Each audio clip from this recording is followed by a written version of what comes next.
First guest speaker for session number 2 of दृष्टि 2025. सुबह कौन कौन थे इनमें से? Morning session. Wow, so many of you. Very nice. अच्छा लगा सुबह का सेशन? क्या अच्छा लगा? कौन से स्पीकर अच्छे लगे आपको? कौन से? मिस्टर अभय ओक. और पीछे विठल कामत. उन्होंने क्या सिखाया आज? हम होंगे कामयाब. All right then. Let us welcome Mr. Swapnil Gondkar.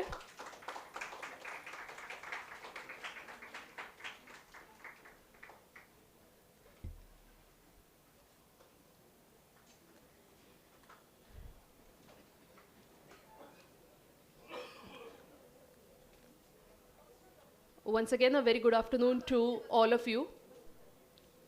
So yesterday we had an intellectual extravaganza. It was day number 1 of Dृष्टि 2025. We had more than 360 students coming to soak in this fountain of knowledge and wisdom. And today is the second and the last day of Dृष्टि 2025. We had a successful session in the morning. We had 3 guest speakers, including Dr. Vitthal Kamath, Mr. Abhay Oak, who's a former judge of Supreme Court of India, and also Sonia Parchure Madam. So in the afternoon session, we'll start this innings with Mr. Swapnil Gondkar. So just a brief introduction of our guest speaker. Swapnil Gondkar is the founder and CEO of IT Vedant. He holds an MTech in software engineering from VJTI and belongs from a family of educators. Since a young age, Swapnil Gondkar always wanted to fight unemployment. His purpose in life was that I want to fight unemployment. And that is what gave birth to IT Vedant in the year 2012. When IT Vedant was started, let me tell you, it was started in just a one-room kitchen very close to us in Kopri. But in the span of 13 years, mind you friends, in just 13 years, IT Vedant has spread its wings across major cities in India and is growing by leaps and bounds. So I feel if you look at Swapnil Gondkar's profile, his purpose in life was to fight unemployment. He started IT Vedant, yes. After that, he wanted to give jobs to the people after giving them the right kind of education into the IT industry and make them employable and of course then give them employment. So when his purpose became a compass, when purpose of Swapnil Gondkar became a compass, success automatically became destination, not only for Swapnil, but also for IT Vedant. So on that note, let us put our hands together and welcome founder and CEO of IT Vedant, Mr. Swapnil Gondkar.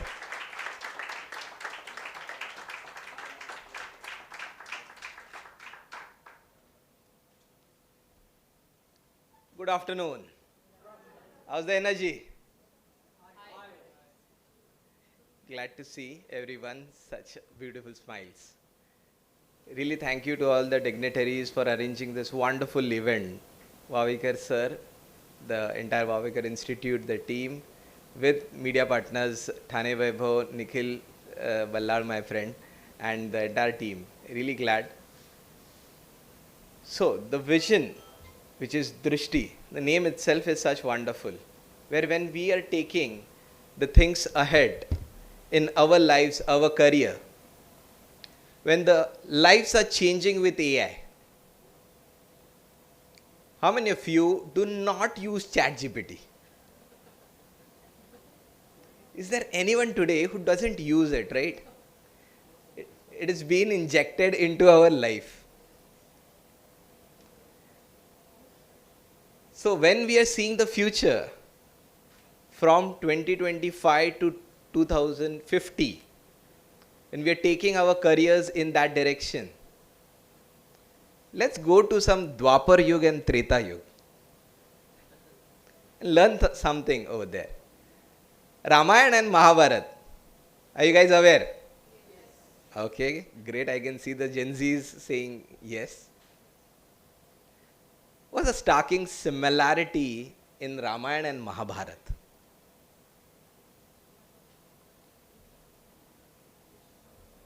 Yeah? In chorus, anyone? similarity in Ramayana and Mahabharata?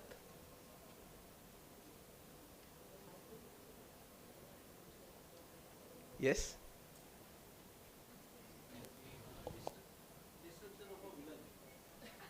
Very good. So there was a team A which was good ones and the team B which was villains and the bad ones. And then who won? Who won? The good ones. Why did they win? Because of technology and teamwork. Think about it. Technology, can you have people who are flying out there? The Sudarshan Chakra, the stones that can float on water. Isn't this technology? And such a wonderful teamwork. So when we are heading to disrupt the evils, as Sir said, the good ones really need to come ahead and win in life with technology and the right teamwork. Otherwise, the bad ones will try to take the throne and there will be massacre in the society. Isn't today's education system somewhat same?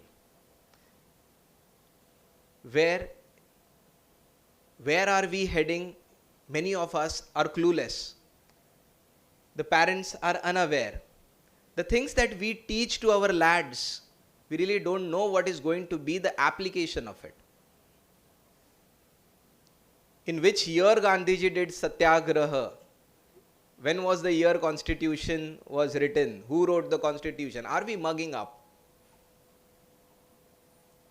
Or do we need to be critical thinkers that if I was Gandhiji, what different I would do instead of Satyagraha? Sounds interesting? If you were given to write the Constitution of India, what different things that you would try to implement? And now today when we are living in 2025, the world is changing at a rapid pace. US and China is trying to overtake. What are Indians and Indian education system up to? Education can build or destroy a nation. Are we then rightly using the ideologies of the Pandavas, of the Rama, of Shri Krishna, from Ramayana or Mahabharata? Or we are just trying to build temples and not follow the things that they gave to the world? Teamwork and technology, using that to fight the further war. Because it's going to be a real competitive edge when you have the right tools, right technologies. And the future would lie in over there who can win that. Education is something where you keep on having that curiosity to learn, no matter what your age is, no matter what your syllabus is giving. Is education synonymous just to the degree that you have? The certificate, that it's the degree, is not at all the certificate of knowledge that someone owns. The industry will test you by the real skills that you have. I can proudly say that certificate is just a piece of paper. When I am from India's prestigious VJTI, having a degree like MTech. So the number one thing that you need to follow is build the right skills, honing with the right technology, taking what the future industry will have in it for you. In India, millions of graduates every year are unemployed. When my dad gave me the paper to read, your reading should improve, all I could read is about unemployment. And that time, I made an oath. How would I can be a person who can do 100 jobs? I can get 100 jobs. When I graduated, I had 5 offer letters in hand. But then, it was something in my blood that my mother, who was a teacher, my grandmother, she was a principal in Sachin Tendulkar's Sharda Ashram, that what is missing, that many people are not getting great opportunities and job, and I could do something where I'm having 5 simultaneous offers in hand. He gave it a great thought at it, and there was one quote that be an element of change that you want to see in the world. Will we always be cripping about the system, or can we bring out that change ourselves? I took the other path, bringing that change. And today, IT Vedant is a home for thousands of graduates who want to seek career opportunity after they graduate. They're clueless that what field they should go into, where should they make career. And having technology is always that will give something a competitive advantage. IT Vedant is accelerating because there are things that college failed at. There are things which education system failed at. And how we are doing it by building skills. So my piece of advice to you right here, when you are into your young age, there was a McKinsey report that by 2030 to 35, the AI is increasing to such an extent that the job quantums are going to be reduced by 30 to 50%. The top IIMs enter into a dream college called McKinsey. And this McKinsey is giving out a report that with the rapid change of technology that is happening, this is inevitable. You know, the human civilization has always been changed with technology. The first one was agricultural revolution. Agriculture changed the way humans could wander all around, and they could now steadily settle into some part.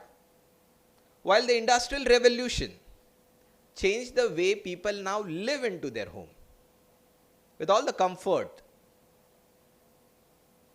The next revolution, you know the names of Bill Gates and Steve Jobs, was a computing revolution that was brought in. And that changed the way industries work.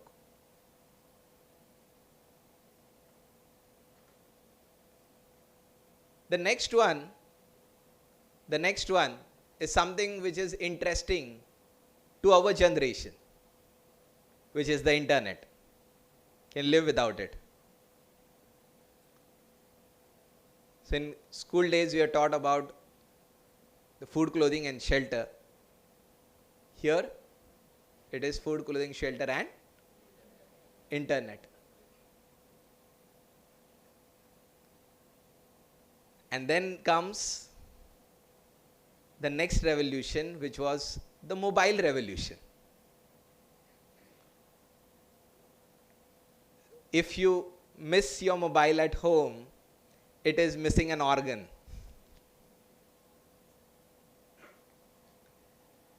So now, are we using these technologies for the rightful purpose? The one who can use that without getting distracted. Because those who can get distracted will be distracted.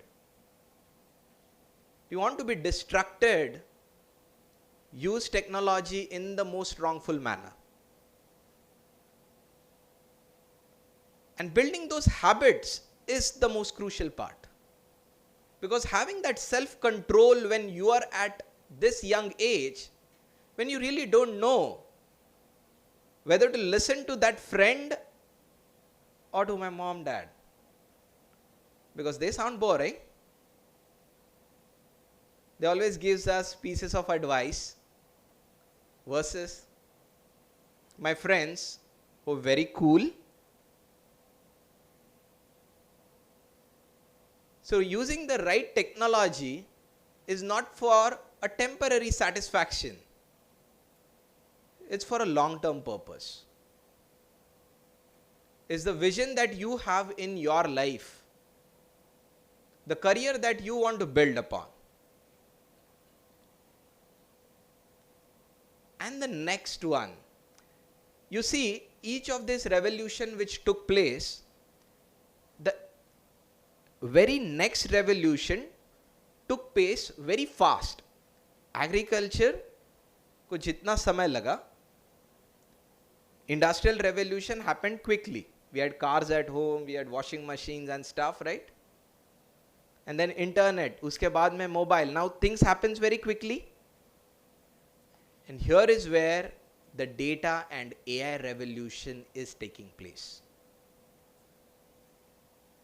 The data and AI, wherein we are teaching machines how to see things so that they learn and do all the jobs that you are supposed to do. And that's why McKinsey says that 30 to 50% of unemployment is going to creep in. And now where will we see our future career? Fighting AI or using it as the sword in your toolkit? Using that for the competitive advantage. This is what the power of this AI is at. So are we just using the technology for the sake of it? Or are we really bringing wonders to our life without getting distracted? So the jobs that are going to prevail are the ones which uses AI, which outsmart the average person. The mechanical, the clerical jobs, they're going to go away. IT as an industry has never seen such a paradigm shift.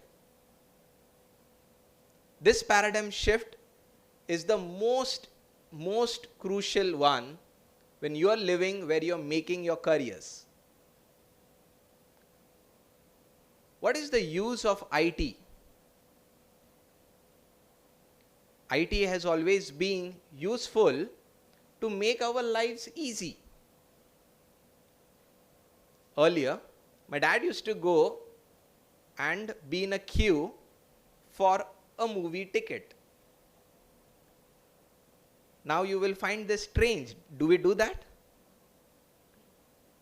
People used to take a week off just to do a banking transaction. Do you see that today?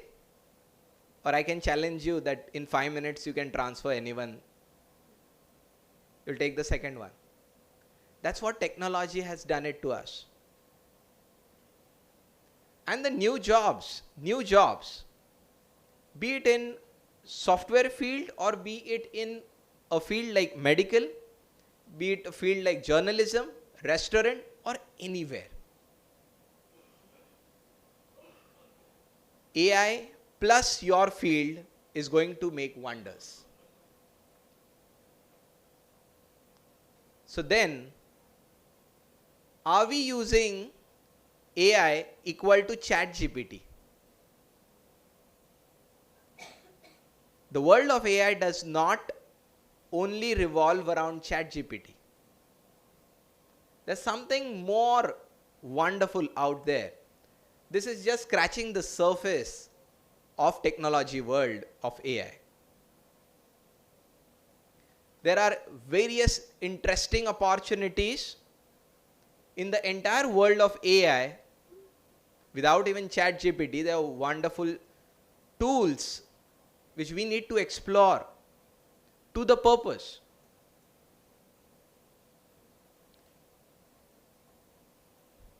So the fields, for example, medical. Doctors are using AI to its toolkit by using sophisticated tools which gets the scanning of the patient done and reading it themselves, giving you a prediction and a complete exhaustive report. Lawyers, with the help of AI, drafting the things that they cannot read in an entire day.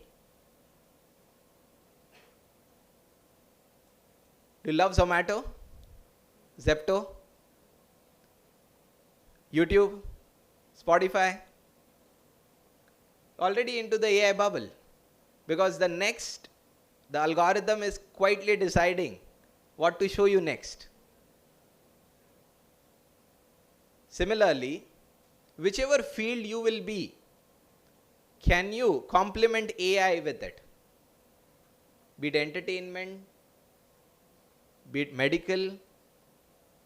So all the fields, all the roles will have this as a necessity. So what are the things that will get outdated? Anyone? What are the things that will get outdated? The careers that will get outdated?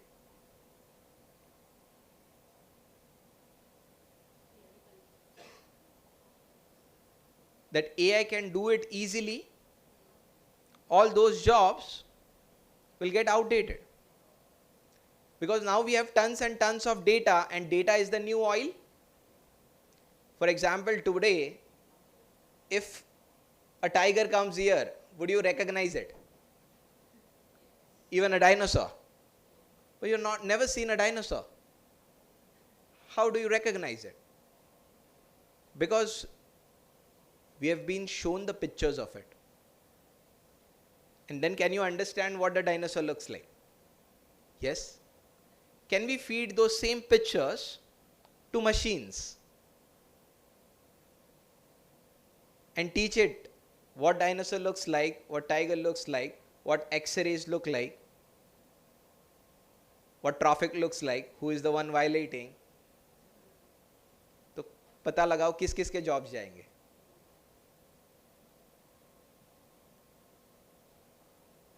Earlier, technology just had the camera, and camera can see RGB, and now it has the vision, where it can get the wisdom and analyze a lot of stuff. So here in the future lies tremendous opportunities, but to be successful, we need to get the very choosy ones and eliminate the ones like which year Gandhiji did Satyagraha. It's okay for passing the exam, but critical thinking, maths, logic building, you like solving puzzles? So these things are going to get you ahead. And then the leadership skills with team building, the people skill, ability to express yourself in public, influence anyone, sell your thought. And that is where humans are best at it. They are going to prevail.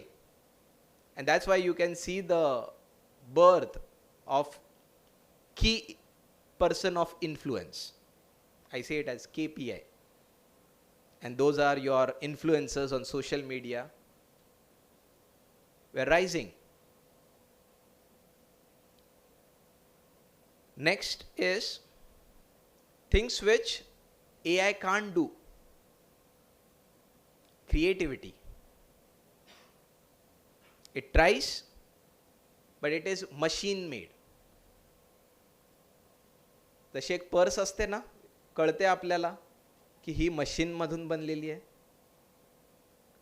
आणि एक असते handmade. कोणाची किंमत जास्त असेल? Because there is human effort involved in. आणि ते effort पुढे जाऊन it's going to give you more returns. मराठीमध्ये बोलू का इंग्लिशमध्ये? Everyone is fine with English और मराठी, बरोबर? So one thing is logic building. Second part is the creativity. Another thing is teamwork, people skill, ability to converse. And that will take you ahead. These things are going to take you ahead in the next generation to come. So all in all, in technology,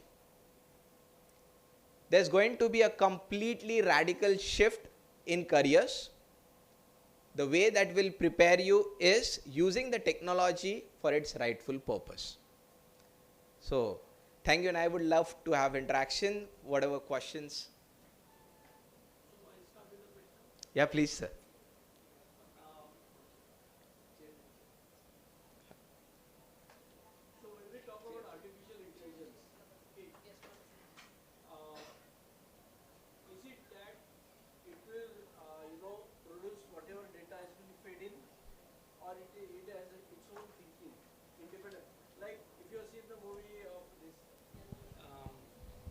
Rajnikant. If you have seen the movie of Rajnikant, Yeah. okay, there are times when the robo is not thinking, okay, he gets that girl in the fire out, right? So he does not think the girl can be compromised because she is brought out without any clothes. But his opponents creates a robo who has got its own intelligence. So what is artificial intelligence? Is it only as much as the amount of data we feed in, okay, or it has got critical thinking of its own? Very good question. Many a times people get confused with artificial intelligence as the one which we see it in movies, or equate it with robots like Chiti. Artificial intelligence, don't imagine it in the physical form firstly. It is something which is the software part. It's the application of the things, because there is tons and tons of data out there. And we as humans, how did we learn? As I gave example of tiger or dinosaur, we are able to say, we have just learned all these things from the data. But also the way we try to apply whatever logic in 2025, machines are being taught to have capability to reason, understand the semantics and sentiments of human as emotions. So entire customer experience journeys to what is something which is brand positioning in marketing, these revolve around lot of emotional aspect, because when a customer comes in with lot of emotions. When a brand positions itself, like when I say Tata, what has come to your mind? Trust. When I say Amazon, what has come to your mind?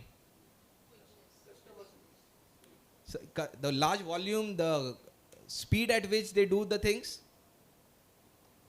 So these are nothing but emotions, wherein brand has positioned themselves as trustworthy, as speedy, and then that emotion drives its employees for actionable.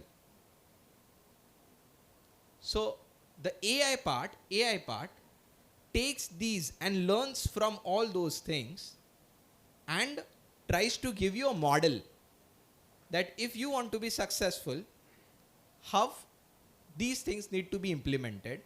And tomorrow, if he is the one which is taking the decision, it will even understand that acting angry that time over an employee got my work done. So that he can even try to reciprocate. Imagine ChatGPT is trying to be creative. If you give it a prompt that, hey, write a creative letter for my wife. In olden days, people used to take hours to write. It will do it in seconds.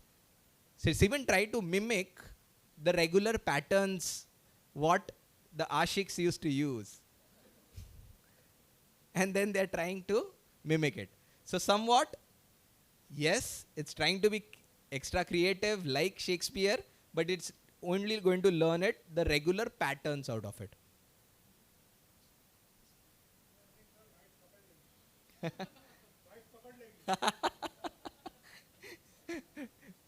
At the end, it also recommend, do you want me also to write something else for her? तो वहाँ पे वो copy paste करना भूल नहीं जाना चाहिए, otherwise वो Dawn newspaper जैसा हो जाएगा. Pakistan newspaper had even printed the last part of ChatGPT. Yes. Any more questions? Good afternoon, sir. Actually, as you said that maths and logical thinking will help in the future. So I'm a bit confused, like which stream should I choose in the future so that I could use these skills?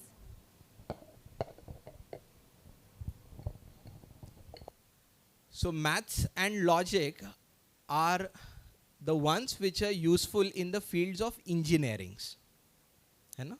So whichever field you have logic building capabilities, the engineering fields are all the ones where your logics are built. But the simple traditional logics would now be taken over by AI, and the complex ones with the skills that you will hone, the right decision making over that time, will give you that advantage. So any engineering discipline, if you're better with logics, you will excel over there.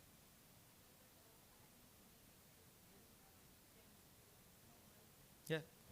I'm weak in physics, like science part, so how could I excel in engineering? Great. Now, when you say I am weak in physics, engineering is not equal to physics as well. For example, in computer science, we never use perfectly how much of Newton's torque is used or the law of motions, thermodynamics, anything. So there are various disciplines in engineering which does not require you of one particular subject. Now this is what college does to you. They make you think from only one dimension. So tomorrow when you are using this discipline, let's say science and physics, don't have this mindset firstly that I need to excel over there. But yes, if you want to get into good colleges, that is a benchmark criteria. Here is where your mindset building will come into play first. Because the old days, have you seen them using mobile phone and social media? Why? 90% of them, they don't. What's the fear? What's the fear?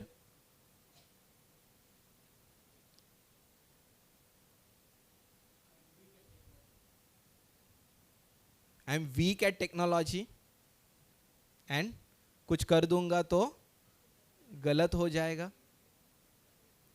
What is the difference between winners and losers?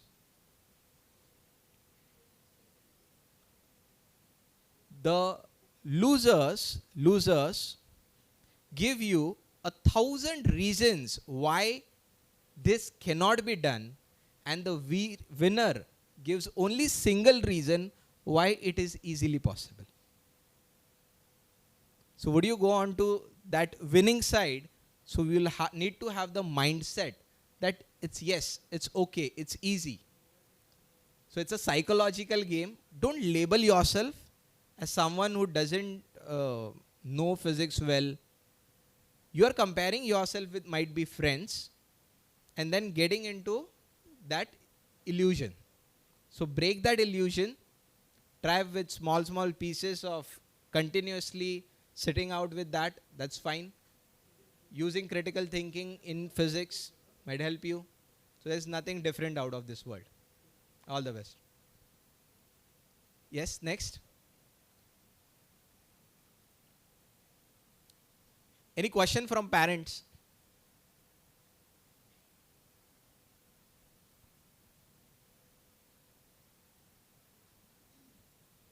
Any question from parents?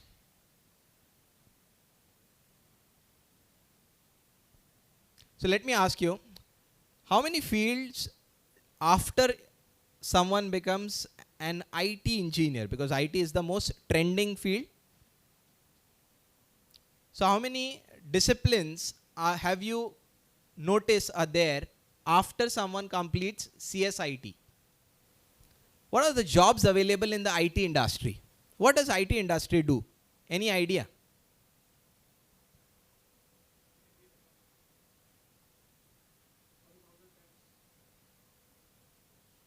Yes, but which jobs you have heard of? Okay.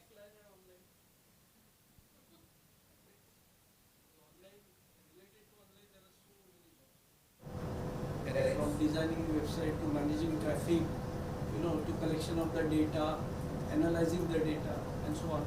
And offline there are, every field related, like for example, hospital we require every field related to any field there will be multiple jobs. Like let's say for hospital we have patient management system and then other administration management system which are many times linked to each other. Then whatever new machines we are using, ultimately they are sophisticated video games only. So they are also so it kind of goes on and on. Then there are so many journals which are coming through different types of softwares. Our conferences are managed on software. So like that, in each field there must be like lakhs of opportunities. Correct. So I'll just add to in a structured way. Most known word is these days is coding. Coding. So even if बच्चा 5 साल का उसको भी coding सिखाते हैं. Correct. So coding is going to be indispensable. Something which we need to start learning from early age. How many of you know writing basic Python program? Can I see hands up? Yeah. These things are going to be survival skills in the years and generations to come for the jobs of your future. So a larger part is, one is IT industry develops software. Develops? And what is the software? Software is something which you use it in your daily lives. Is WhatsApp a software? Is Instagram a software? Zomato? IRCTC? Net banking? So these are piece of softwares. The software अगर कोई बना रहा है तो उसको कोई test भी कर रहा है कि बराबर बना है कि नहीं. So there are various jobs for testers. So if Infosys, TCS, Wipro, they have 60% of vacancies for software development jobs. Software development. The next, let's say 10% would be around in software testing. They're testing that. And then your data should be secured. Your software should be secured. For that, you have cyber security experts. The white hat hackers, white hat ones, are the good ones, which test your software so that the malicious users don't enter. So the black hat hackers are the ones which are your competitors, those who would want to get all your data. So this is the field of cyber security. And then you have the network engineers. is a pool of the entire NOC team who is there to support your IT infrastructure. And further, the cloud engineers. You know what is a cloud? What's a cloud? Anyone? Come on, guys. Use ChatGPT. Yes? Distant storage. Only storage or anything more than storage?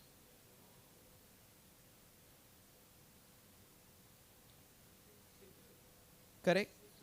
Yeah. So imagine if you have an idea like Nikhil Kamath. You know Nikhil Kamath, right? The one who interviewed Elon Musk. What is Nikhil Kamath's profession? Zerodha is stockbroking. So if you have an idea, like let's be a competition to Nikhil Kamath, Indian billionaire. Let's build a stock market system. Where you will host that? Where you will host that? So let's say I host it on my PC. कुछ देर के बाद गर्म हो जाएगा PC. Have you felt that? Laptop गर्म हो रहा है. So then you want something which is 24/7. So then you shift to data center, where this computer will be operating in very cold temperature.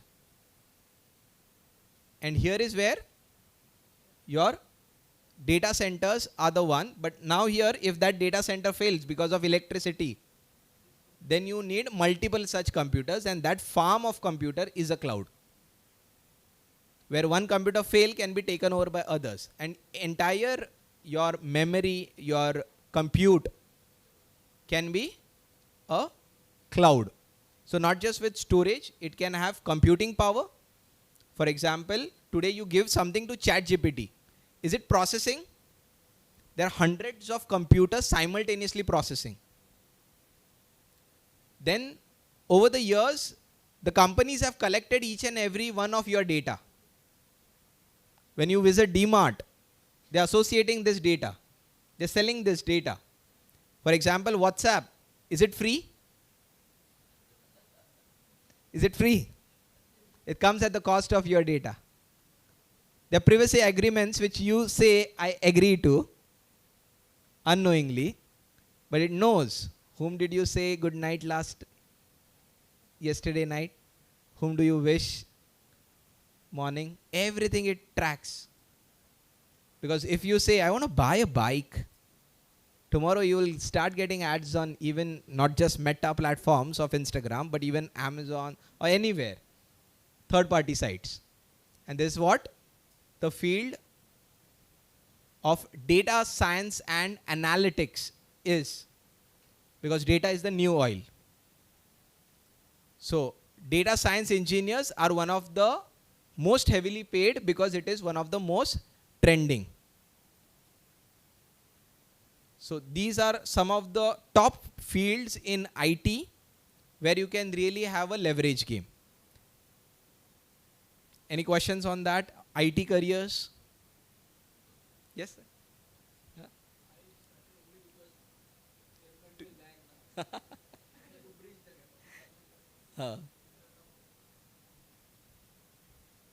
Any parent who want to ask on IT careers?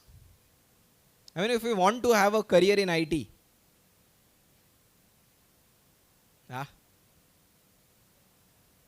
Yeah, please.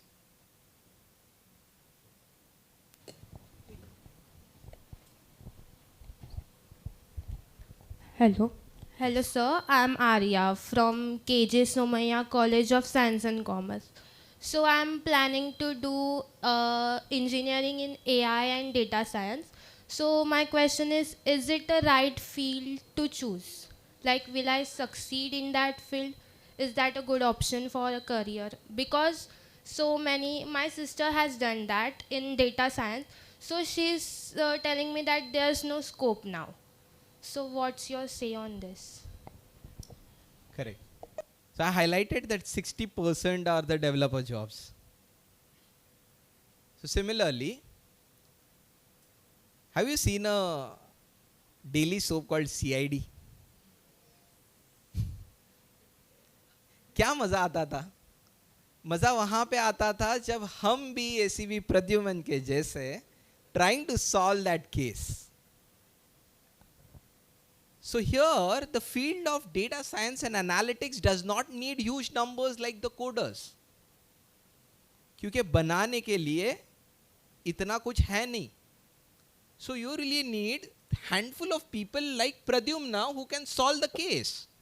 For example, DMart hiring a data science and analytics expert that tell me how do I increase my business. The data science and analytics person goes over into their entire transactions of the customer and they find a pattern. They find a pattern that person who is buying a bread is also buying a butter.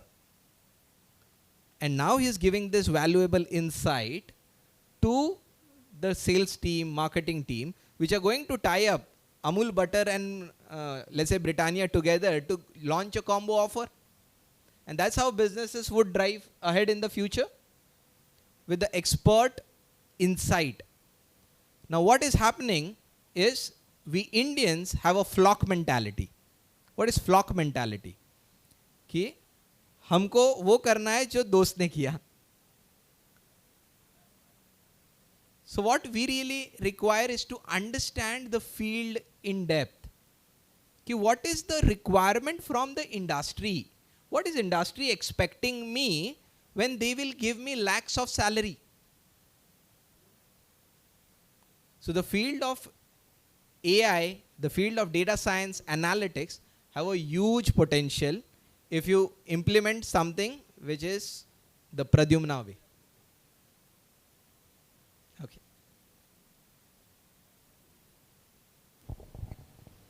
नमस्कार, माझं नाव अजित देशमुख आहे. Parents आहे. मला एक प्रश्न विचारायचा होता की आता आपण जे बोलतो AI आणि मशीन लर्निंग, त्याच्यामध्ये डेटाचा खूप यूज आहे. तर डेटाचा जर जे यूज जास्त आहे तर तो डेटा सिक्युअर ठेवण्यासाठी सायबर सिक्युरिटीचा पण तेवढाच इम्पॉर्टन्स आहे का? आणि त्याला काही थ्रेट आहे का AI कडून किंवा मशीन लर्निंगकडून, किंवा त्याचे जॉब्स काय कमी होऊ शकतात का, असं मला समजून घ्यायचं होतं. आणि जर कुणाला सायबर सिक्युरिटीमध्ये करायचं असेल from junior level, from 9th, तर त्याला काय आहे पुढे? Very good question. So again, taking this discussion ahead, as the volume of people, those who are into like data science and analytics, the same volume of people are there in cyber security. आणि इथे you cannot be script kiddie. Script kiddie म्हणजे एक हॅकरला दिलेली सर्वात मोठी Shivi. Script kiddie means having a script copy pasted and just trying to do something. So here you really need to understand the entire system from scratch, all the dimensions of the system. So be it networking, be it coding, you need to have knowledge of Linux, you need to have knowledge of cloud. So एका cyber security expert ला सगळं knowledge लागतं. Now your question is, what is the role of AI into it? So as I mentioned, you need to have toolkit of AI to accelerate your process of securing your stuff as a cyber security expert. There will be attacks which will be made using AI. So the black hat ones will always try to break into your system. So they will launch massive denial of service attack. For example, Cloudflare is the one ज्याच्यावरती Meta, ChatGPT, even आमची website, हे सगळे जण DNS provider होता. हा DNS provider म्हणजे when I say google.com, it means an IP address. आणि हॅकर्सनी try काय केलं, क्लाउडफ्लेअरच्या DNSची सर्व्हिसच बंद केली, तर तो गुगलकडे जाण्याच्या पूर्वीच तो इथेच बंद होऊन जाईल, डिनायल ऑफ सर्व्हिस अटॅक. सो मध्ये मेटाच्या इंजिनियरकडून अशी एक चूक झालेली जिथे DNS सिस्टममध्ये प्रॉब्लेम झालेला. So you really need to know की काय गोष्ट आपलं वल्नरेबल आहे and protect it with a security layer. And always security works like, आज एक लेअर बनवली, there will be certain backdoor कुठे ना कुठे तरी, where a smart guy ultra smart guy can try to break it. You will seal that. Tomorrow again someone will try to break it. You'll again seal that, and that goes on and on. Yes?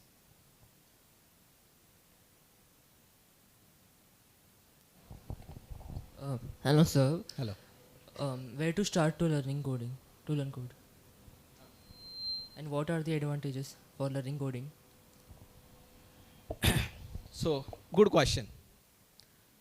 I can say coding in another language as a language. It's a language. For example, when you were a kid, which is your mother tongue? Marathi. Hindi बोलायला कसा शिकलास? एक एक शब्द. English the similar way. A for apple, B for ball. In English, how many words are there?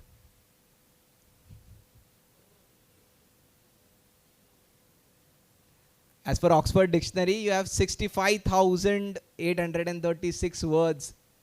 The last time I saw that. आता English आपल्याला यायला सगळं यायला लागेल का? नाही. पण तेवढी कॉम्प्लेक्स आहे. पण ह्याच्यापेक्षा जर इंग्लिशचे 35 शब्द घेतले मी फक्त 35 वर्ड्स घेतले आणि एक सिंपल आपण क्रिएट केलं ज्याला म्हणू की प्रोग्रॅमिंग लँग्वेज, ज्याला मी वन्स अँड झिरोज मध्ये कन्वर्ट करू शकेन. So imagine English into 35 words. तुम्हाला बोलायला किती त्रास होईल?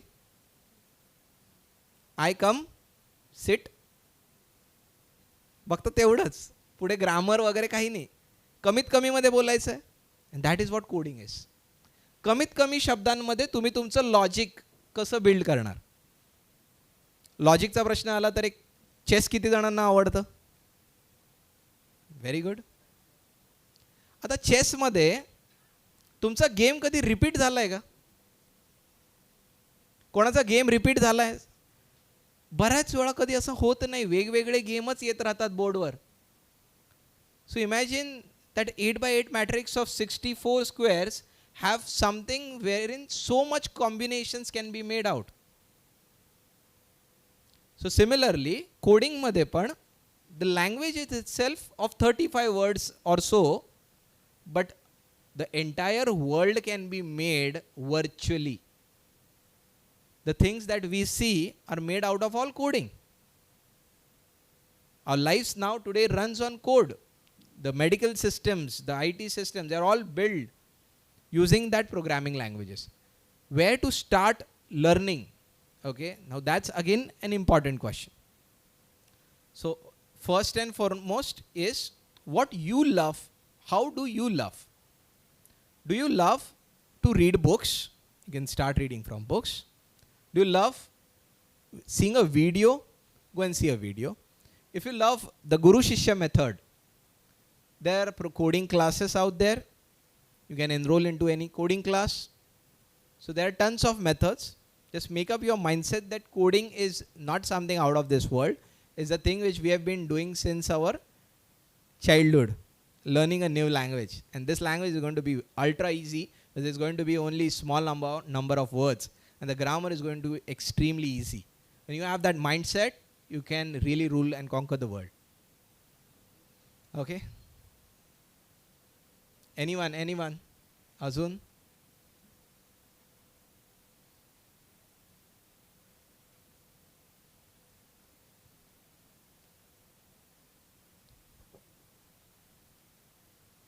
तिकडे मागे. And why did you say that you don't use ChatGPT? I would also love to hear that. Sir, like my name is Rohit and I don't use it frequently. Means I have used it, but I don't use it in daily life, like not frequently. So sir, my question is not now, but after 10 years, what will be the scope for IT and AI in foreign countries? And what will be the opportunities for the students in abroad, like? Right.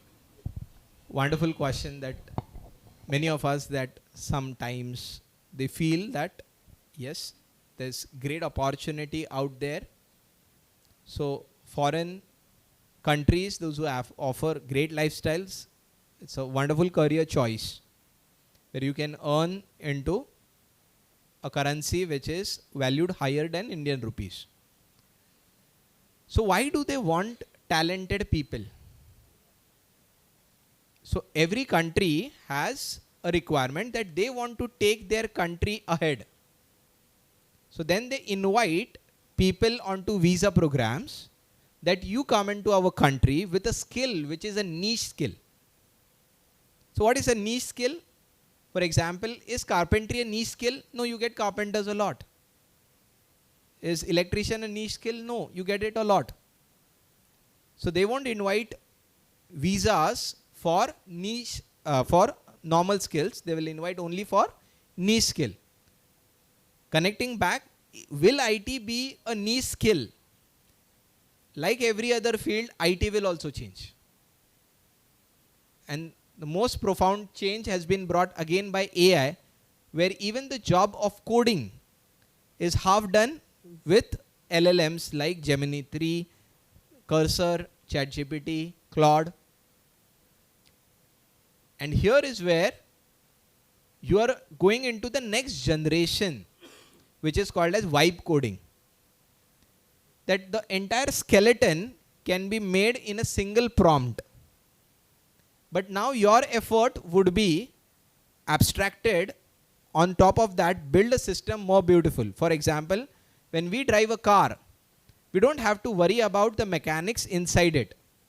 You are abstracted away from it, but then you need to learn the ABC, accelerator, brake, clutch. What will happen when driverless car take over? You need to learn something. It is how to operate it, when to say it start, might be more abstraction. So the lives will become easy. The jobs will be less. That's why the McKinsey report is saying that, yeah, jobs will be less. Yes. But only the niche ones would survive. The niche one who can use technology, teamwork, the right creativity, they will win. So thanks a lot.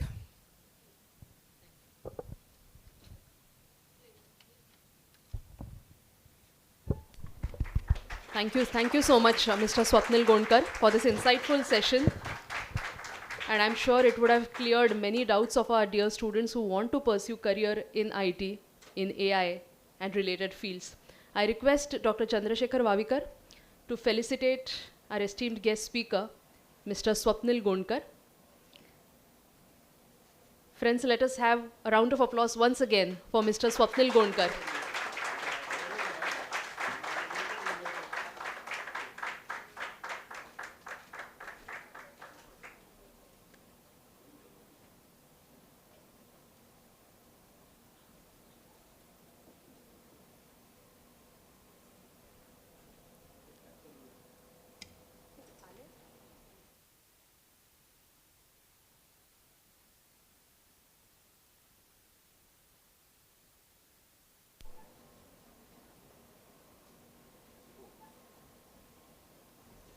So our next guest speaker, Dr. Sachin Kulkarni, is already at the Vavikar Eye Institute, and he should be here in the auditorium anytime.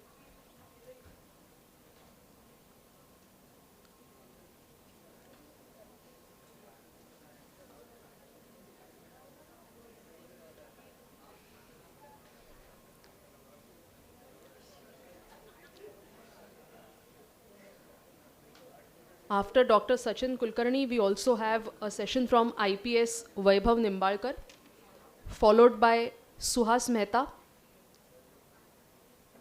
who's a director at SMC Infrastructures. And the final session of the day will be by Advocate Vijay Agashe.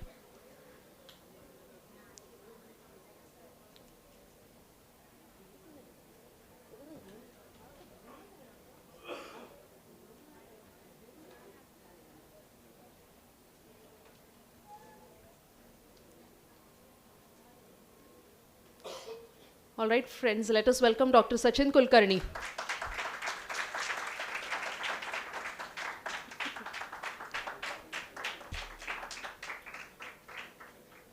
So Dr. Sachin Kulkarni is our second guest speaker this afternoon. Let me give you a brief introduction of Dr. Sachin Kulkarni. Dr. Sachin Kulkarni is a distinguished gynecologist, obstetrician, and an infertility specialist based in Kolhapur. He completed his MBBS and MD in gynecology and obstetrics from the University of Mumbai. And in his graduation and post-graduation, Dr. Sachin Kulkarni bagged a gold medal. So he's a gold medalist in his MBBS and MD in gynecology and obstetrics. He's the founder and director of Pristine Women's Hospital and has a mammoth experience of over 34 years in women's healthcare. So friends, today we have a gynecologist amongst us in the form of Dr. Sachin Kulkarni. So whenever I see a gynecologist around me, I just feel like saying that their hands save lives. Their hands save lives. Their words calm fears. Their words calm fears. And most importantly, their presence brings new beginnings. So with this, let us put our hands together and welcome Dr. Sachin Kulkarni.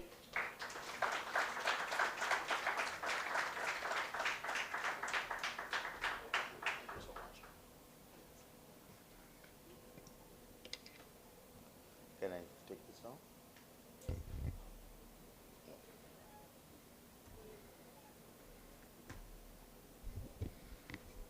Well, good afternoon, everybody. Just you have to excuse my voice. Am I audible? Thank you so much. I wouldn't have been more clearer than this because last 3-4 days it was terrible for a laryngitis. We doctors also have diseases. Well, Zuili, thank you so much for the kind introduction. I'm really thankful to Dr. Chandrasekhar Vaibhav sir for placing this invitation to me. He's one of the closest Chaddibaddi yaar to me, and I'm very happy to be here talking to you about my own subject of gynecology. I was just wondering whether I should restrict myself to talk to you about gynecology. कोणाला मराठीत पाहिजे का? Okay. But then I think I'll give you a little broader view of medicine in general, and then we can talk about one gynecology or one of these sciences and how we can explore it further.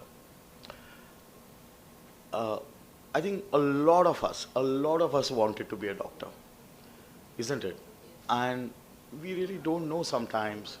There is a sect who doesn't know why they want to be a doctor, or probably they think it's a kind of a status symbol, and it is some maturity or some kind of a status in the society or the brand, or they feel they should have doctor in front of them. And then there is an other group. Well, if that is the sole reason to take up medicine, I think we should stop. There's no point, because that is something which is only remaining in some part of India as a huge status symbol and a societal presence.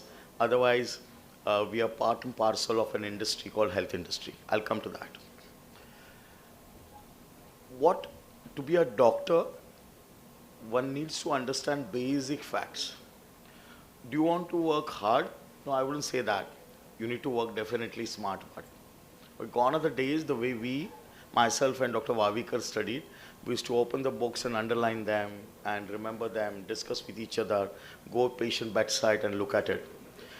The advent of AI and the way the technology is taken over has completely changed the way we would study today.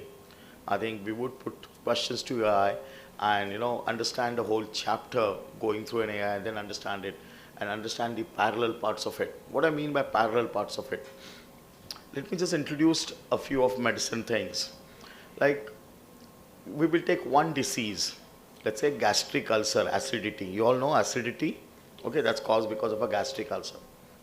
So I studied about acidity in my second MBBS in the pathology chapters, who told about what is the gastric lining looks like, acidic gastric lining, told me about a gastric ulcer. So I learned about pathology, the cells present there, which is good and bad. That was not enough. In pharmacology, in the same year, I learned about how to manage a gastric ulcer. Okay, so I was learning pharmacology, treatment part of in that. The moment I moved to third year, in surgery, I was reading about what is the surgical treatment of gastric ulcer. And in medicine, I was they were letting me know about what could be the long-term problems because of a gastric ulcer and how we should take care of it. At the same time, preventive and social medicine chapters were giving me an insight about how can we, who is the risk factor in the society, and how can we avoid people getting gastric ulcer. I'm just giving you one disease and the ramifications or the lateral parts which we need to study. So we can't be saying that, well, I've read a lot on pathology of gastric ulcer and I'm an expert of it. You need to read every aspect of it because you really don't know what client you will face or what would be, you could be a policy maker where you're given a policy change that in our company, we should not have people having gastric ulcers. So you're a preventive and social medicine scientist there. If you're a pathologist, there are slides coming into you to evaluate that, but you have to be master of all those things, and that's medicine about. So if you want to read any topic, any small topic, I'm just giving you one example, that widely, basically you need to have a passion and basic liking of reading on that topic. That's the essence of it. Now, I wouldn't say, gone are the days rather, I would say, when people used to say we studied for 8 hours or 10 hours, so I used to study, I never slept before 1 o'clock, etc. That is not the way you plan your career. You just take interest in the career, and the subject is so appealing that 8 hours and 12 hours study, it automatically happens. You never plan a study for 12 hours. But the subject itself is so appealing, you feel, wow, I need to read what a pathology says, what a pharmacology says. How do I talk to a patient of gastric ulcer? Suppose a gastric ulcer patient comes like that. What is my interpretation?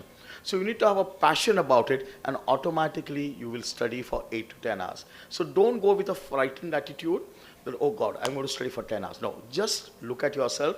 Do you have that passion in you? Now, at a young age, when we were young, myself and Dr. Chandrasekhar, even we didn't know whether we were choosing medicine in a right direction or no.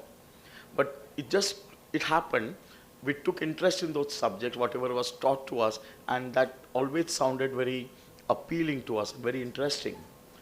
One more thing beyond passion is, do you love human relationships?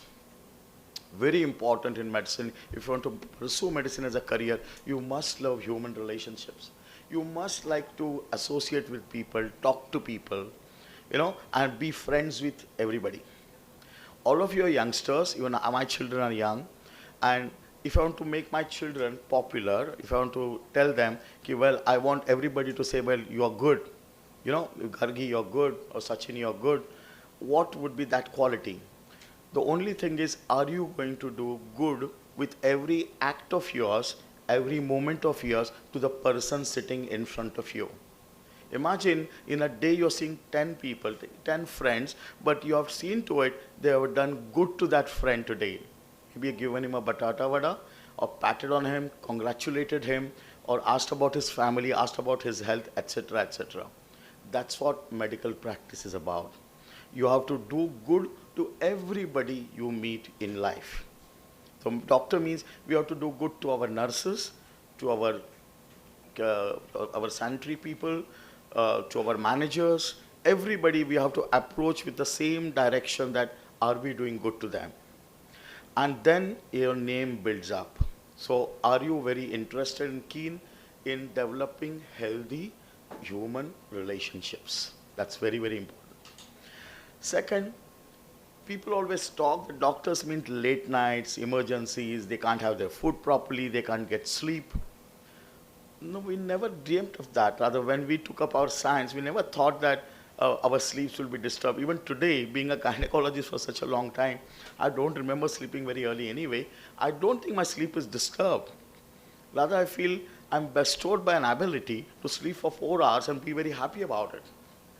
Because everything which I'm doing is giving me so much of energy, so much of positivity. I'm a gynecologist, so every time the family gets discharged from my hospital with a baby, they will see to it that they meet me. They will ask me, "Balatsa now konavar thevu?" And imagine this is one science, they pay my fees and they literally bow down and go back. What have I done? I've just followed science. I'm just implementing scientific knowledge to them. There must be so many old people much beyond our age of Dr. Vavikar's. When he does his surgeries and they go back, they come down, they bow to him and say, thank you, doctor, you helped us out. If you want to enjoy that, and if that is the paramount enjoyment and happiness and peace of mind, this is the field. If you put hard work, late nights, emergencies, life, what do you call life-work balance? That's a very new term for me. Work-life balance, it's a very, very new term for me. I always thought I have a fantastic work-life balance in spite of being home only 2 hours a day. I feel my wife and my children were very, very happy. I never thought the work-life balance was ever disturbed. It's a very Western thing, let me tell you.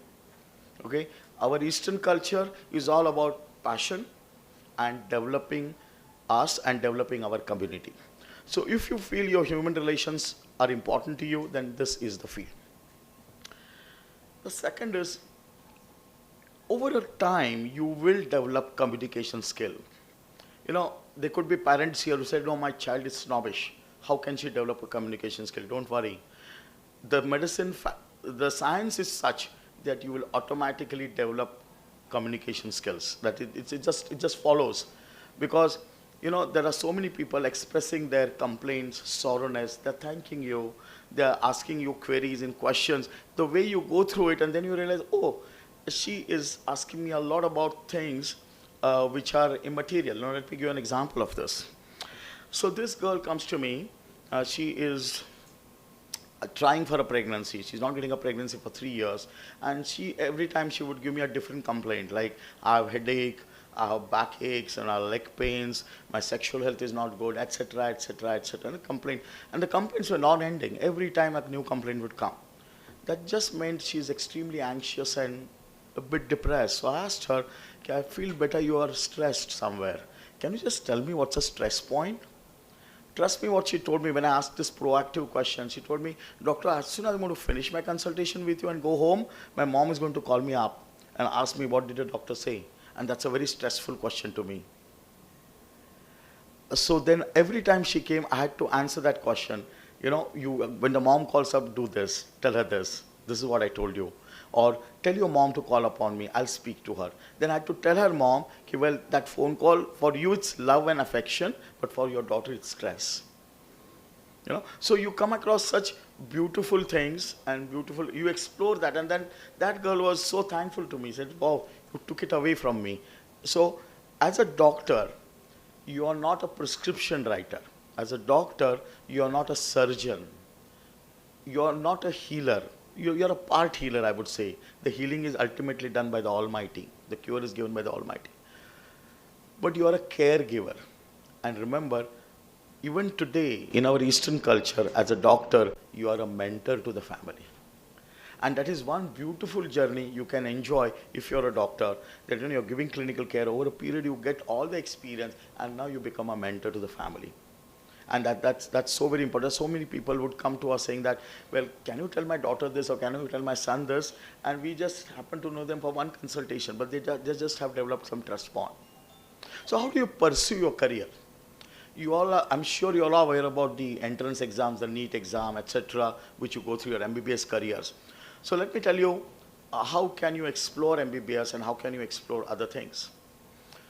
MBBS is one path, standard path, but I understand there's a huge amount of competition there, absolutely a rat race competition. And then what happens is the fallouts, the people who don't get through that path take up Ayurvedic branches or homeopathic branches. I would request all of you not to choose Ayurveda and homeopathy because one doesn't get an admission for MBBS. That's not the way one should look at it. They are different sciences. They are sciences dealing with chronic diseases, and they are established sciences. So you have to have a passion to, again, communication, talk to people, and establish a chronic disease kind of, work on those things and work on those medications and have that passion develop, and then worth going there. Otherwise, you go up in a mixed fashion, always taking Ayurvedic and considering all the people holding MBBS to be higher than you for no reason at all, when your science, own Ayurvedic science has its own scientific backgrounds and which can be explored, and one can become a fantastic Ayurvedic science. Actually, you won't do a surgery, but you will treat a lot of chronic disorders like tummy pains and arthritis, etc., etc., and all the happiness or work satisfaction will still be with you. So don't choose that as a, because one doesn't get admission here, one goes there. Okay, don't do that. Then there is a possibility that you take up medicine, or maybe because your parents told you to do so, or you thought at this juncture medicine is the best career, you got the admission also. And as you go around, you feel, well, clinical medicine is a little depressing, you feel. Maybe some reason or the other, I really don't know. I'll give you two examples of this. This friend of mine, whose daughter became an MBBS, and he's a gynecologist. And she was not able to choose the branch. And he said, okay, beta, you start working with me in my hospital. So she worked with him for 8 months. At the end of 8 months, he asked her, well, what would you like to pursue as your postgraduate career? She said, Baba, I have decided one thing, I will never take gynecology. So that can happen. Okay. There was another friend whose daughter, she put up for an ICU training. She sent to an ICU. Unfortunately, she witnessed about 4 or 5 deaths in a week's time, and she came back home. She said, clinical medicine is not for me. I would better take pharmacology or something like that. So this can happen. But medicine branch provides all these adjustments, and your diversification or diversification is possible even after you do a MBBS degree. Trust me, MBBS is a great basic graduate degree to have. It's an absolutely great basic degree to have, and one can explore from there further. Typically, the society thinks a doctor means post-graduation, some fellowships, some highly technological skills person gets and sits in an AC clinic with tie and suit and consults the client and has hefty fees, and he's just having a gala life. Well, very few can go in that way. Those were the yesteryears. In today, we are just clinical caregiver in a health industry. So there is a health industry which is developed around us, like any other industry, which has maybe some investors, which has marketing people, which has project planning people, which are people who expand the horizons of a doctor, who concentrate on giving teamwork. Now, can you have, let's say, if I'm okay. So let's say I'm a gynecologist. Obviously, a gynecologist would be, we have to work 24/7. Can I alone work 24/7 for 35 years? Not possible, humanly not possible, isn't it? So I have to develop a team. So in my Kolhapur hospital, I have a team of about 9 gynecologists working with me. So what does a team mean? First, I have to develop a team in such a fashion that we all agree on management part of, let's a particular, like I gave you an example of gastric ulcer. What will be the primary care, what will be the secondary care? We all agree on the same care. That's called establishment of SOPs. Then somebody has to do an audit of SOPs, whether it has been executed very well there. So this is what I mean by industry. Don't think, when I use the word industry, it is financial gain. No, don't think it that way. Industry is to serve the community better, in a much sharper fashion, in a much wider fashion. And all our facilities should be available 24/7. So at my hospital in Kolhapur, I'm here lecturing today, but my gynecologist is there in the OPD. Even on a Sunday, they will be there. The whole hospital is working all the time. And that's again a skill to develop. It's a managerial skill. So once you become MBBS, you can diversify yourself. Let's say you can go for an MBA degree, and then you are a unique person, let me tell you. You have an MBA with an MBBS background. You are the most chosen one for any industrialized healthcare systems. Like you have this Apollo and Motherhood, so many chains of hospitals. They would look for a person like this to just grab onto him, because he's the one who will implement things. One of my friends, he became a gynecologist. After becoming a gynecologist, he said, well, I don't want to move around, do surgeries and see my patients. I want to do something beyond this. He took an admission in London School of Economics. Trust me, he got a direct admission because he was a doctor. I told you, MBBS is a great base degree to have. Just because he was a doctor, he was trying for a London School of Economics fellowship, he got a straight admission. He took a loan, went there, completed 2 years. He was picked up by Bill Gates Foundation. And he is now about 15 years, he's working in Delhi for Bill Gates Foundation, and he is implementing decreasing the maternal deaths because of delivery death, decreasing maternal death in troubled states like Bihar, Uttar Pradesh, and Orissa. So what we could never achieve, he has achieved in life because he got a wider spectrum there. So again, I'm entrusting that fact that MBBS is a great base degree to have. You can even do law after MBBS.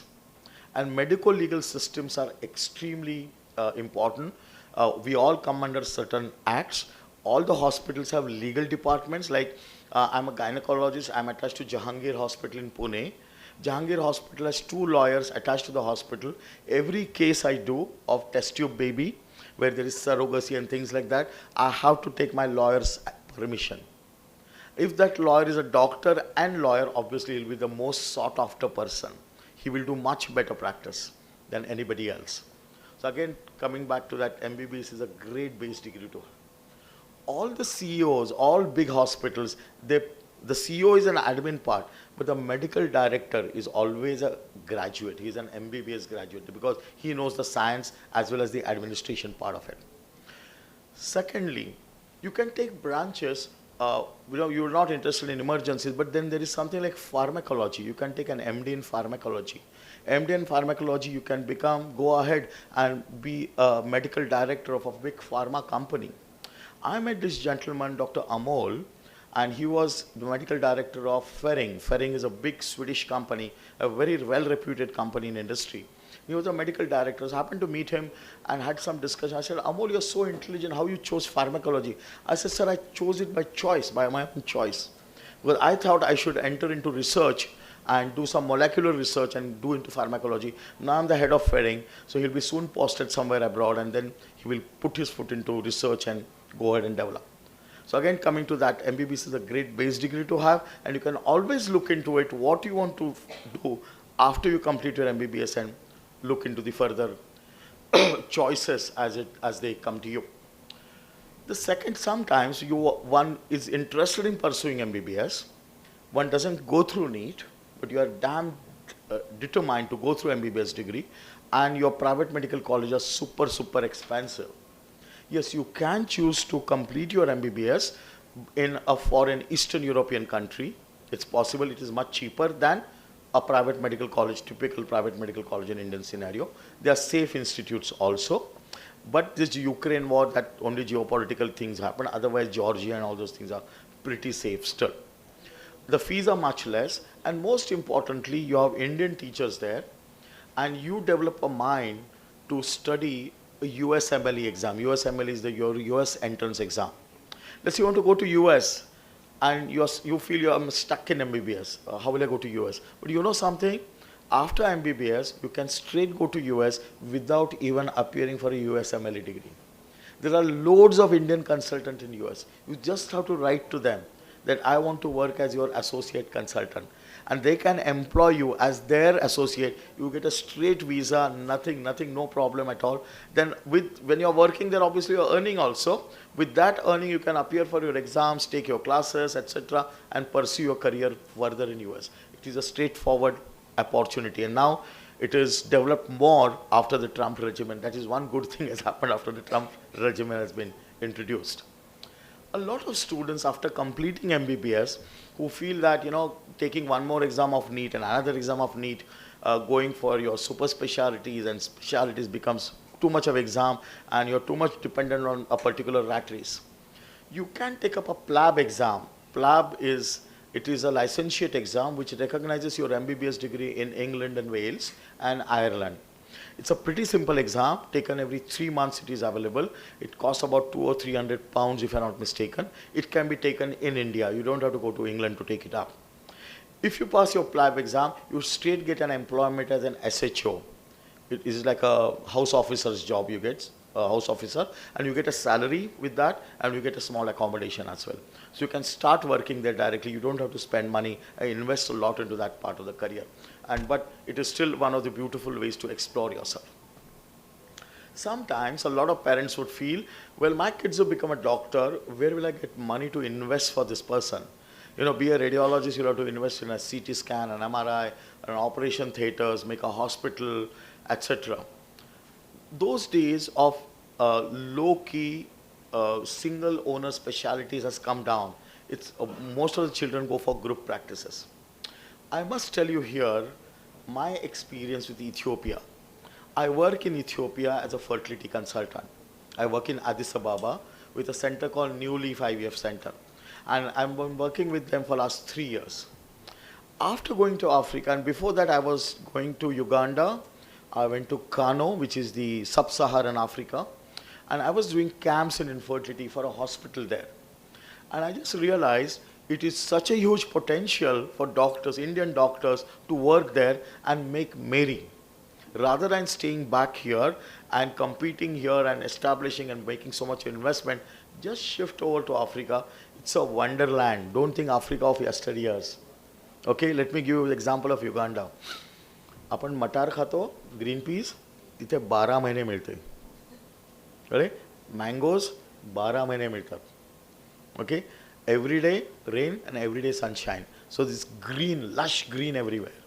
People are very nice. The whole education of Uganda is in English medium. So from the child to adult, everybody speaks in English. What else you want? Okay, and huge scope for medicine. People trust you like God.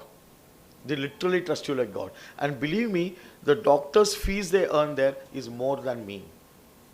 My test tube baby cycle in India, to give you a financial aspect of it, costs about 2 to 3 lakh rupees. In Ethiopia, it costs 5 lakh rupees. Okay, and there will be loads of people who would be interested in the care because there are very few people there who can give an expert care. I'm sourcing, I'm working on that hospital. We are developing, I'm just giving a glimpse of it. We're developing a bigger hospital there. So they got a bigger hospital, about 1 lakh square feet area. So I'm sourcing some equipments from there. So I was sourcing some gastroscopes, scopes. I asked this company in India, well, how many centers you have in Pune?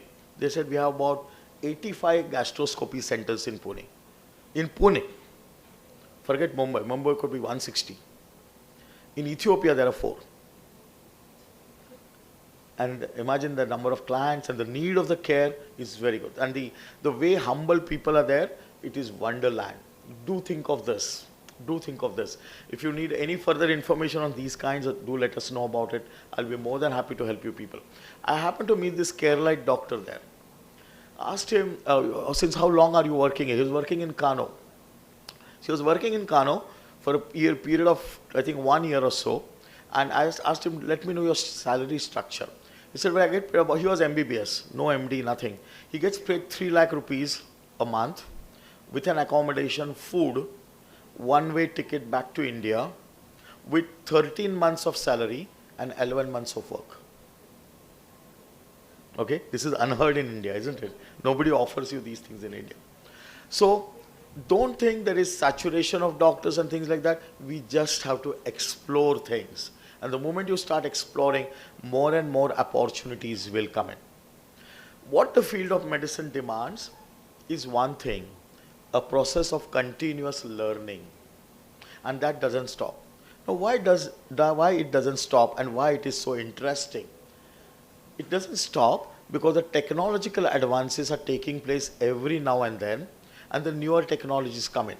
Formerly, a technological advancement taking place in USA would come to India in a year's time. But today, the ChatGPT gets it in next 5 minutes.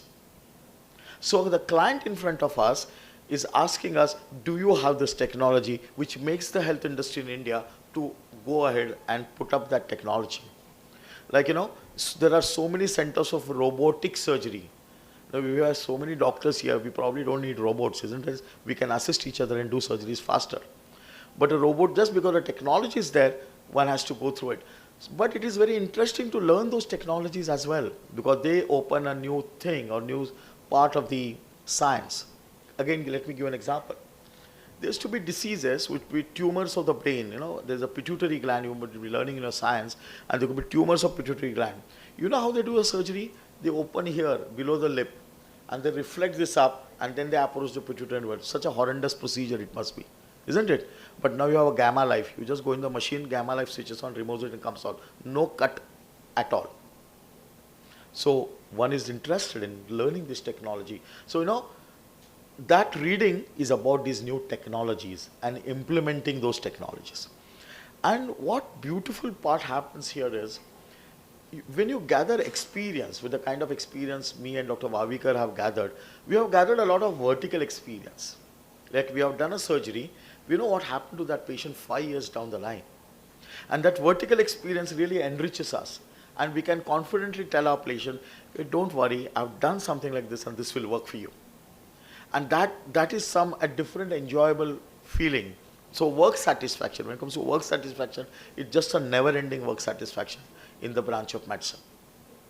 Well, I'll be open for any questions and queries from all of you. And I would like Chandrasekhar to put your view.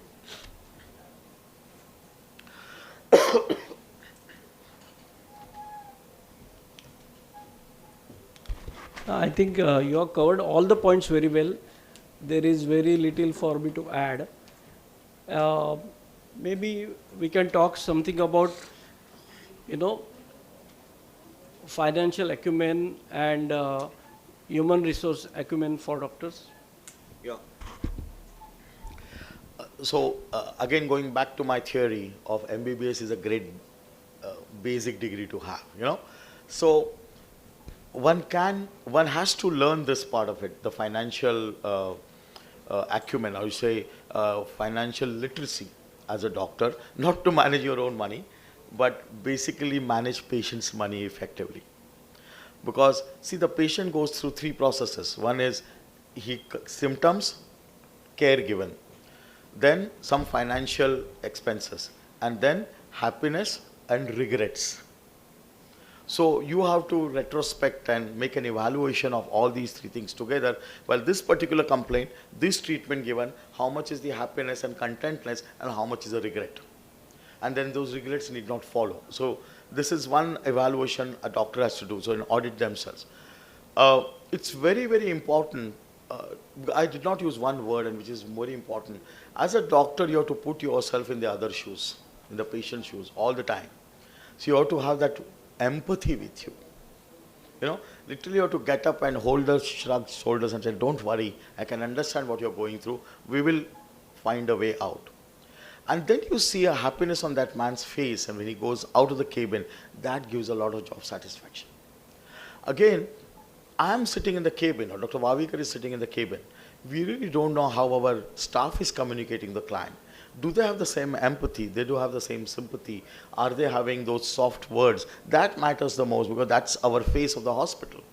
So we have to, as a doctor, we have to keep having meetings with the staff and telling them, what I feel I need to offer to my patients, and are you in sync with me? So we started this activity in the hospital, in my hospital in Kolhapur, because I have a celebration hospital. People come and deliver with me. So they don't come for diseases. It's a happy place. So when they deliver, on the day of discharge, we would make a small cake and take it there, have a cake cutting ceremony as like a first birthday celebration from the hospital side. And then there would be a small talk among the staff there, and they would ask which staff you felt is the nicest one who cared for you, which staff was not so good. And they would have an open, casual discussion, but that made the staff improve. I'm just giving you one example of it. Okay, so that way it gives you a much more learning experience as you mature and go to the society. I just give you one more experience. This we did with women, being a gynecologist. So I used to go from college to college, educating all the girls about menstrual health and sexual health, etc., etc.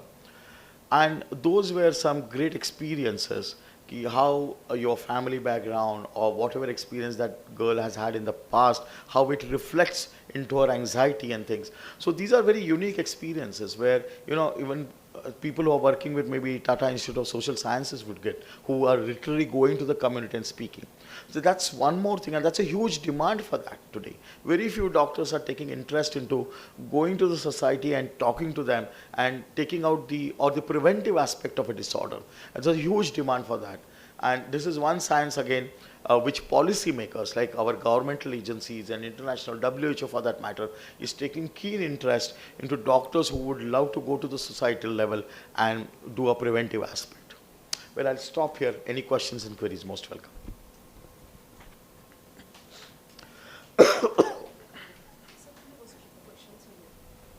Thank you. Mike, sir. Students, any questions?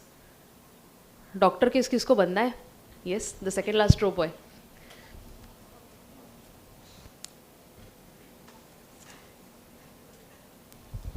Miss, after 10th, how many years it will take to become a gynecologist? Yeah, after 10th, obviously 12th, 2 years there, then 5.5 years of MBBS, and then 3 years of your MD, and then you're a gynecologist. Thank you. आणखी काही प्रश्न कोणाला मराठीत पण विचारू शकता? Yes, please.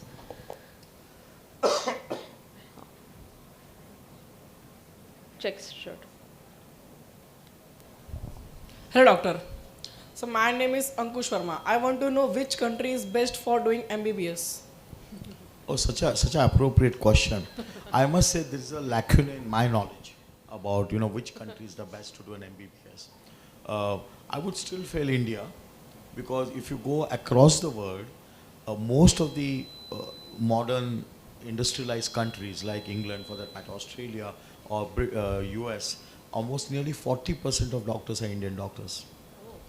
So it's a huge achievement by Indian doctors there. So Trump could not put that H-1B visa for doctors. He could not. His system would have been ruined completely. One Yes, NHS strike or national hospital strike in England, it will ruin their whole system. You go to, as a patient, to any British hospital, you can safely speak in Hindi and you're through. So I still feel India is the best. But if you're looking not able to get an admission through NEET, because I do understand it's a huge competition, be ready to go out with a mind to jump onto USMLE or India once you complete your MBBS. Because their MBBS is definitely deficient. You're just completing it for the graduation part of it, but you'll have to enrich yourself by coming to India or go to USMLE or PLAB, taking that way. So after doing MBBS from other country, when we came in India, we should give entrance exam. Yeah, you have to give an entrance exam, and there are only a certain window period for that, and there are only certain number of attempts one has to go through. So as any person, any businessman or anything, one would put hands on different things. So when you complete your graduation abroad, do put your hand into foreign entrance exam as well, not just an Indian entrance exam. Like, can you take an entrance exam of Dutch or German or England or USMLE? Okay, it's worth doing that rather than just depending only solely as Indian. Because the entrance exam are pretty cheap, but if you get through, then your life is made anyway. Thank you, sir.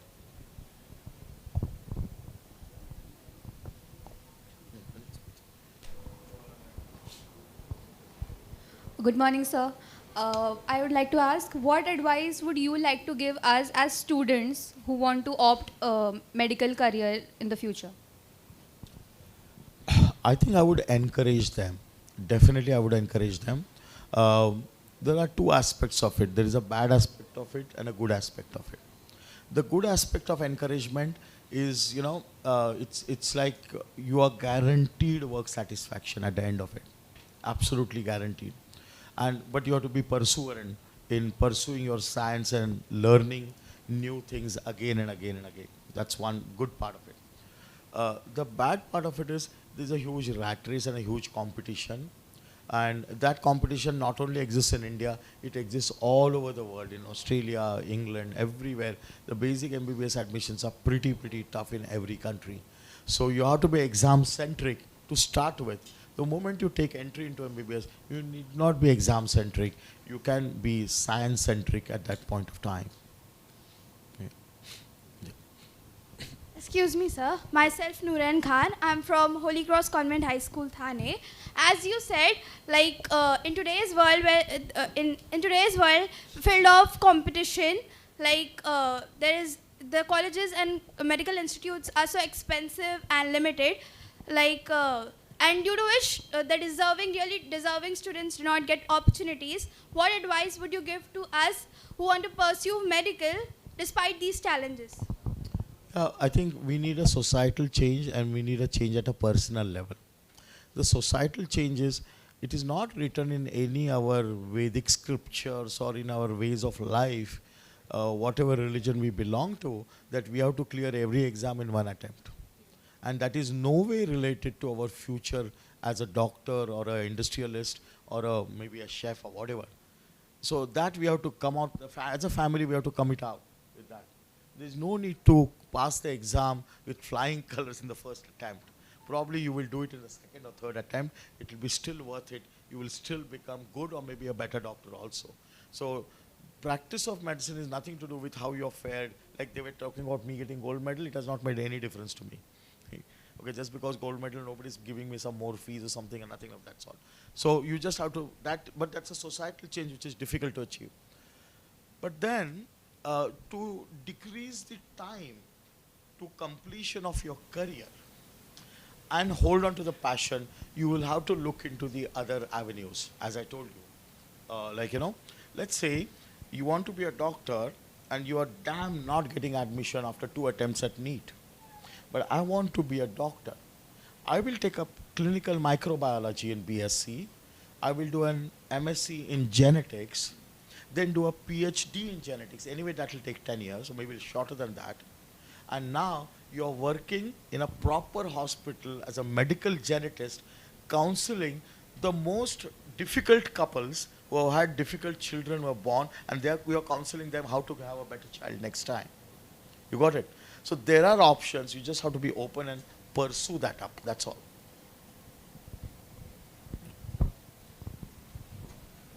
Beyond MBBS, if you can just throw some light on, BDS, physiotherapy, occupational therapy, pharmacy. So let me tell you that suppose you complete your MBBS and you don't get an opportunity to do MD, or you got sick of it, nahi karna hai mujhe. But trust me, what is the need of India today from the medical point of view? Do they need more gynecologists, ophthalmologists, ENT specialists? No.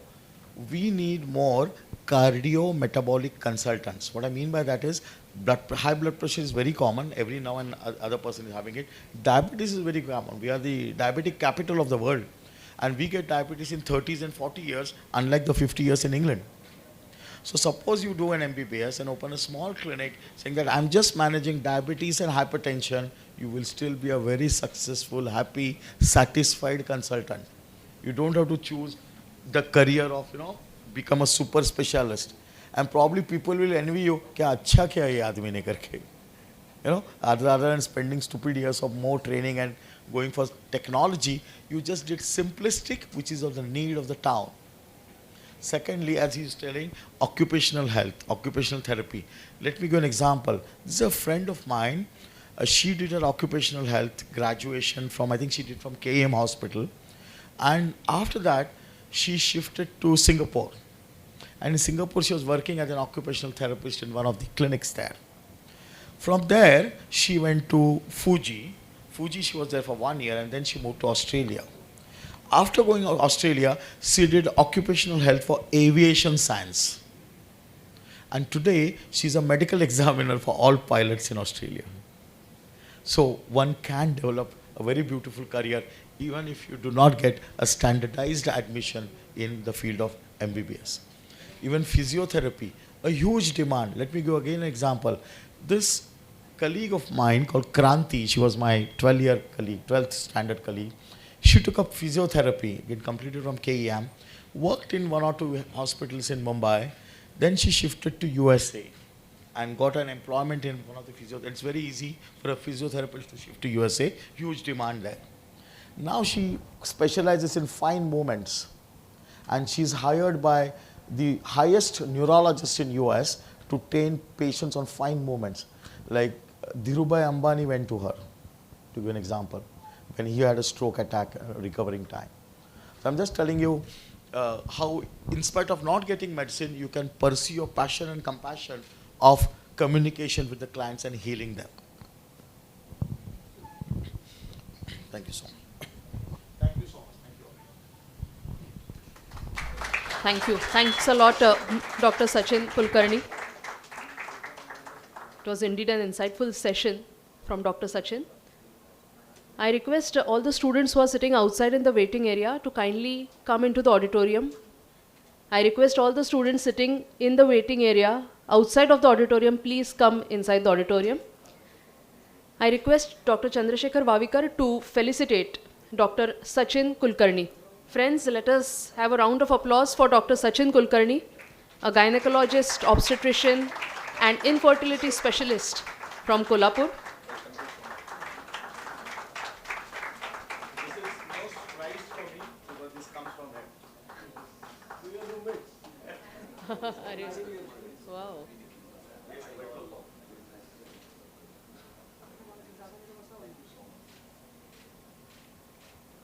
Thank you, students, for coming in. So friends, our next guest speaker is already here, and I'm sure you must have just seen him the moment he entered. And automatically, I think the auditorium was filled with an altogether different aura the moment IPS Vaibhav Nimbalkar entered this room. So yesterday we had retired Lieutenant Colonel who served in the Indian Army for 15 years, Omar Pathare. So yesterday, just after his discussion, I just spoke the popular dialogue, "How's the Josh?" And the audience was quite responsive in saying, "Hi, sir."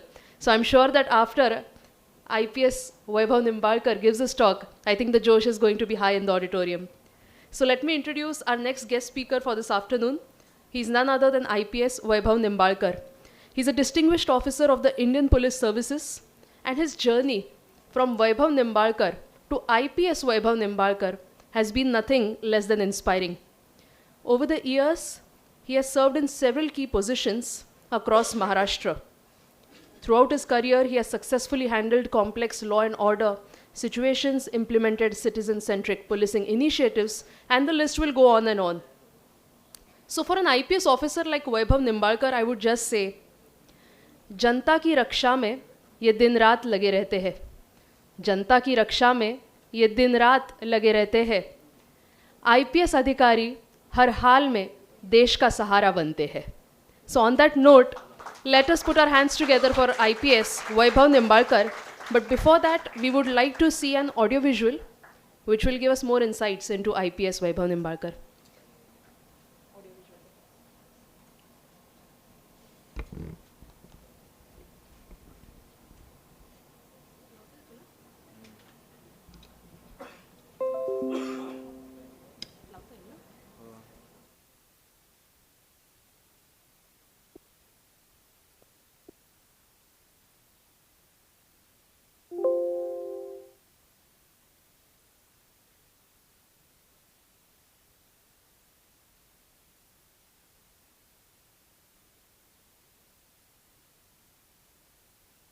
कोई नहीं आ रहा है Ralte please cease fire we are not firing please cease fire करो I am hurt अरे एक आदमी मर गया सर तो जिसमें वैभव निम्बालकर राल्टे को जो कोलासिब के एसपी हैं उनसे बार बार मांग कर रहे हैं इल्तजा कर रहे हैं कि ये इस फायरिंग बंद करिए और लगातार फायरिंग जारी है ऐसा नहीं कि फायरिंग रुकी है ये बोलने के बाद भी बार बार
ऐ मेरी ज़मीं अफसोस नहीं जो तेरे लिए सौ दर्द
ओ हीर मेरी तू हंसती रहे तेरी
हॅलो हॅलो,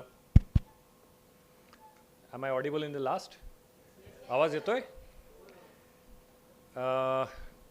वातावरण देशभक्तीपूर्ण झालेलं आहे. मला एका प्रार्थनेने आजच्या सेशनची सुरुवात करायची आहे. I will say the prayer in Marathi.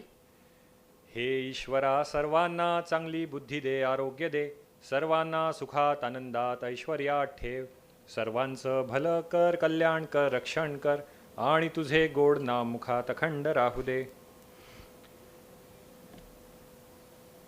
Wavikar I institute तर्फे आयोजित या दृष्टी 2025 कार्यक्रमामध्ये मला इथे बोलवलं आणि सर्व युवकांसमोर तुमच्यासमोर बोलण्याची मला संधी मिळते, त्याबद्दल मी सर्वप्रथम तुम्हा सर्वांचे आभार व्यक्त करू इच्छितो. स्पेशली डॉक्टर वावीकर, डॉक्टर प्रसाद सर आणि सगळेच इथे बसलेल्या सर्वांना माझा नमस्कार आहे. मला ऑडियन्स खूप मिक्स्ड वाटतोय. सगळ्यात पहिल्यांदा मला सांगा की इथे मराठी समजत नाही असे किती आहेत? हा मी प्रश्न मराठीत विचारला चुकून. यहाँ बैठे हुए कितने लोगों को मराठी आता नहीं है? बिल्कुल नहीं आता है. अच्छा, 2 लोग हैं. So I think the majority wins. बीच बीच में will shift to English for the benefit, but there are some punches or some things which are better delivered in the mother tongue, but ठीक है, I'll try my level best. सबसे पहले तो पहिल्यांदा हा व्हिडिओ दाखवण्याचा, ऑडिओ व्हिज्युअल जे तुम्ही बघितलं त्या दाखवण्यामागे बरेचसे उद्देश आहेत. एकतर म्हणजे ओळख आहे ती पटकन देता येते, त्याच्या मागे जास्त फापट पसारा लावायची गरज नाही पडत. दुसरी गोष्ट, ज्या आपल्या मनामध्ये ज्या यशाच्या एक ठोस संकल्पना असतात की IAS IPS झाला म्हणजे काहीतरी लाल दिव्याची गाडी असते, हाताखाली खूप नोकरचाकर असतात आणि एकदम ते ब्रिटिश स्टाईल आपलं जी कन्सेप्ट असते मनामध्ये तशी असते. Which is not far from truth also, पण विथ द चेंजिंग टाइम्स आपल्याला लक्षात यायला पाहिजे की कुठलंही पद असो, कुठलंही यश असो, ते असं प्लॅटरमध्ये तुम्हाला मिळत नाही. Life is not a bed of roses.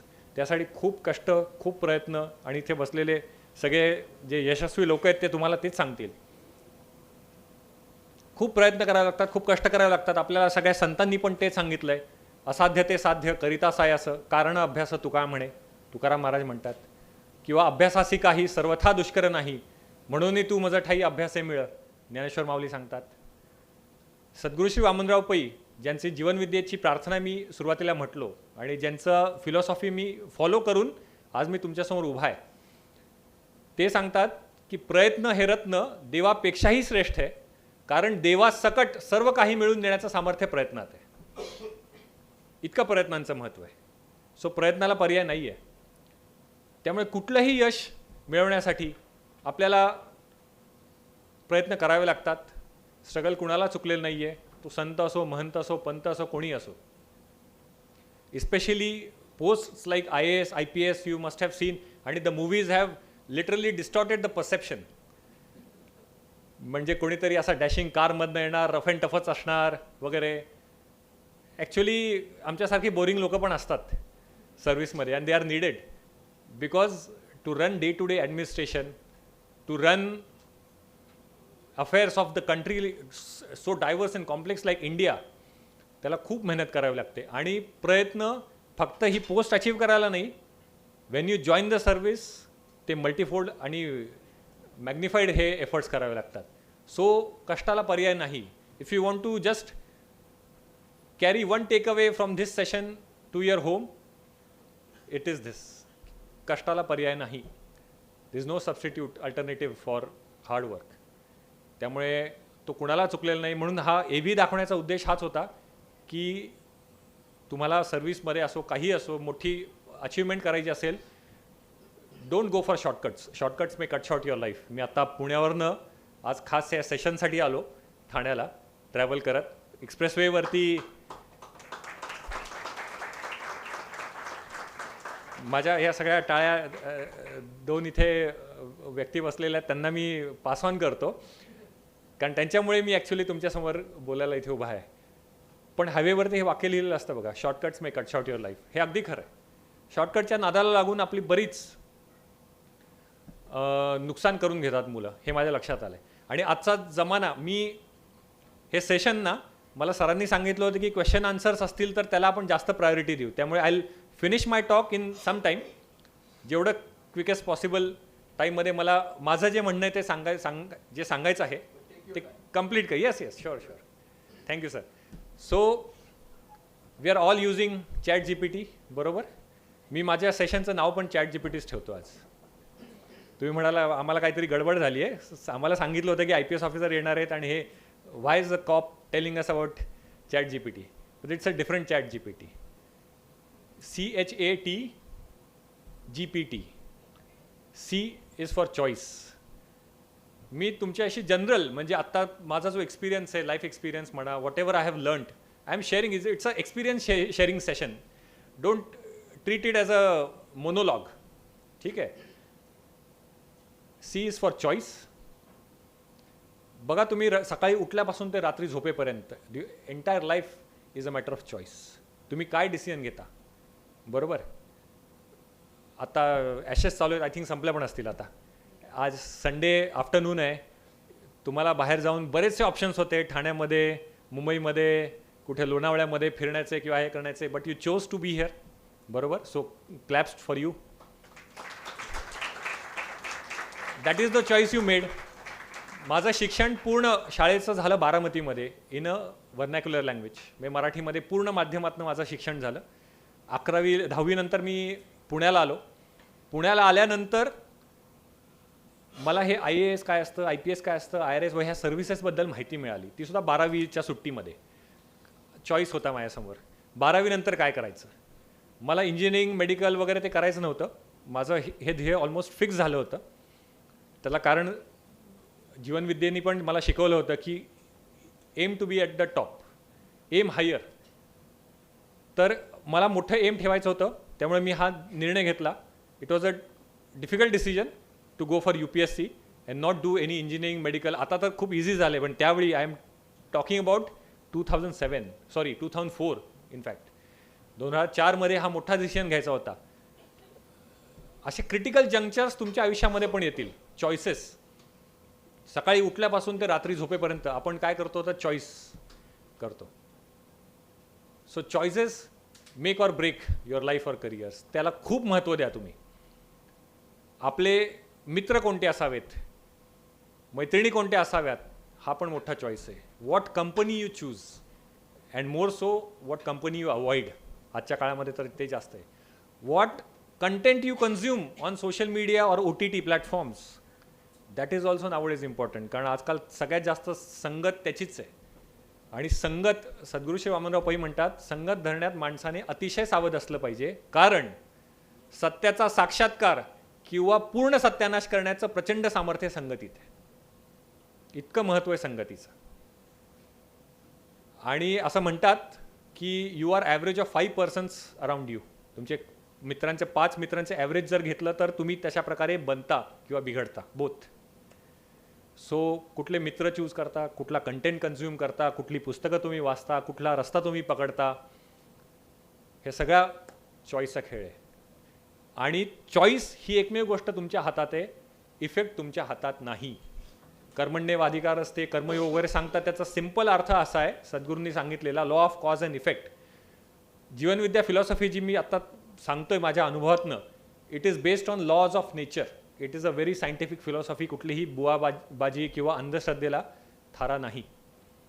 मी सायन्सचा विद्यार्थी. I did my BSc in mathematics from Fergusson college. त्यामुळे सायन्सचा बेस आहे मला. म्हणूनच जीवनविद्या सद्गुरूंची जी आवडली त्याचं कारण हेच आहे की सायंटिफिक आहे, based on laws of nature आहे, लॉजिकल आहे, एक्सपिरियन्स बेस्ड आहे, प्रॅक्टिकल आहे, अनुभवसिद्ध आहे. हा सूर्य आणि हा जयद्रथ इतकं सूर्यासारखं सरळ आहे. चॉईस तुमच्या हातात आहे, त्याचा परिणाम तुमच्या हातात नाही. तुम्ही म्हणाल की मी चॉईस काही असला तरी मी परिणाम बदललेले नाही. महर्षी धोंडो केशव कर्वेंची गोष्ट सांगितली जाते. ते लहान असताना, शाळेत असताना परीक्षा जवळ आली होती, तेव्हा ते आणि त्यांचा मित्र सारसबागेच्या गणपती मंदिरात गेले. किती जण गेलेत सारसबागेत? अरे वा, छान. सारसबाग तुम्हाला माहिती आहे, तिथं प्रसिद्ध गणपतीचं मंदिर आहे. तिथे गेले आणि त्यांनी, त्यांचा जो मित्र होता तो मित्र हात जोडून देवाला म्हणाला, काय म्हणाला असेल, परीक्षा जवळ आली की आपण काय मागतो सगळ्यांना माहिती आहे, देवा मला पास कर, 5 किलो पेढे ठेवेन. बरोबर. महर्षी धोंडो केशव कर्वेंनी ते ऐकलं. त्यांना देवाचा अपमान करायचा नव्हता, पण त्याच्या मित्राच्या डोळ्यात अंजन घालायचं. ते काय म्हणाले, देवा मला नापास करून दाखव, मी 5 किलो पेढे देईन. याचा अर्थ काय, ज्यांनी सुरुवातीपासून शेवटपर्यंत अभ्यास केला, करणं हे मागणं आहे सद्गुरू म्हणतात. अभ्यास केला म्हणजे देवाकडे काय मागितलं, यश मागितलं. आणि हा त्यांचा मित्र म्हणजे दिवसभर अभ्यास नाही केलेला, वर्षभर, आणि रिझल्ट काय मागतोय, कुणाचं खरं होईल मला सांगा. सो चॉईस खूप महत्त्वाचं आहे. आणि तुम्ही ह्या एजला आहात की प्रत्येक गोष्टीमध्ये तुमचा चॉईस मॅटर करणार आहे. मी सांगितलं मगाशी, संगत कुठली निवडताय, करिअर कुठलं निवडताय, लाईफ पार्टनर काय निवडताय, व्हेरी क्रिटिकल चॉईसेस. आणि ते म्हणून सद्गुरू म्हणतात की तूच आहेस तुझ्या जीवनाचा शिल्पकार. चॉईस तुमच्या हातात आहे, कॉज तुमच्या हातात आहे, इफेक्ट तुमच्या हातात नाही. कराल ते तुम्हाला भोगावं लागणार आहे. बरोबर. सी नंतर काय येतो, H is for health. Health आता आपण आता आय इन्स्टिट्यूटमध्ये बसलेलो आहे, आजूबाजूला सगळे डॉक्टर आहे. याच्या आधी पण डॉक्टरांचं सेशन झालेलं आहे इकडे. त्याच्याबद्दल जास्त मला वाटते बोलण्याची गरज नाही, कारण आता आपण सगळे अवेअर आहोत, असायला पाहिजे. पण एका गोष्टीबद्दल मला बोलायला पाहिजे, कारण ॲज अ कॉप मला जे काही आत्तापर्यंत 15-16 वर्षांचा पोलीसमधला अनुभव आहे, माझ्यासमोर मी तरुण मुलामुलींचे आयुष्य व्यसनामुळे बर्बाद होताना बघितलेत. व्हेरी ब्राईट फ्युचर असलेली, ब्राईट स्टुडंट्स, जी पुढे खूप मोठं आयुष्य त्यांनी घडवू शकले असते, लिटरली रसातळाला गेले संगतीमुळे, व्यसनांमुळे सुद्धा. आणि आपल्याला वाटतं की ड्रग्ज वगैरे हे मोठमोठ्या पार्ट्यांमध्ये वगैरे चालतात, तर ना, असं नाही आहे दुर्दैवाने. आजकाल आपल्या घरापर्यंत ते लोण पोचलेलं आहे. सो सावध, सद्गुरू अजून एक सांगतात की सावध तो सुखी. आपल्याला प्रत्येकाला सतत सावध असलं पाहिजे, चॉईसेसबद्दल, तसं आपल्या हेल्थबद्दल पण. हेल्थ आपली शारीरिक, वैचारिक आध्यात्मिक सगळीच हेल्थ खूप मॅटर करते. आणि तुम्ही कुठल्याही मोठ्या यशाच्या शिखरावर पोचलेल्या माणसाला विचारा, कुठलंही यश असो, कुठलंही तुम्हाला इवन असं समजा की 100 कोटी जरी मिळाले तरी ते एन्जॉय करण्यासाठी तुम्हाला हेल्प पाहिजे. आत्ता इथे बसलेल्या कोणाची जर का दाढ दुखायला लागली, तुम्हाला लक्ष लागेल का तुमचं कुठेही? अजिबात लागणार नाही. Health is wealth. आणि व्यसनामुळे आपण, सद्गुरू म्हणतात की व्यसन ही विकत घेतलेली पीडा आहे आणि व्यसनी मित्र हा आपला 7 जन्मांचा शत्रू समजून त्याच्यापासून लांब राहता आलं पाहिजे आपल्याला. आणि मी बघितलं, मी मुलामुलींना नेहमी सांगतो की आपण ना पियर प्रेशरमुळे, आणि आजकाल जे शब्द खूप फेमस आहेत ना, फोमो आणि योलो, काय अर्थ होतो त्याचा सांगा? फोमो म्हणजे बऱ्यापैकी सगळ्यांना माहिती आहे. What is FOMO? What is YOLO? हां, अशा अचरट कल्पनांपायी आपण व्यसनांच्या आहारी जातो. काय होतं? मित्राचा फोन येतो. आजकाल बघा, शाळेतले मुलंसुद्धा जंगी पार्ट्या करतात. मित्राचा फोन येतो आणि म्हणतो आज माझा बर्थडे पार्टी आहे. त्याला माहिती आहे हा मित्र पिणार आहे. तो लक्षात घेतो. तो म्हणतो की अरे मी पित नाही, पण तो म्हणतो ये रे आज फक्त तू बस, काही करू नकोस. तो येतो, मित्र येतो. संध्याकाळी पार्टी त्यांच्या एका हॉटेलमध्ये होते. दारूचा ग्लास, पेग वगैरे भरला जातो. तो जो मित्र असतो पिणारा, हळूच तो पेग असा समोर सरकवतो आणि एक जहाल वाक्य वापरतो, जबरी वाक्य वापरतो. ते म्हणजे काय? घे रे फुकट आहे. आमच्या पुण्याकडे एक म्हण आहे, जे जे फुकट ते ते पौष्टिक. आपलं जे फुकट मिळालं असतं ते गिळून टाकण्याची आपली प्रवृत्ती असते. त्यामुळे तो जो एकच प्याला असतो ना, तिथं तो भरीच पडतो. म्हणजे पियर प्रेशरला, गडकरींचं जे नाटक आहे एकच प्याला, तो एकच प्याला राहत नाही, तो आयुष्यभर प्यालेला राहतो. अशी सवय लागते. एक स्मोक घेऊन बघ, एक हे घेऊन बघ, एक घेऊन बघ, स्ट्रेस कमी होईल, हे कमी होईल, ह्या होईल, त्या होईल. आणि चांगल्या घरातली मुलं मुली बिघडलेली मी बघितली आहे. त्यामुळे मला कळकळीचं सगळ्यांना आव्हान आहे. आणि खरं सांगायचं ना तर व्यसनं ना करायचीच आहे तर 2 प्रकारची करा. एक संस्कृतमध्ये खूप छान सुभाषित आहे, व्यसनानी संती बहुनी, व्यसनम द्वयमेव केवलम व्यसनम. म्हणजे व्यसनं जगामध्ये खूप आहेत, पण खरी व्यसनं 2च, विद्या व्यसनम व्यसनम अथवा हरिपाद सेवनम तू. म्हणजे देवाची भक्ती, म्हणजे ज्ञानाची उपासना किंवा देवाची भक्ती, ही 2च खरी व्यसनं. करायची तर ही करा, बरोबर. सो व्यसन आपल्याला टाळता आलं पाहिजे, त्याच्यापासून लांब राहता आलं पाहिजे आणि हेल्थ आपली टिकवता आली पाहिजे. तिसरी गोष्ट, add value. A for adding value to your life. म्हणजे बघा, बऱ्याचदा आपला आता तर हा गैरसमज बऱ्यापैकी मोडीत निघाला आहे. मी आत्ताच I just met a very bright young boy named Soumik. आणि जग तुम्हाला सगळ्यांना माहिती, इथे बसलेल्या प्रत्येकाच्या खिशामध्ये सुपर कम्प्युटर आहे म्हणू शकतो आपण. 10, 15, 20 years ago we could not have imagine की एवढी डिस्ट्रप्टिव्ह टेक्नॉलॉजी आहे की तुम्ही आज शिकलेलं उद्या परवापर्यंत ते ऑब्सोलीट होऊन जात आहे. कधी घेतलेली डिग्री 2004, 5, 6, 7 किंवा इवन 4-5 वर्षांपूर्वी घेतलेली डिग्री ऑब्सोलीट होऊन जाते. सतत शिकत राहण्याला पर्याय नाही. सद्गुरू श्री वामनराव पैंनी शिक्षणाची एक छान व्याख्या केली आहे. क्षणाक्षणाला शिकणं म्हणजे शिक्षण. शिक्षण, प्रत्येक क्षणाला शिकता आला पाहिजे आपल्याला, प्रत्येक क्षणाला. आणि आपण शेवटपर्यंत आयुष्याचा विद्यार्थी राहता आला पाहिजे. तो खरा माणूस मोठा होतो. अशी एक गोष्ट सांगतात अल्बर्ट आइन्स्टाईनची. ही ऐकिवात गोष्ट आहे, खरं माहीत नाही मला, बट खूप सुंदर आहे, त्याच्यातनं आपण बोध घ्यायला हवा अशी आहे. अल्बर्ट आइन्स्टाईन प्रिन्स्टन युनिव्हर्सिटीमध्ये शिकवायला होता. तिकडे खूप छान पद्धत आहे. तुम्हाला कितीही तुम्ही ग्रेट असाल, नोबेल लॉरिएट असाल, तुम्हाला युनिव्हर्सिटीमध्ये शिकवावं लागतं, मुलांना घडवावं लागतं. सो खूप छान पायंडा आहे तिकडे. प्रिन्स्टनचं फिजिक्सचं लेक्चर संपवून आइन्स्टाईन बाहेर आला. बाहेर बस स्टॉप होता, बसची वाट बघत होता. एक सुटाबुटातला यंग हँडसम मुलगा, त्याच्याही हातामध्ये फिजिक्सची पुस्तकं घेऊन तो पण शेजारी उभा राहिला. दोघेही बसची वाट बघत होते. त्या काळी मीडिया एवढा प्रचलित नव्हता, त्यामुळे हा आइन्स्टाईन वगैरे असं लोकांना माहीत नव्हतं. तर आइन्स्टाईननी सहज त्याच्याकडे कुतूहलाने बघितलं, त्याच्या हातात फिजिक्सची सगळी पुस्तकं बघितली आणि क्युरिओसिटीने त्याला विचारलं, young man who are you. त्या मुलाला विचारलं, तू कोण आहेस? त्या मुलाने उत्तर दिलं की I am a doctor of physics. त्यांनी नाव सांगितलं आणि म्हणाला I am a doctor of physics, म्हणजे PhD केलेलं असणार त्यांनी फिजिक्समध्ये. आईन्स्टाईनच्याही हातामध्ये काही फिजिक्सची पुस्तकं होती. त्या मुलाने आईन्स्टाईनला विचारलं, old man who are you, तू कोण आहेस? आईन्स्टाईनने दिलेलं उत्तर प्रत्येकाने लक्षात ठेवण्यासारखं आहे. आईन्स्टाईन म्हणाला I am a student of physics. एक म्हणतो की I am a doctor of physics, आणि आईन्स्टाईनसारखा महान शास्त्रज्ञ जर म्हणू शकतो स्वतःला की I am a student of physics, तसं आपल्याला आयुष्यभर विद्येची उपासना, ज्ञानाची उपासना करत राहायला पाहिजे. म्हणजेच व्हॅल्यू एडिशन स्वतःमध्ये करत राहिली पाहिजे. सतत आधीच्यापेक्षा बेटर काय करू शकतो आपण. तुम्हाला एक गंमत सांगतो. असं म्हणतात की compounding is an 8th wonder of life. Banking क्षेत्रातले ते तज्ज्ञ बसले, त्यांनाही माहिती आहे की कंपाऊंडिंगचा किती महिमा आहे मोठा, जो भल्याभल्यांना आणि दुर्दैवाने खूप उशिरा कळायला लागतो. तो तुम्ही जेव्हा असं म्हणता ना की ॲड व्हॅल्यू, मी म्हणतोय की थोडं म्हणजे काय, किती असा फरक पडणार आहे. एक दिवस नाही केलं, 1-2 दिवस ब्रेक घेतला, 4-5 दिवस काही नाही केलं, 1 वर्ष गॅप घेतला, ठीक आहे, प्रत्येकाची कारणं वेगळी असू शकतात. पण मी कंपाऊंडिंगचा इथे मुद्दा मांडायचा आहे. तुम्ही जर स्वतःमध्ये 1% व्हॅल्यू एडिशन दररोज केली, if you add value, add skills, add progress to your life 1% a day, just 1% a day, तुम्हाला काय वाटतं, what do you think after the end of the year किती झालेली असेल तुमच्यामध्ये प्रगती? कोण सांगेल? 365%? 3800%.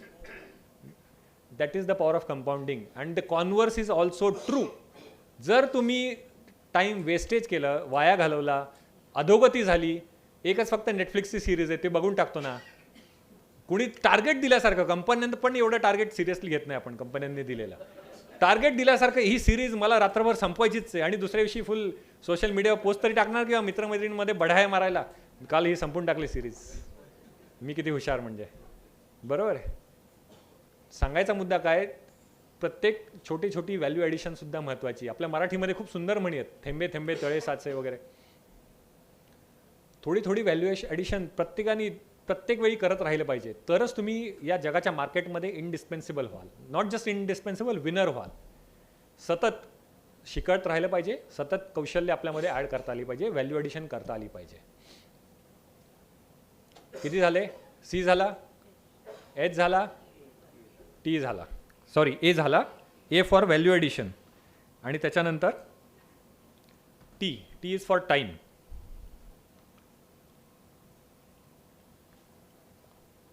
वेळेचं महत्त्व खरं भारतीयांना खूप शिकवायला पाहिजे. Time is so important. मी जर तुम्हाला एक प्रश्न विचारला इथे की तुमच्या प्रत्येकाच्या अकाउंटमध्ये दररोज 86,400 रुपये क्रेडिट झाले आणि ते तुम्हाला खर्च करायचेत, तुम्ही काय कराल? तुमची वेगवेगळी उत्तर, आपल्याकडे वेळ कमी आहे, वेगवेगळी उत्तर येतील. कोणी म्हणेल मी पार्टी करेन, कोणी म्हणेल मी इन्व्हेस्ट करेन, कोणी हे करेल ते करेल. तुमच्या प्रत्येकाच्या दैनंदिन आयुष्यामध्ये दररोज 86,400 सेकंद ॲड होत आहेत. अगेन पहिला जो पॉईंट आहे चॉईस तुमचा आहे, त्याचा कसा वापर करायचा आहे. आज जो वेळ आहे तो उद्या परत येणार नाही. तुम्ही कितीही टाटा, बिर्ला, अंबानी, मार्क झुकरबर्ग कोणी असा, गेलेली वेळ परत विकत घेता येणार नाही. आत्ता अभ्यास केला नाही, पुढे जाऊन मी करेन, आत्ता हे केला, वेळ गेल्यानंतर ती परत येत नाही. मित्रांनो, माझे वडील ते माझ्यापेक्षा खूप चांगले स्पीकर आहेत, मी त्यांच्यासमोर म्हणजे त्यांचाच खरं शिष्य आहे म्हणेन मी. ते खूप सुंदर वाक्य वापरतात.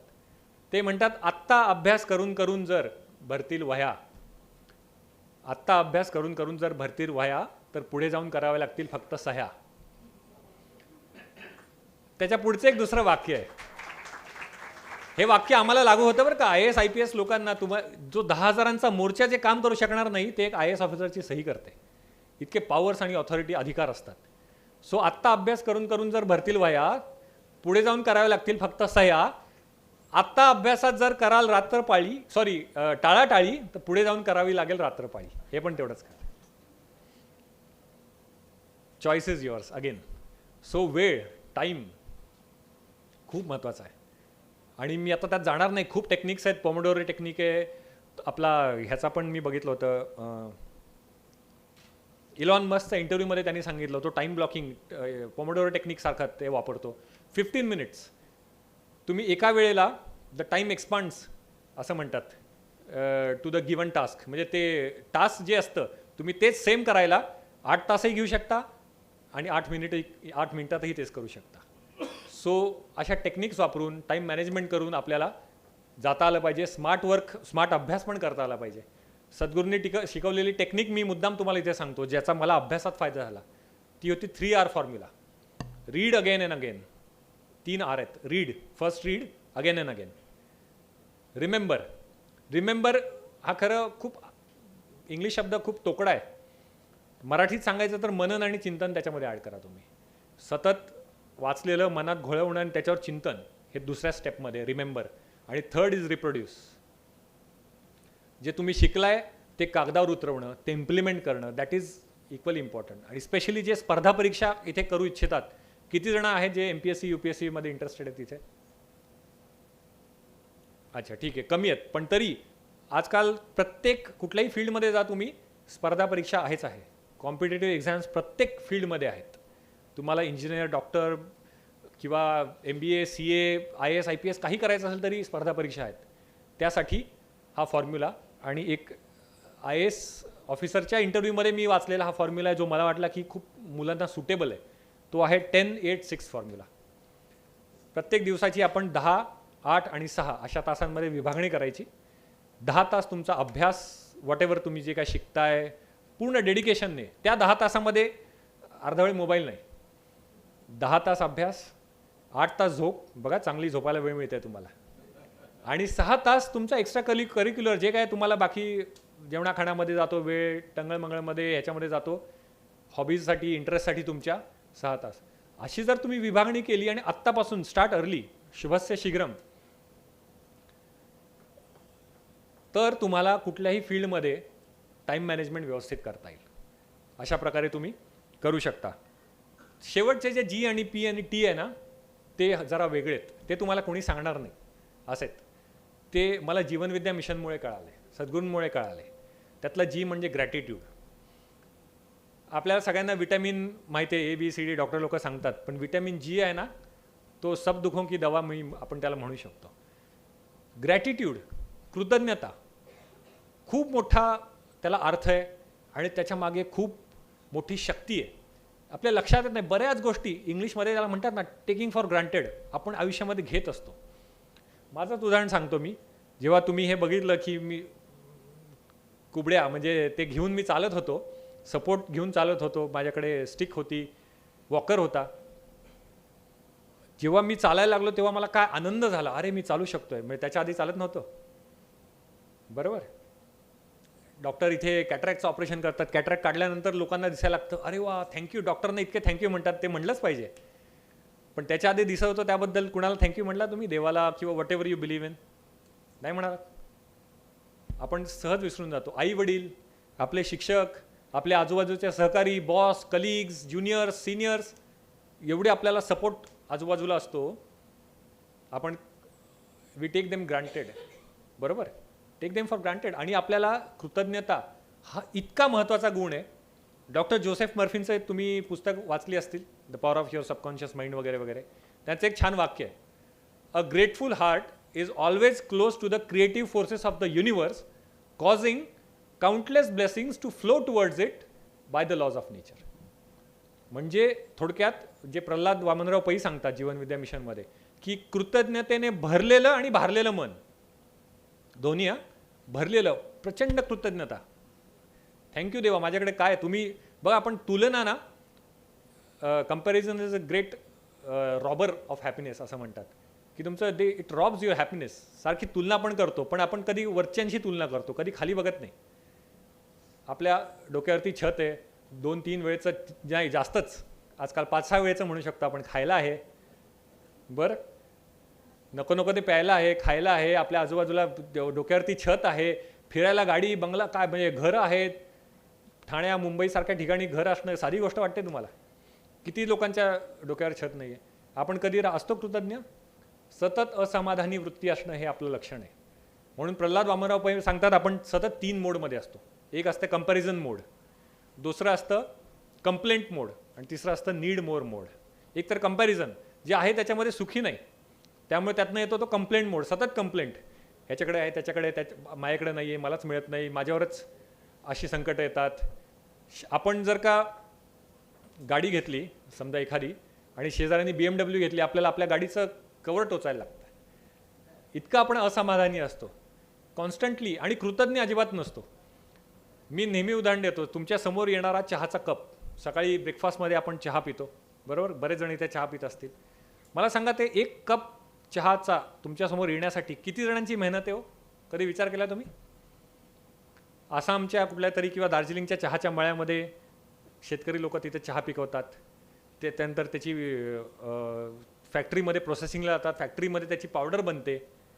महाराष्ट्रातला UPला शेतकरी ऊस पिकवतो, त्याची शुगर फॅक्टरीमध्ये शुगर बनते, साखर बनते बरोबर. त्याच्यानंतर गाई गुरं पालन करणारे शेतकरी किंवा चितळे म्हणा, त्यांच्याकडनं दूध येतं बरोबर.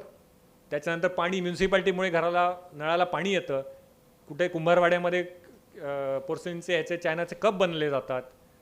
हे सगळं गेलं. त्यानंतर गॅस शेगडी, असं सगळ्या गोष्टी एकत्र येतात. त्यानंतर आई, स्वतःला तर काय बनवता येत नसतं बऱ्याच जणांना, चहा आई चहा बनवून देते. असं सगळ्या गोष्टी एकत्र आल्यानंतर एक साधासा चहाचा कप आपल्यासमोर येत असतं. मग आपण सकाळी उठल्यापासून रात्री झोपेपर्यंत आयुष्यभर जे जीवन जगतोय, किती जणांप्रती आपण कृतज्ञ असलं पाहिजे बरोबर की नाही.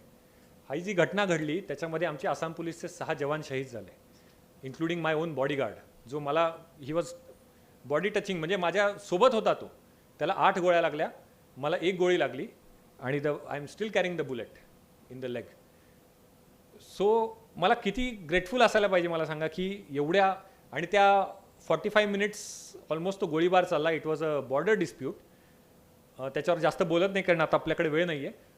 पण 10,000 rounds were fired that day. त्याच्यामध्ये मला 1 गोळी लागली आणि ते पण अशी लागली, अशा ठिकाणी लागली की फिमर, नेक ऑफ द फिमरने त्याचा पूर्ण इम्पॅक्ट घेतला. इट क्रॅश्ड आणि मला हाड फुटण्याचा स्वतःला आवाज आला. I got immobilised, paralyse totally at that moment. आणि तीच जर गोळी 1-1.5 इंच वर लागली असती तर कदाचित पोट फाडून बाहेर आली असती. अशा प्रकारचा घटना, त्याच्यातून वाचणं, त्याच्यानंतर ही सगळी सपोर्ट सिस्टीम, म्हणजे माझे आईवडील, माझी पत्नी, सगळे doctors. I got operated in Kokilaben Ambani hospital. I was airlifted. सगळ्या गव्हर्नमेंटच्या ऑफिसर्सनी यांनी मदत केली. चीफ मिनिस्टरपासून ते खालच्या सगळे ऑफिसर्स एअरलिफ्ट करून मला मुंबईत आणलं. आय गॉट ऑपरेटेड विदिन 24 hours. आय अंडरवेंट 3 सर्जरीज. त्याच्यानंतर फिजिओजनी खूप काम केलं, मेहनत घेतली. आईवडिलांनी आणि फॅमिलीने पूर्ण सपोर्ट दिला. दादांनी आणि जीवनविद्येचा जो परिवार आहे त्यांनी प्रार्थना म्हटल्या. म्हणजे जीवनविद्या मिशनचा परिवार तर इतका ग्रेट आहे की सगळे कार्यकर्ते एकतर निस्वार्थीपणे काम करतात आणि माझ्यासाठी जगभरातून प्रार्थना म्हटल्या फॉर माय सेफ्टी आणि रिकव्हरी. आज मी तुमच्यासमोर उभा आहे. Should not I be grateful? So आत्ताच्या घडीला अगेन आय हॅड चॉईसेस की I could have kept blaming, असंच का घडलं, माझ्या बाबतीत का घडलं, देव किती निष्ठुर आहे, हे ते असं नाही घडायला पाहिजे होतं, ह्यांची चूक आहे, त्यांची चूक आहे. हा एक माझ्याकडे पर्याय होता. आणि दुसरा पर्याय आता आहे कृतज्ञ. आत्ता मी जो माझ्या पायावर 2 पायावर उभा आहे, किती जणांचा हातभार लागला आहे.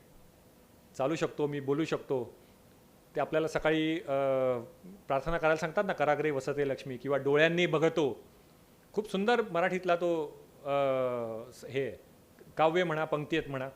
डोळ्यांनी बघतो, ध्वनी परिसतो कानी, पदी चालतो, जिव्हेने रस चाखतो, मधुरही वाचे आम्ही बोलतो, हाताने बहुसाळ काम करीतो, विश्रांतीही घ्यावया, घेतो झोप, सुखे फिरूनही उठतो, ही ईश्वराची दया. एवढं सगळं करू शकतोय. Learn to be grateful. मी मुद्दाम याच्यावर जास्त वेळ घेतला कारण कृतज्ञता हा मोठा चुंबक आहे. मगाशी मी वाक्य जे तुम्हाला सांगता अर्धं राहिलं. कृतज्ञतेनं भरलेलं आणि भारलेलं मन हे लोहचुंबकासारखं आहे. सगळ्यात चांगल्या गोष्टी तुमच्याकडे आकर्षित करण्याचा ते एक मार्ग आहे. त्यामुळे G for gratitude, P for पुण्य. लोक म्हणाले आजच्या 21व्या शतकामध्ये तुम्ही पुण्य वगैरे पाप पुण्याच्या गोष्टी सांगताय. पुण्य हे म्हणजे अनवाणी चालत जाणं, उपास तापास, त्याला पुण्य नाही म्हणत आहेत. सद्गुरू म्हणतात तुमच्या ॲक्शन आणि रिॲक्शनमधूनच पुण्य आणि पाप निर्माण होतं. चांगल्या कर्माचं फळ पुण्य, वाईट कर्माचं फळ, दुष्कर्माचं फळ पाप. हे पुण्य तुम्हाला उपयोगी पडतं. मला सांगा किती रुपये दिल्यानंतर चांगला शेजारी मिळतो? किती पैसे खर्च केल्यावर चांगला बॉस मिळतो? किती पैसे खर्च केल्यावर की म्हणजे कदाचित तुम्ही लग्न कराल छान जोगी करोडो रुपये खर्च करून, चांगला नवरा किंवा नवरी मिळायला, बायको किंवा पती मिळायला किती पैसे लावावे लागतात? तिथं पुण्य लागतं.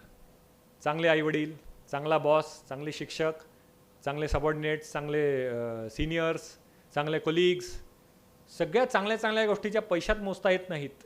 चांगले अनुभव, चांगलं लाईफ, बरोबर, चेहऱ्यावरचा आनंद पैशाने विकत घेता येतो का? नाही. मनाचं समाधान, ह्या सगळ्या पुण्याने मिळणाऱ्या गोष्टी आहेत.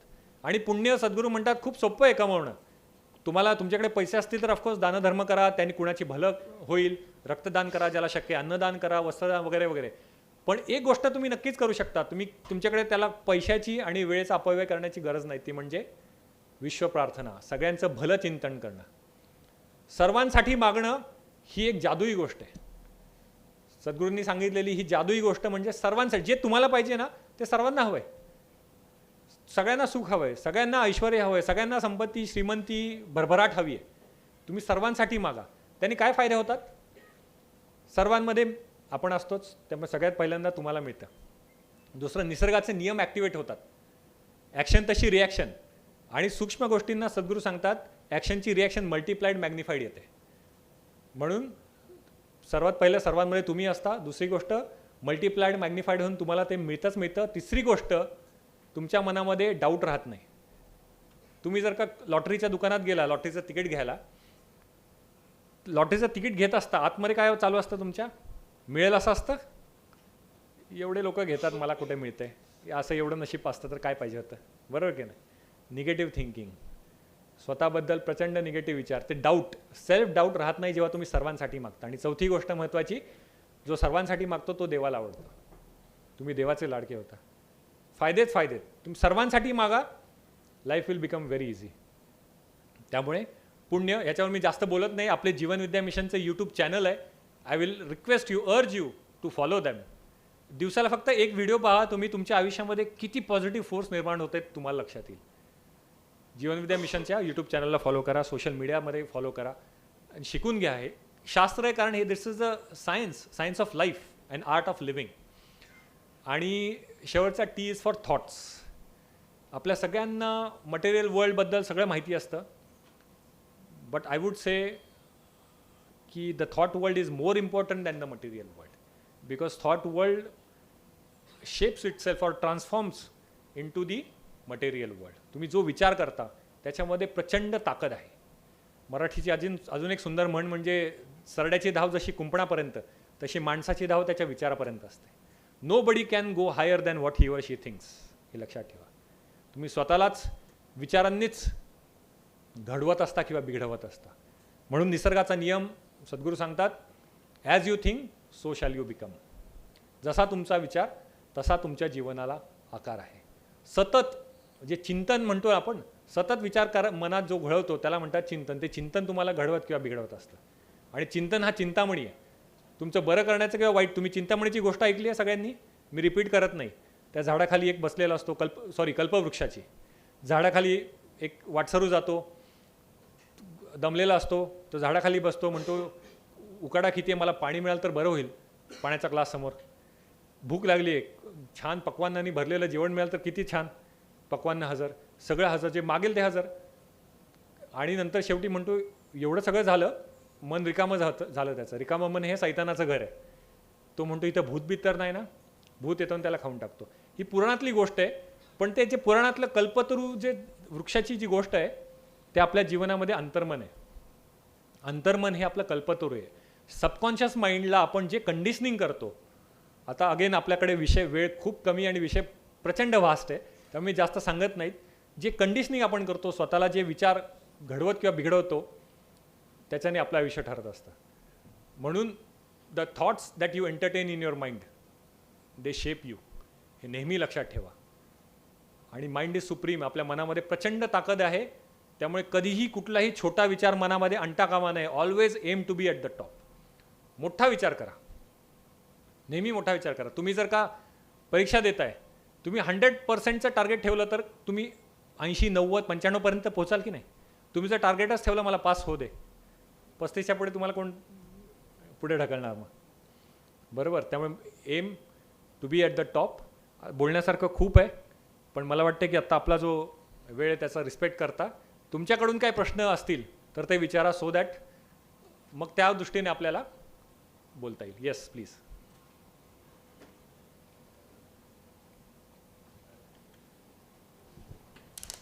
Good afternoon, sir. I am Saiba. Actually, sir, I want to become an IPS officer. So, what is the most important habit I should start building right now? Yes, good afternoon first of all. You can sit down please. Actually, all the things that I have mentioned here, all are important.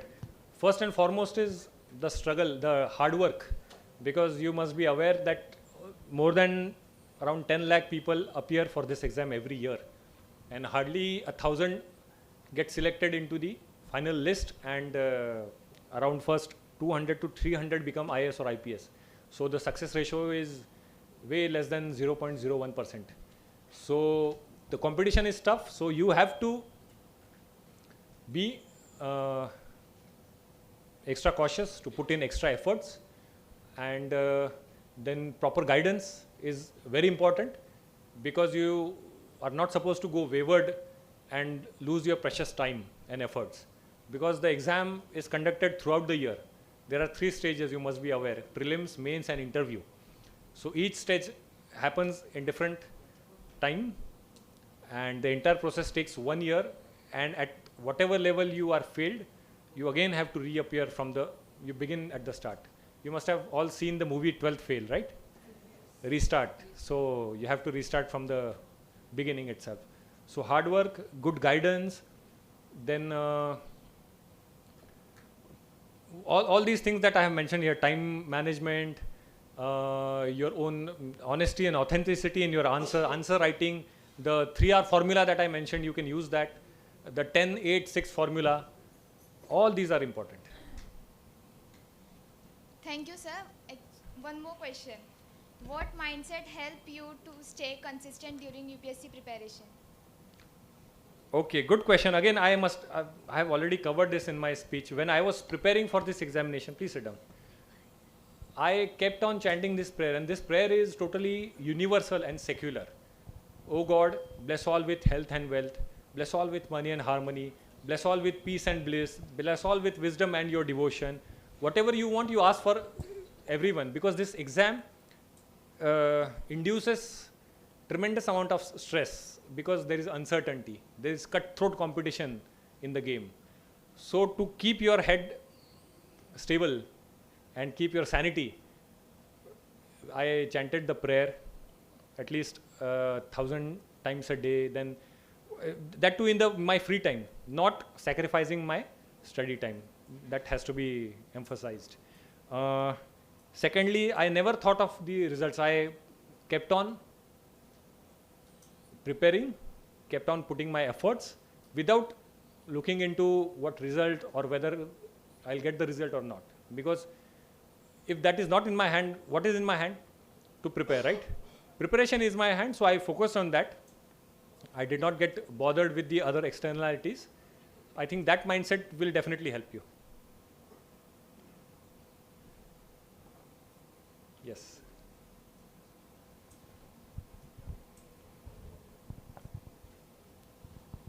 Good morning, sir. My name is Satyam Yadav, and I had a doubt that in movies I have seen some politicians misuse their power. If any IAS or IPS officer makes a rule or anything against them, they transfer them or suspend them. Is it really true? Or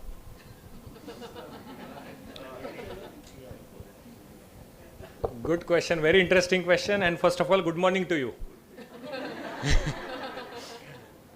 It's okay. On a lighter note, that is the reality. Unfortunately, there are all good forces, bad forces in every system, in every administration, you can say, in every field. The same goes with corporate field also. In any field you take, good people, bad people are everywhere.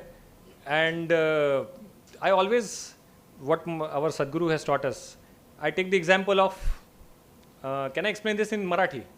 You understand Marathi? बाहेर थंडी पडल्यावर आपण काय करतो? Do we blame the winters outside? No what do we do? Blanket घेतो किंवा sweater घालतो, बरोबर? आपल्या हातात तेच आहे. So if I start blaming others for what I am experiencing, that is endless cycle, doom cycle, बरोबर? त्यामुळे whatever is in our hand, चांगलं काम करत राहणं. आणि जिथे whatever, because the services are such, these are all India services. Wherever I am posted I have to serve. If I told you ना की 12-13 years I was in Assam. I served there. Now I am posted in Pune. So wherever you are posted, you are there to serve the motherland, serve the nation, serve the people. That is in our hand. Whatever is in your hand, you do it. Otherwise, blame करने के लिए तो the entire world is there. I could start blaming each and every person and make myself unhappy.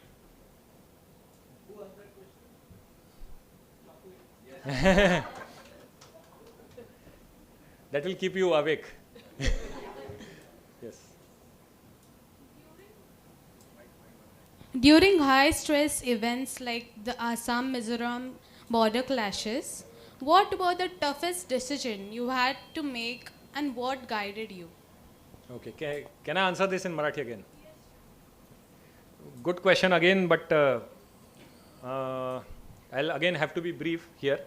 सगळ्यात tough decision हा होता की when we got trapped in the crossfires, the firing तिकडून येत होता मिझोरामवरून आणि आम्ही डिसॲडव्हान्टेजेस पोझिशनला होतो. The firing was coming from the mountainous position आणि आम्ही खाली होतो. So we were at totally disadvantage position. So we had to take shelter झाल्यानंतर आम्हाला immediately I got shot, blood loss व्हायला लागला आणि ज्याला एक्सक्रुशिएटिंग पेन म्हणतात ना, म्हणजे मला माहीत नाही किती लोकांनी तो एक्सपिरियन्स केला आहे, but near death experience literally तो होता माझ्यासाठी. आणि the people around me way getting injured. So I called up my seniors, त्यांना फोन करून सांगितलं अशी अशी सिच्युएशन आहे, समोरून फायरिंग होते, ते थांबवा तुम्ही कसंही करून आणि आम्हाला रेस्क्यू करा इकडून. बिकॉज रेस्क्यू तिथून we were at the border. जेव्हा आम्हाला रेस्क्यू केलं तिथून आम्हाला 2.5 तासांनंतर फर्स्ट एड मिळाला. If you can imagine. So situation was so critical आणि it was around 4:30 in the afternoon, and for the northeast it is almost an evening.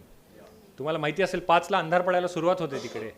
So situation was getting so critical की नंतर आम्ही we were already outnumbered आणि समोरून आम्हाला they could have shot us point blank अशी ती परिस्थिती होती. फोनाफोनी केली तर त्यांनी मला सांगितलं की पाठीमागे काही आमची टीम आहे, तू वैभव तू रोल होऊन पाठीमागे ये, आम्ही तुला रेस्क्यू करतो, असं त्यांनी सांगितलं. मला दिसत होतं की माझ्यासमोर 15-20 जण आम्ही अडकलो होतो एकत्र तिथे. आणि तुम्हाला विश्वास किंवा आश्चर्य वाटेल की मला तिथे जर का काय आठवलं असेल तर ते होते छत्रपती शिवाजी महाराज. माझ्या मनात विचार आला की इथे शिवाजी महाराज असते त्यांनी काय केलं असतं. मी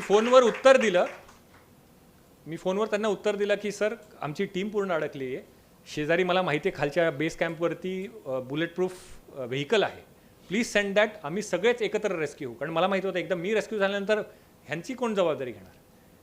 so the bus came and all of us got rescued. So that was one of the toughest decisions I had to take there.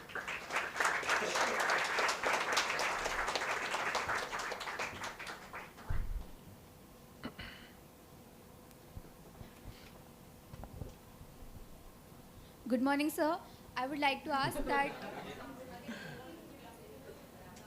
It's okay, please. Oh, sorry. Despite being so many career options out there, how did you get to know that the civil services are the best career path for you? Again, please sit down. This is a very subjective. Again, I always tell students to go with their own passion and with their own interests. मराठीत सांगायचं तर तुमची आवड आणि तुमची गती ह्या दोन गोष्टी, ॲटिट्यूड ॲप्टिट्यूड दोन्ही महत्त्वाचे आहेत. What ever your aptitude is in, म्हणजे तुमचा skill set, your potential, your capacity, and second is your interest, your passion, your liking. They should decide your career, and whatever is in alignment with that, please follow that, because you have to do that career for your entire life. So if you don't like the medical field and you still are striving for it, please spare the lives of people. कारण सुरुवातीला जे असा उंदीर 4 बाजूने हाताने पकडलेला असणार, त्याचं dissection करताना तुम्हाला चक्कर येऊन पडलात तुम्ही, काय अर्थ नाही त्याला तुम्हाला. Okay. So always go with स्वाध्यायाचा अर्थ तो पण आहे ना स्वतःचा अभ्यास. Know yourself and this is a lifelong journey. Let me tell you, doctor Shriram लागूंना पूर्ण डॉक्टरी केल्यानंतर लक्षात आलं की मला अभिनय आवडतं. सो कुणाला कधी सूर सापडेल, आणि गंधर्व बालगंधर्व यांना एकदम लहानपणीच त्यांचा सूर सापडला. प्रत्येकाची जर्नी वेगळी आहे. You should not compare with anybody. This is what I believe.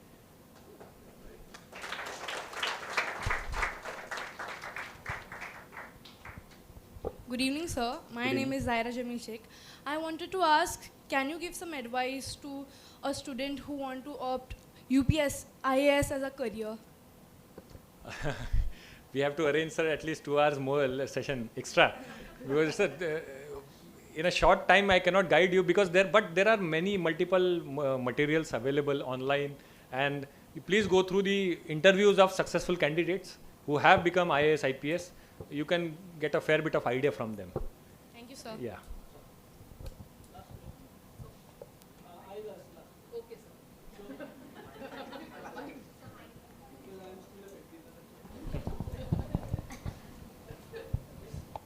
So everybody nowadays, the new generation is not used to getting spanked by teachers.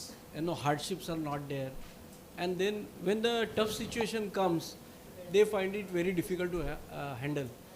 So you answer in Marathi, but what I want to ask you that when you had that injury and morally, mentally you must be really down.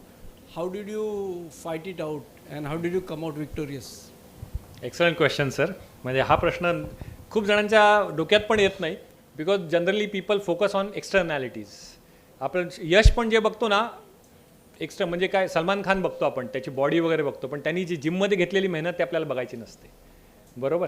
P हळद आणि हो गोरी आपली जी म्हण आहे तसं असतं की लोकांना IAS, IPS हे सगळे दिसतं paraphernalia, but the amount of hard work और the stress that the people endure is tremendous. आणि I would definitely say from my experience, sir, ki the physical injury was way simpler to handle than the mental thing, recovery.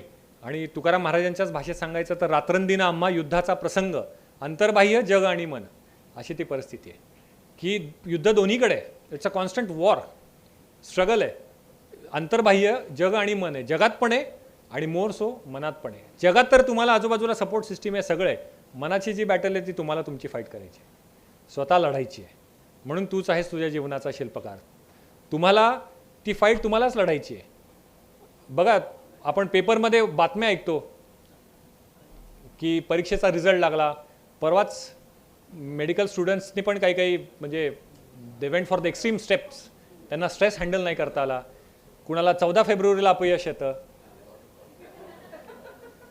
बरोबर. अशा वेळी आणि आईवडिलांना पेपरात वाचावं लागतं. मग अशा मुलामुलींनी एक्स्ट्रीम स्टेप घेतली. मी जस्ट एक तुम्हाला उदाहरण सांगतो की तुम्हाला काय वाटतं की माणसाची जन्माला येण्याची जी शक्यता आहे, the probability of us being born, how much is it? किती आहे? It is 1 in 400 trillion. एवढ्या अशक्यतांवरती मात करून आपण जन्माला आलोय. म्हणजे हाऊ प्रेशियस इज आवर लाईफ. कधी विचार केला आपण? सहजपणे आपण व्यसन करतो, टाइमपास म्हणजे चुकीच्या अर्थाने टाइम वेस्टेज करतो, किंवा एक्स्ट्रीम स्टेप्स सुसाईड वगैरे घेतो, कुणाचाही कसलाही पुढचा मागचा विचार न करता. किती प्रेशियस आहे आपल्याला जर कळालं तर we will take the responsibility on our own. मिसरूड फुटलं, वयात आलं म्हणजे ॲडल्ट नाही. The real adult is one who takes his or her own responsibility. हे लक्षात ठेवलं पाहिजे. आणि हे प्रत्येकाच्या बाबतीत खरं आहे, even for people like us. आता माझ्यासाठी मोठा सेटबॅक होता. फॉर एन SP आमच्या आजूबाजूला 10-15 लोक फॉर सिक्युरिटी अदर पर्पज असतात, आणि अचानक I am bedridden for almost a year and half. I cannot walk, I am not able to function properly. How much of mental stress is that? Incomparable. आणि I have to endure that. आणि त्याच्यामध्ये again माझ्याकडे जी spirituality आहे, अध्यात्म, specially Jeevanvidya, विश्वप्रार्थना, नामस्मरण, that is again a very different topic all together. पण मनाची शक्ती जी आहे ना, अंतर्मनाची ताकद, विचारांची शक्ती, ती आपल्याला वापरता आली पाहिजे. मी मगाशी सरांच्या घरी बसलो होतो, व्हिज्युअलायझेशन टेक्निकचं उदाहरण दिलं. माझ्या आईने माझ्यासाठी व्हिज्युअलाइज केलं होतं की माझं सिलेक्शन झालेलं आहे आणि ती मला पेढा भरवते, नवीन साडी तिने घातली आहे आणि पेपरमध्ये फोटो छापून आला आहे, बरोबर. आणि I got selected in the first attempt at the age of 22. आणि सिलेक्शन झाल्यानंतर सकाळ पेपरने, आमच्याकडे पुण्यामध्ये सगळ्यात फेमस तोच आहे, सकाळ पेपरने फोटो मागितले छापण्यासाठी. तर सकाळ पेपरमध्ये जो फोटो छापला होता that was the exact same photo that my mother had visualize. Same sari, पेढा भरवतानाचा नवीन साडी घालून फोटो तो छापून आला होता. That is the power of your mind. मोठमोठे खेळाडू वापरतात, विराट कोहलीपासून ते मोठमोठे ॲक्टर्सपर्यंत सगळे तुम्ही बघा. प्रॅक्टिस म्हणजे हार्डवर्क आहेच आहे त्यांची. एक शॉट हजार वेळा ते प्रॅक्टिस करतात. विराट कोहलीने एक मारलेला शॉट किंवा धोनीने मारलेला शॉट आपण टाळ्या वाजवतो, पण त्याच्या मागे हजारो शॉटची मेहनत असते, प्लस माइंडची पॉवर, व्हिज्युअलायझेशन. हे सगळ्या टेक्निक शिकून घ्या तुम्ही. त्यासाठी जीवनविद्याचं चॅनल फॉलो करा. आणि मी म्हणेन कर्जतला जाऊ त्यांचे कोर्सेस करता आले, कोर्स नक्की करा, because that course will bring in positive force in your life. पुस्तकं पण आहेत, ती वाचा. तुमच्या अंतर्मनाची आणि विचारांची ताकद जी आपल्याला संतांनी पण सांगितली, सर्वांनी सांगितली, सद्गुरूंनी सांगितली, ती आचरणात आणा. आणि जसं आम्ही सुखी झालो तसं तुम्ही पण व्हा. इथं येण्याचा हा एकमेव उद्देश आहे की whatever I have learned I wanted to share with you. आणि I again express my gratitude for giving me this opportunity. Thank you very much. Wish you all the very best.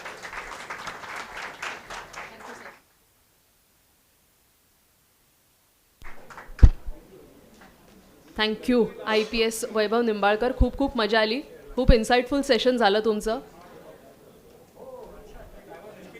I request all the students to please be seated.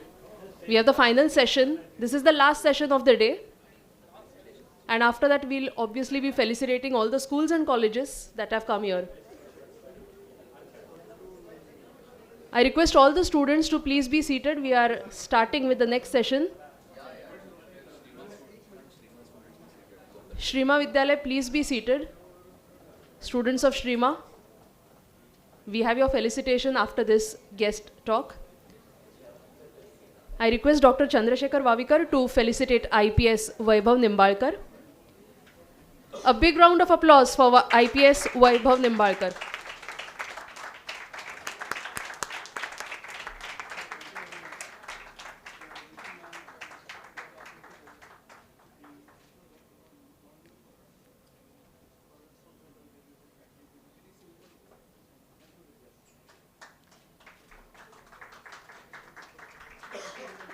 We would request Mr. Milind Ballal, editor of Thane Vaibhav, to hand over a copy of Chhapta Chhapta, a book on the 50 years of Thane Vaibhav. So friends, I think words are not enough. शब्द कमी पडतील. मी फक्त एवढंच म्हणीन आणि तुम्ही मला उत्तर द्या. IPS वैभव निंबाळकर यांचं सेशन ऐकल्यावर हाऊज द जोश? हाऊज द जोश? हाऊज द जोश? थँक्यू. खूप मजा आली वैभव sir. So moving on, both the guest speakers have already arrived and we'll be combining this session. So this will be the final session of Drushti 2025. We have Mr. Suhas Mehta and Advocate Vijay Agashe. We'll be interviewing both these gentlemen, but before that, let me give you a brief introduction of both of them. I'll start with Mr. Suhas Mehta. So Suhas Mehta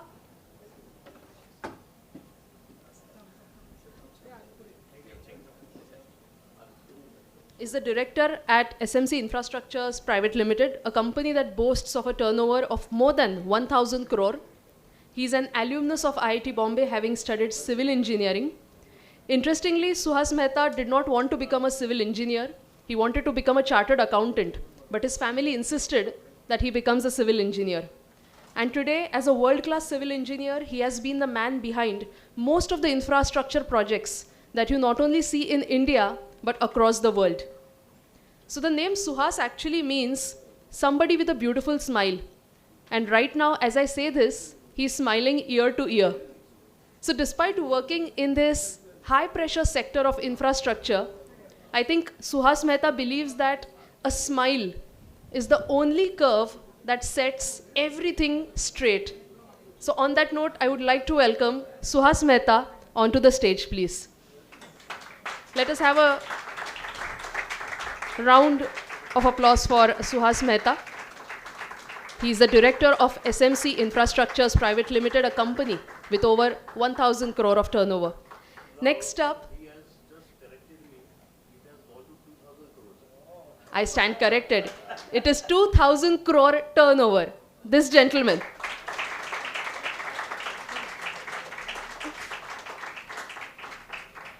All right, next up we have Advocate Vijay Agashe. Again, our very own Thanekar.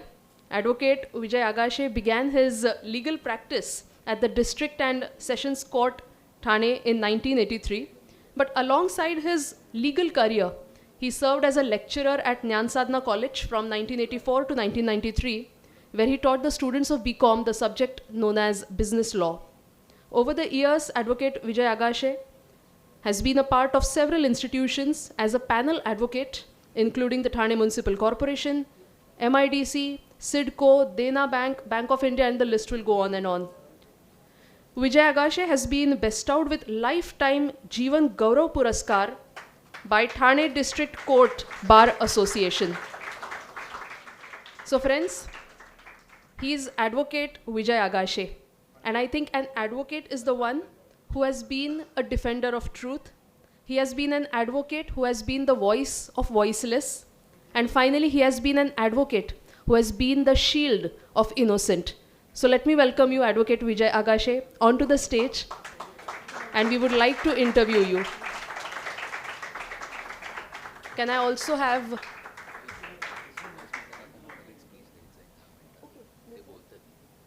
So before the interview, we would like to hear Mr. Suhas Mehta talking to the students, parents and teachers.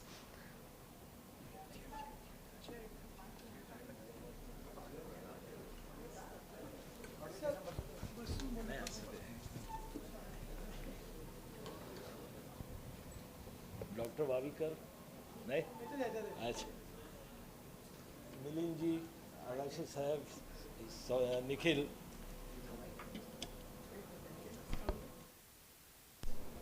Hello मी पहिल्यांदा तुम्हाला सांगतो मी काही वक्ता वगैरे काही नाही आहे but I have jot down some thoughts की which may be useful for you for your future for your career. So, you know, I see, looking at all these students, I see they are going to be future of India, innovators, creators, builders. You know, what is career? Basically, if you see the definition of career, it says a career is progression of jobs and experiences throughout a person's working life. Recently, I was at IIT Bombay and I was discussing with our director, and we agreed on one point today: the career is linked to the package what you get after you pass out. It's not linked to what you want to do in the journey of your life. That's a tragedy today towards the career what students are choosing. When I was your age, आमच्याकडे career guidance म्हणजे काय होतं? Whether you want to become a doctor or you want to become an engineer. I had chosen to become a chartered accountant, but my mother wanted me to become a doctor. So we just compromised and I decided to become an engineer. But engineer होताना सुद्धा म्हणजे she was only 3rd standard passed. But आता जसं आधीच्या स्पीचमध्ये ऐकलं होतं तसं my mother saw a dream that I should go to IIT. आणि I am from Mahad, which is that time it was a very small town. And thought of going to IIT was not heard by anybody at that time, and I studied at Ambedkar College. So in 12th standard, my education was in Marathi medium. And after that, IIT was something impossible to attend in first 6 months. Mug career काय होती त्याच्यानंतर IIT pass out झाल्यानंतर career काय होती? Going to USA, as my almost 95% batchmates have gone to USA at that time. तिकडे जायचं, कुठल्या तरी सॉफ्टवेअर कंपनीमध्ये जॉब घ्यायचा, चांगले पैसे कमवायचे, was the thought of career. I decided to stay back in India. त्यावेळेला सोसायटीच्या दृष्टीने it was a wrong decision. पण आज मी मागे वळून विचार करून बघतो तर I thought it was a excellent decision that I had taken at that time.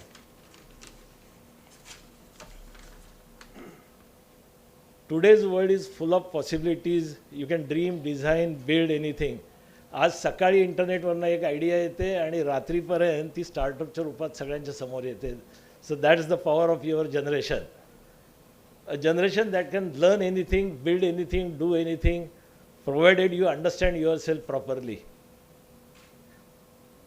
I know प्रत्येकाची काही ना काहीतरी ड्रीम्स असतात, कोणाची लाऊड असतात, कुणाची सायलेंट असतात, कोणाची ड्रीम्स नसतात, पण हे सगळं नॉर्मल आहे. कारण career is not a race, career is a journey. आणि तुम्ही कशी करिअर करायची ही तुम्ही ठरवायचं आहे. ती एक शोधयात्रा आहे. एक क्षमता, आपल्या आवड मूल्यांचा शोध घेणं म्हणजे करिअर करणं आहे.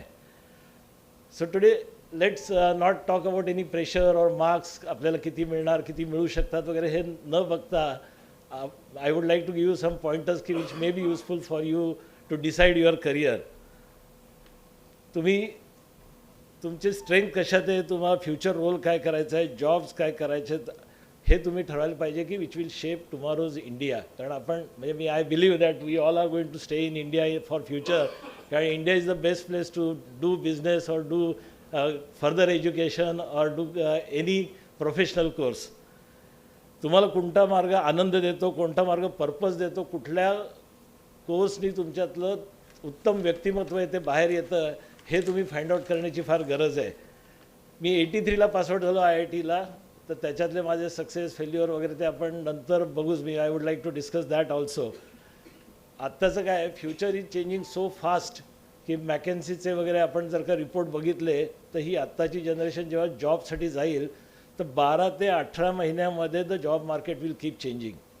आता जॉब मार्केट काय आहे, तुमच्याकडे AIचं एथिक्स आहे, ग्रीन एनर्जी इंजिनिअरिंग आहे, सायबर सिक्युरिटी आहे, sustainable infrastructure, robotics, mechatronics, data analysis, कितीतरी कोर्सेस तुम्ही आज स्टडी करू शकता, विचार करू शकता की हे आपण करू शकतो का.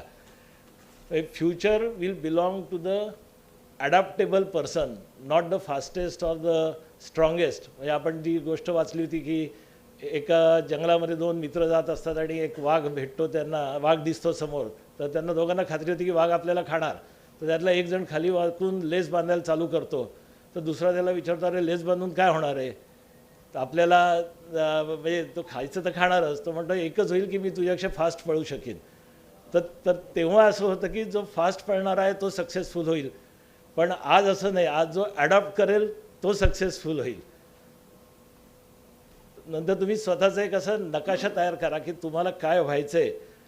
कपड्याच्या दुकानात जाऊन आपण टी-शर्ट घेतला तर करिअर हा काय टी-शर्टसारखा बसणारा नाही आहे, तर तो तुमच्या स्ट्रेंथ्स, विकनेसेस, तुमचा स्वभाव ह्याप्रमाणे एक टेलर मेड तयार करायला लागतं.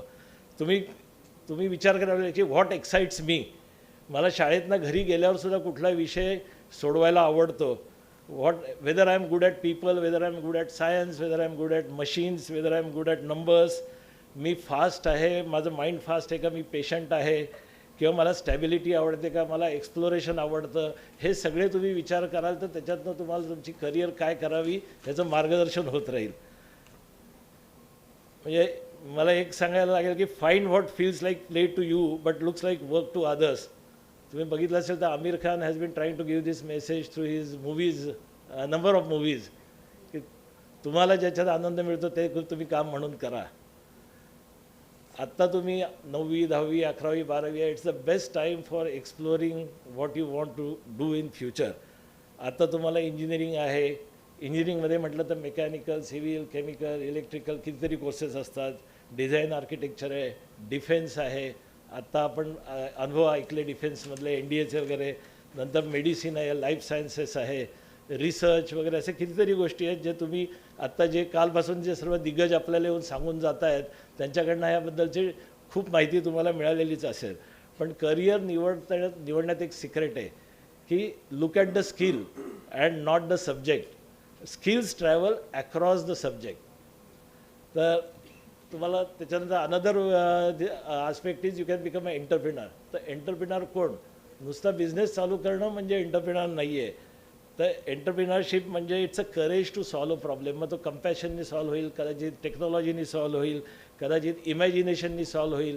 पण तुम्हाला जर का उद्योजक, बिझनेसमॅन बनायचं असेल तर 2 गोष्टी तुम्ही लक्षात घ्यायला पाहिजे की तुम्हाला पैसे कमवणं मस्ट आहे, वेल्थ क्रिएशन इज मस्ट, पण त्याच्याबरोबर तुम्हाला व्हॅल्यू क्रिएशन करायला जमलं पाहिजे. कारण सोसायटीला तुम्ही व्हॅल्यूज दिल्यात तर ते दीर्घकालीन तुम्हाला सक्सेस मिळतं आहे, नुसते पैसे कमवून नाही मिळत. तर success is not what you get, success is what you give. आणि नेटवर्क इज युअर नेटवर्थ. ह्या गोष्टी लक्षात ठेवल्या तर you will be a good businessman. मी इन्फ्रास्ट्रक्चरमध्ये काम करतो, रोड्स, ब्रिजेस, वॉटर, युटिलिटीज, बऱ्याच अशा प्रकारची कामं करतो. तर टुडेज इंजिनियर्स पुढच्या लेवलला आपल्या देशाला घेऊन जातील. मी आजही नवीन नवीन कामं करायचा प्रयत्न करतो, कारण that keeps me technically alive. शिकण्याची प्रवृत्ती आहे ती त्यातली जिवंत राहते. त्याच्यामुळे मला जेव्हा मी कॉलेजमध्ये होतो तेव्हा क्लॅरिटी होती की मला काय बनायचं आहे. परिस्थिती गरीब होती, पैशाची किती ताकद आहे माहिती होतं, त्यामुळे मी बिझनेस करायचा ठरवलेला होता. तर सिव्हिल इंजिनिअरिंग चूज करायचं कारणच ते होतं की कमीत कमी पैशामध्ये आपण बिझनेस करू शकतो. आणि त्याच्यानंतर सिव्हिल इंजिनिअरिंगला गेल्यानंतर माझ्या दृष्टीने मी आज आफ्रिका, गल्फ, कुठे एशियामध्ये सगळ्या ठिकाणी, मालदीव्स इतक्या ठिकाणी कामं करतो आहे. आणि तो जो कॉन्फिडन्स मिळाला तो मी आज तुमच्यासमोर द्यायला उभा आहे. कारण एकच गोष्ट आहे की दुसऱ्या कुणाला तरी जमू शकतं तर आपल्याला का नाही, असा जर का आपण विचार केला तर आपण नक्की सक्सेसफुल होऊ शकतो.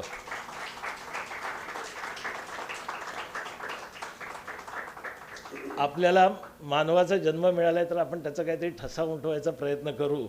बिल्ड थिंग्स दॅट आउटलास्ट्स यू, असं माझं त्याच्याबद्दल म्हणणं आहे. मग सोसायटीचं आपण हे सगळं केल्यानंतर we have to give something back to the society. तर सोसायटीकडनं ॲक्नॉलेजमेंट मिळाली नाही आपण काही केल्याची तर आपल्याला ते अधुरेपण वाटतं.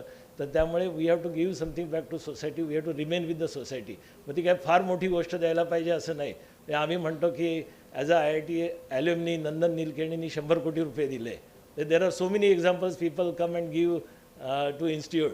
पण आपल्याला एवढ्या मोठ्या गोष्टी न देतासुद्धा छोट्या छोट्या गोष्टीत आपल्याला सोसायटीला परत देऊ शकतो. इतरांसाठी वेळ द्यायचा, दुर्बलांना मार्ग दाखवायचा, इनोव्हेशन जे आपण करतो ते समाजासाठी वापरायचं.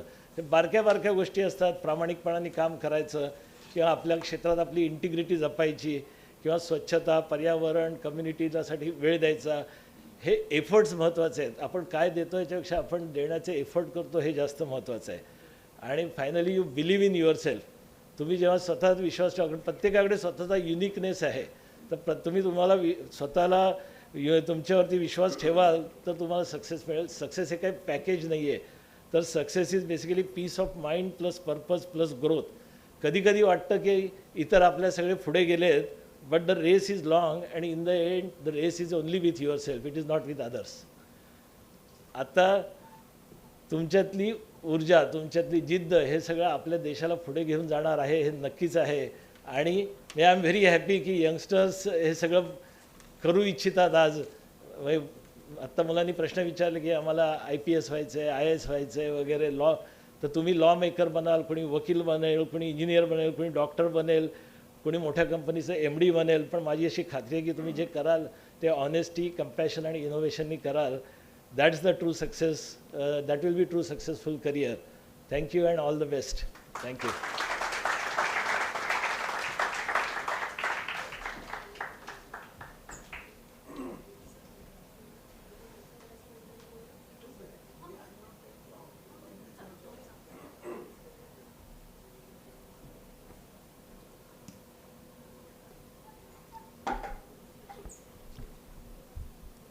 Good evening to you, all of you. At the outset, I express my sincere gratitude to my friends Milind Ballad and Dr. Vaibhav for having given me an opportunity to participate in this intellectual extravaganza. I am aware that this is the last session, number one. I am also aware that you have heard so many luminaries in so many fields in last 2 days, and I am sure they have enough edified you on all the subjects. Today morning I am told and I am aware that Justice Abhay Oak was one of the speakers, and he also explained to all of you the various avenues in the legal field. when we grew up, when we became, got education, there were no big hassles. After passing out your matriculation, we used to choose either of the three modes, streams, art, science or commerce, depending upon the liking. The intelligent students used to opt for engineering or maybe medicine, and then the other fields. Today, as I understand, the things are not as easy as they were when we were growing up. The biggest challenge today, as I understand, is the artificial intelligence. See, that day I was talking to my son-in-law who is based in US. He was telling me that the evolution in artificial intelligence is so much that previously, say whatever the evolution used to take place in about a year's time or maybe in 2 years' time, now takes place in a week's time. So that is what is, really posing a challenge to the students to decide as to which of the streams should they choose, what should they do in future. Now my only suggestion to you is I fully endorse what all is said by my friend Mr. Suhas Mehta. I would only tell you one thing, and that is that you have to be very, very fastidious while choosing your further education, because you must choose such an vocation, I would say, where the threat of artificial intelligence is comparatively less. And as I perceive, the artificial intelligence may conquer all rest of the fields, but wherever there is a personal, what you can call personal touch is required. Like our profession, say legal profession is such that artificial intelligence can maybe help you to evolve yourself. But ultimately when we make our submissions in the court, the artificial intelligence cannot replace us. So I would only tell you, my friends, choose such a profession, not only a legal profession, choose such a profession, choose such a stream where the threat of artificial intelligence is lesser, one, and on the contrary, where artificial intelligence is going to help you more to achieve the pinnacles of success in future. I'm sure this being a last session, you are enough of had all everything. So I would stop now and let us go on with the question answer session. Thank you again. Thank you all.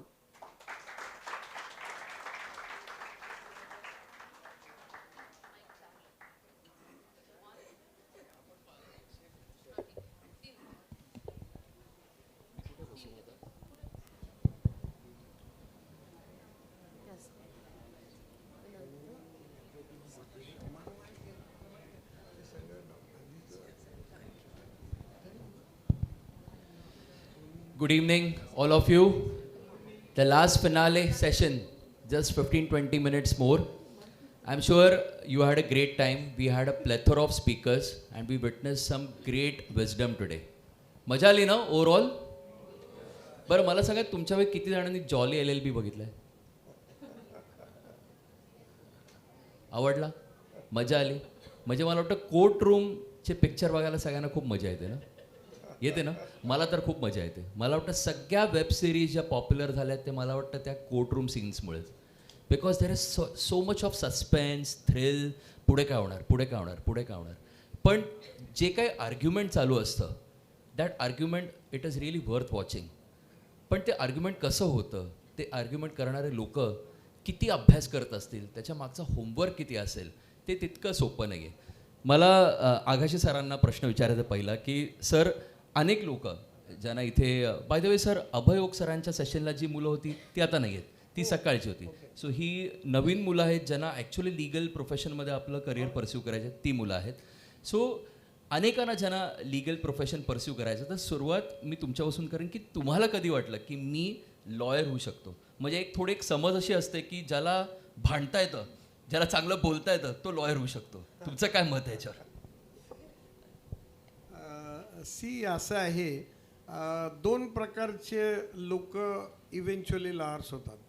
एक म्हणजे जे focused असतात पहिल्या दिवसापासून, may be त्यांच्याकडे काही legal background असतं किंवा त्यांनी काहीतरी म्हणजे त्यांनी ठरवलेलं असतं की मला ह्याच फील्डमध्ये करिअर करायचं आहे. ते फोकस्ड लोक हा एक कॅटेगरी झाली. आणि दुसरी कॅटेगरी म्हणजे accidental lawyers like what I am. काय झालं होतं की मी एका बँकेमध्ये जॉब करत होतो. जॉब करत असताना सायमल्टेनियसली LLB पण केलं. 2 वर्ष झाली ती इझिली पास झालो. आणि 3ऱ्या वर्षाचा अभ्यास ज्या वेळेला सुरू केला त्यावेळेला मला असं लक्षात आलं की हा अभ्यास जरा खूप जास्तच आहे. आणि त्याच वेळेला मी बँकेची ऑफिसर्स एक्झाम होती ती पण पास झालो. आणि त्यावेळेला प्रॉब्लेम असा होता की बँकेच्या पॉलिसीजप्रमाणे जर तुम्ही ऑफिसर झाले तर तुम्हाला भारतामध्ये कुठेही व्हिलेजेसमध्ये वगैरे ट्रान्सफर होईल. आणि विच वॉज क्वाईट फ्रस्ट्रेटिंग. तर त्यामुळे मी असा विचार केला आता आपण आणायचं शिकत आहोत तर why not use this knowledge, कारण की तो अभ्यास खूपच जास्त होता. आणि ते झाल्यानंतर yes I have never repented. अगदी छान प्रोफेशन आहे. जसं आपण बोलू तसं मी तुम्हाला सांगेन याच्यातल्या वेगवेगळ्या मजा. हा बिलकुल ड्राय प्रोफेशन नाही आहे. याच्यामध्ये खूप मजा आहे, खूप एन्जॉय करण्यासारखा प्रोफेशन आहे. नाही सर, ह्याच्यात जसं तुम्ही म्हणालात की अभ्यास खूप आहे आणि अभ्यास मुळात कोणाला आवडतो. तर अभ्यास म्हणजे तो कसा करावा आणि खूप वाचावं लागतं असं देखील एक समज आहे. तर ते कसं बॅलन्स करायचं त्याबद्दल काय? कसं आहे माहिती आहे का की अभ्यास खूप म्हटलं तर सगळीकडेच असतो. आम्ही काय करतो, आम्ही सगळी पुस्तकं वगैरे पूर्वी म्हणे, आता काय डिजिटायझेशनमुळे तशी कमी हे झालेलं आहे, पण आमची सगळी पुस्तकं डिस्प्ले केलेली असतात. त्याच्यामुळे असा एक आभास तयार होतो की आम्ही खूप अभ्यास करत होतो. आम्ही अभ्यास करतो डेफिनेटली, पण आता बाकी सगळेच करत असतात. डॉक्टर्स करत असतात, इंजिनियर्स करत असतात, चार्टर्ड अकाउंटंट्स करत असतात. तुम्ही काहीही करा, अभ्यास हा कोणालाही चुकलेला नाही आहे, तसा तो आम्हालाही चुकलेला नाही. पण काय असतं की काही लोक असे एंडाऊड असतात की हा खूप अभ्यास करतो, हा खरे काय एवढे करत नसले तरीसुद्धा त्यांना एक असं ते वलय तयार होतं. तसं आमच्या बाबत झालेलं आहे. We are happy for that. हो, कारण बरेचदा आम्ही बघतो की इतकी पुस्तकं, इतके बुक्स असतात मागे की एक दडपण येतं कुठल्याही लॉयरला भेटताना, ॲडव्होकेटला भेटताना. तर त्यामुळे ते बरं आहे, त्याच्याचमुळे आमची वकिली चालते. नाही नाही, असं काही दडपण घेण्यासारखं काही नाही. म्हणजे काय असतं तुम्हाला सांगतो मी आता थोडं little on a serious note. अभ्यास हा खरंच असतो, आम्हाला चांगल्यापैकी असतो. बेसिकली काय आहे की कायदा म्हणजे एक ॲक्ट नाही आहे, असे हजारो कायदे आहेत वेगवेगळ्या एरियाजमध्ये, असे हजारो कायदे आहेत आणि तुम्हाला ते सगळे शिकायला लागतात. अर्थात कसं असतं की हे सगळेच्या सगळे कायदे शिकणं हे ह्युमनली इम्पॉसिबल आहे, कारण 10,000 कायदे असतील तर 10च्या 10,000 कायदे आम्ही कोणीही म्हणजे जगातला कितीही हुशार माणूस असेल तरी तो काय एवढा करू शकणार नाही.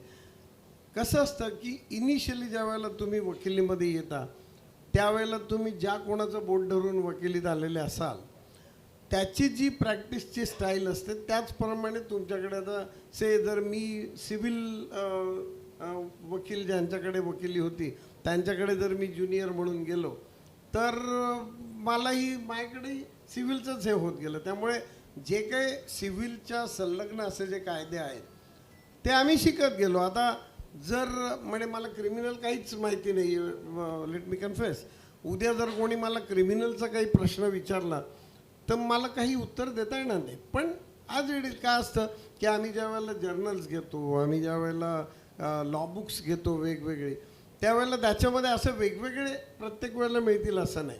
त्यामुळे आम्हाला सगळं भांडार ठेवायला लागतं. बरं, आता तुमच्यासारखे हुशार लोक आले आणि त्यांनी आम्हाला जर कुठचाही प्रश्न विचारला तर आम्हाला तर कसं असतं की एकदा तुमचं वय वाढलं, केस पांढरे व्हायला लागले की तुम्ही मला हे येत नाही हे सांगायला फार त्रास होतो. मग आम्ही काय करतो, जरा जुजबी विचारून सांगतो, उद्या या आणि पुस्तक काढून सगळं वाचतो. These are tricks of the trade. निखिलनी जॉली LLBचं उदाहरण दिलं, पण आपल्यासोबत एक सिव्हिल इंजिनियर पण आहेत. म्हणून मला इकडे 2 असे पिक्चरचा उल्लेख करायचा आहे जे इंजिनिअरिंग रिलेटेड आहेत. एक तर 3 इडियट्स, ज्यातला एक फेमस डायलॉग की इंजिनियर को मशीनों से प्यार होना चाहिए. पण सुहास मेहता, तुम्हाला इन्फ्रास्ट्रक्चर से प्यार कब हुआ? आणि त्याचा दुसराच एक उपप्रश्न की छिछोरेमध्ये आपण बघितलं की जेव्हा ते IIT किंवा तसं जे कल्चर असतं, रॅगिंगची मुलांना खूप भीती वाटते. आणि मला असं वाटतं की तुम्ही पण म्हणालात की IIT बॉम्बे नंतर तुमची पर्सनॅलिटी पण खूप वेगळीच डेव्हलप झाली, तर त्याबद्दल काय सांगाल? पहिलं रॅगिंगबद्दल बोलू. कारण म्हणजे मी जेव्हा IIT जॉईन झालो ना, तेव्हा जस्ट इमर्जन्सी होऊन गेली होती. तर त्यामुळे देर वेर सम लॉ वगैरे पोझिशन ह्याच्यामध्ये होते. त्यामुळे रॅगिंग स्लाइटली जे पूर्वी होतं त्यापेक्षा खूप कमी व्हायला लागलं होतं. म्हणजे फिजिकल रॅगिंग कमी व्हायला लागलं होतं. Intellectual ragging was always there. आणि माझं प्रामाणिक मत आहे की इंटलेक्च्युअल रॅगिंग असावं. कारण आता मी महाडमध्ये होतो, तर महाडमध्ये असं वासरात लंगडी काय असते तसं मी महाडमध्ये खूप हुशार असं सगळ्यांना वाटायचं. IITला आल्यावर कळलं की आपण किती ऑर्डिनरी आहोत. आणि ragging has help me to understand or bring me to that level. आणि रॅगिंगमध्ये कसं you get used to your seniors' knowledge आणि various ways in which they interact with you. फ्युचरमध्ये तो जो कॉन्फिडन्स तुम्हाला त्याच्यातनं तयार होतो की you can face any situation. कारण ते actually they don't mean to harm you, they just want to make you smart or they want to make you realize की you are not as smart as you think. हां, तर त्याच्यासाठी म्हणजे पिक्चरमध्ये वगैरे जे ragging वगैरे बघतो ना, तर ते दिवस गेले. म्हणजे आता तसं काय रॅगिंग होत नाही आता, ते पिक्चरसाठी ठीक आहे. It was there prior to 1975. त्याच्यानंतर त्या टाईपचं रॅगिंग काय होत नाही. तर वी एन्जॉयड रॅगिंग आणि it was there for 1 month. At the first month there was a Pagal Gymkhana where all seniors and juniors came together and enjoyed it in mud. म्हणजे long jump करायची तर लाँग जम्प ती jump मडमध्ये पडेल वगैरे असं. किंवा देर यूज टू बी गाली फाईट्स, म्हणजे विंग टू विंग, इकडून एक गाली द्यायची दुसरी समोरनं एक येणार. And that used to go for hours together. आणि ॲम्प्लिफायर लावून it used to happen between 2 different hostels also.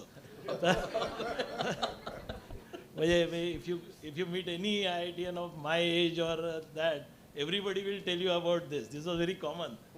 तर we really enjoyed that ragging sessions. इन्फ्रास्ट्रक्चरमध्ये म्हणशील तर इन्फ्रास्ट्रक्चर तुम्ही रस्त्यातनं जाताना what you see everywhere is infrastructure. म्हणजे तुम्हाला एक ती नजर तयार व्हायला लागते की ही लाईन बरोबर नाही आहे, ही नाही आहे. You just fall in love with infrastructure. कारण आपल्याकडे इन्फ्रास्ट्रक्चरला एवढा स्कोप आहे इंडियामध्ये की when I started working we were a developing or even not even a developing country. Today माझ्या मते we are a developed country. Developed कंट्रीचे नॉर्म्स काही असतील जे इंटरनॅशनल ह्याच्याप्रमाणे, but today infrastructure wise we are a developed country. आपल्याकडे sufficient water is available, roads are becoming good. जे 10 वर्षापूर्वी आपण कनेक्टिव्हिटी बघत होती त्यापेक्षा खूप झाली. कितीतरी एअरपोर्ट झाले.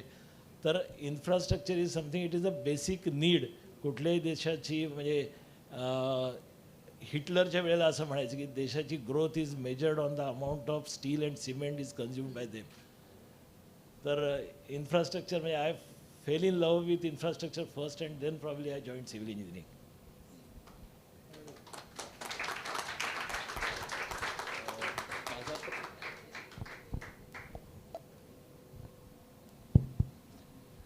माझा प्रश्न सुहास सरांनाच आहे की अनेकांना इंजिनियर्स व्हायचं आहे, पण बरेचदा असं असतं की अनेक इंजिनियर झाल्यानंतर नोकऱ्या मिळत नाहीत हव्या तशा. तर त्याचं कारण काय आहे आणि एखाद्या इंजिनियरनी काय करावं आत्तापासून की जेणेकरून त्याला एक चांगलं प्रॉस्पेक्ट असू शकेल पुढे? तुझ्याकडे काही इंजिनियर्स असतील ज्यांना जॉब मिळत नाही त्यांना माझ्याकडे पाठव. सो तुझा प्रॉब्लेम पहिला तर सॉल्व केला. पण बेसिकली व्हॉट मॅटर्स इज एवढी इंजिनिअरिंग कॉलेजेस निघाले आहेत तर you do not have good teachers. तर जे स्टुडंट्स तिथनं पास होऊन बाहेर पडतात त्यांना प्रॅक्टिकली काही नॉलेज नसतं. म्हणजे आमच्याकडे बरीच मुलं येतात, मी BE झालो आहे सांगून, पण त्यांना शून्य नॉलेज असतं. We spend 3 years on guiding them, teaching them. तर म्हणजे सिव्हिल इंजिनिअरला माझं तर म्हणणं असं असतं की तुम्ही पहिले 5 वर्ष तुम्ही नुसतं शिकत राहा. कॉलेजची डिग्री काही कामाची नसते. It is useful for you to reach a institute की जिथे तुम्हाला जॉब मिळू शकतो. कारण yes, if you say that you are from IIT Bombay or Roorkee or somewhere, yes, you have a good knowledge, but फील्डमध्ये ते knowledge काही फार कामाचं येत नाही. तुम्ही कन्सल्टन्सीमध्ये जाणार असाल तर तुम्हाला म्हणजे आत्ताच तुम्ही ऐकलं असेल की देर was a big fight between mister मूर्ती ऑफ इन्फोसिस आणि सुब्रमण्यम. जेव्हा बँगलोरचे रस्ते खराब आहेत असं मूर्तींनी म्हटलं, can't we make good roads, don't we have good civil engineers, असं मूर्तींचं म्हणणं होतं. त्याला सुब्रमण्यमनी काय सांगितलं, म्हणजे LNTचे चेअरमन, त्यांनी सांगितलं you take away all good engineers whether it is civil, chemical, electrical and put them into data programming etcetera, where do we get good engineers left. तर आम्ही कामं कशी करायची. तर बेसिकली कुठेतरी हे एक कल्चर डेव्हलप व्हायला पाहिजे की सिव्हिल इंजिनियर होत असाल तर तुम्ही सिव्हिल इंजिनिअरिंग फील्डमध्ये काम करायला पाहिजे, इलेक्ट्रिकल होत असाल तर इलेक्ट्रिकल. जेवढं तुम्ही इकडून तिकडे जम्प कराल तेवढे तुम्हाला चांगले इंजिनियर्स मिळत नाहीत. नोकरी हा काय प्रॉब्लेम नाही आहे माझ्या दृष्टीने, फील्डमध्ये उभं राहून मेहनत करणं हा प्रॉब्लेम आहे जो कुणाला करायचा नसतो. सगळ्यांना AC मध्ये जॉब पाहिजे असतो किंवा कन्सल्टंट म्हणून काम करायचं असतं किंवा कन्सल्टंटच्या अंडर, की माझी डायरेक्ट रिस्पॉन्सिबिलिटी मला काही नको. तर हे सगळे ती कंप्लेंट करतात. जसं आता आधीच्या भाषणात सांगितलं होतं की कंप्लेंट करायचं सोडलं ना तर मार्ग दिसतात. तसं आहे, कंप्लेंट नाही केली माझ्याकडे कुणालाही पाठवा, मी जॉब देतो. मला सर तुम्हाला पुन्हा एक विचारायचा आहे प्रश्न की I am sure you must be aware of की Thane is on a verge of becoming a smart city. So all the smart city projects are been executed by this person over here. So he is playing a pivotal role in the development of Thane. So the cars which like go through the flyovers, the SATs through which we go every day is been built by this person. So sir, मला तुम्हाला विचारायचं की इतके मोठे, इतके ambitious projects जेव्हा तुम्ही करता तयार, तेव्हा प्रचंड पेशन्स लागतो, होमवर्क लागतो. तर काय काय प्रिपरेशन असतं अशा वेळेला? प्रोजेक्ट एक्झिक्यूट करणं काय फार डिफिकल्ट असतं असं मला वाटत नाही, कारण मला आता अनुभव आहे त्याचा. प्रॉब्लेम कुठे असतो, आपले जे it's not a correct this thing, पण आपले जे पॉलिटिशियन्स असते त्यांची विल पॉवर जी असते, ती विल पॉवर हा प्रोजेक्ट मला वेळेत करायचा आहे, मी इथल्या स्लम आहेत त्या स्लम हलवून देणार आहे, मी इथल्या युटिलिटी आहेत त्या हलवून देणार आहे.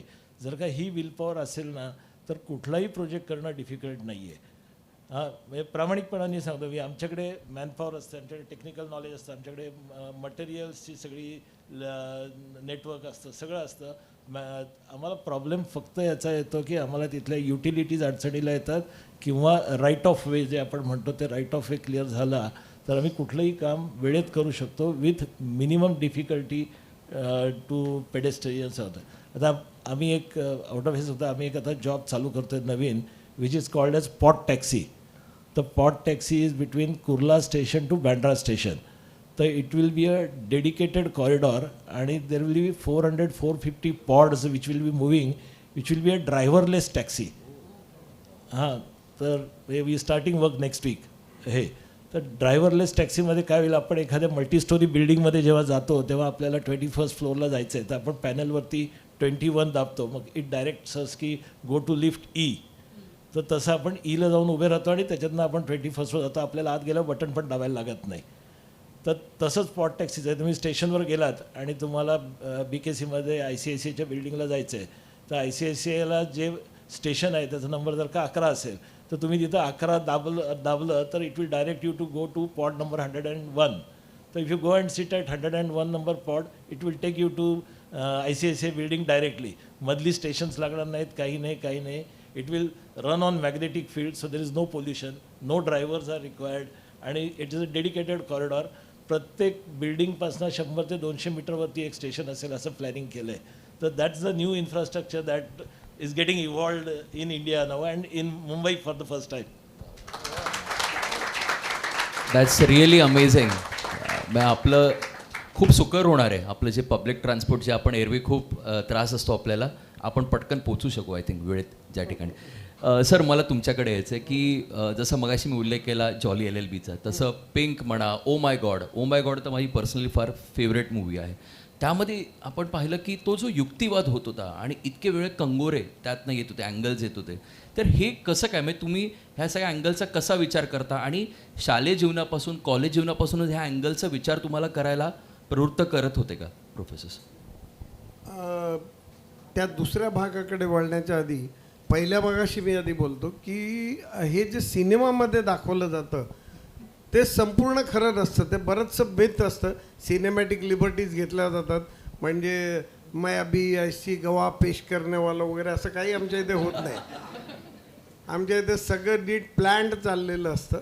आणि म्हणजे बाय अँड लार्ज काही खूप सिनेमामध्ये असतं त्याच्यात काही हे नसतो. एक्सेप्ट काही OTT प्लॅटफॉर्म्सवर काही छान वेबसिरीज आहेत.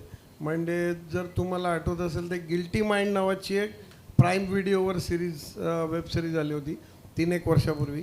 त्याच्यामध्ये एक खूप छान असं म्हणजे ते काय ते प्रत्येकचं एक वेगवेगळा एपिसोड असतो. म्हणजे तुम्हाला थॉट प्रोव्होकिंग किंवा ब्रेन स्टॉर्मिंग अशा आयडियाज असतात.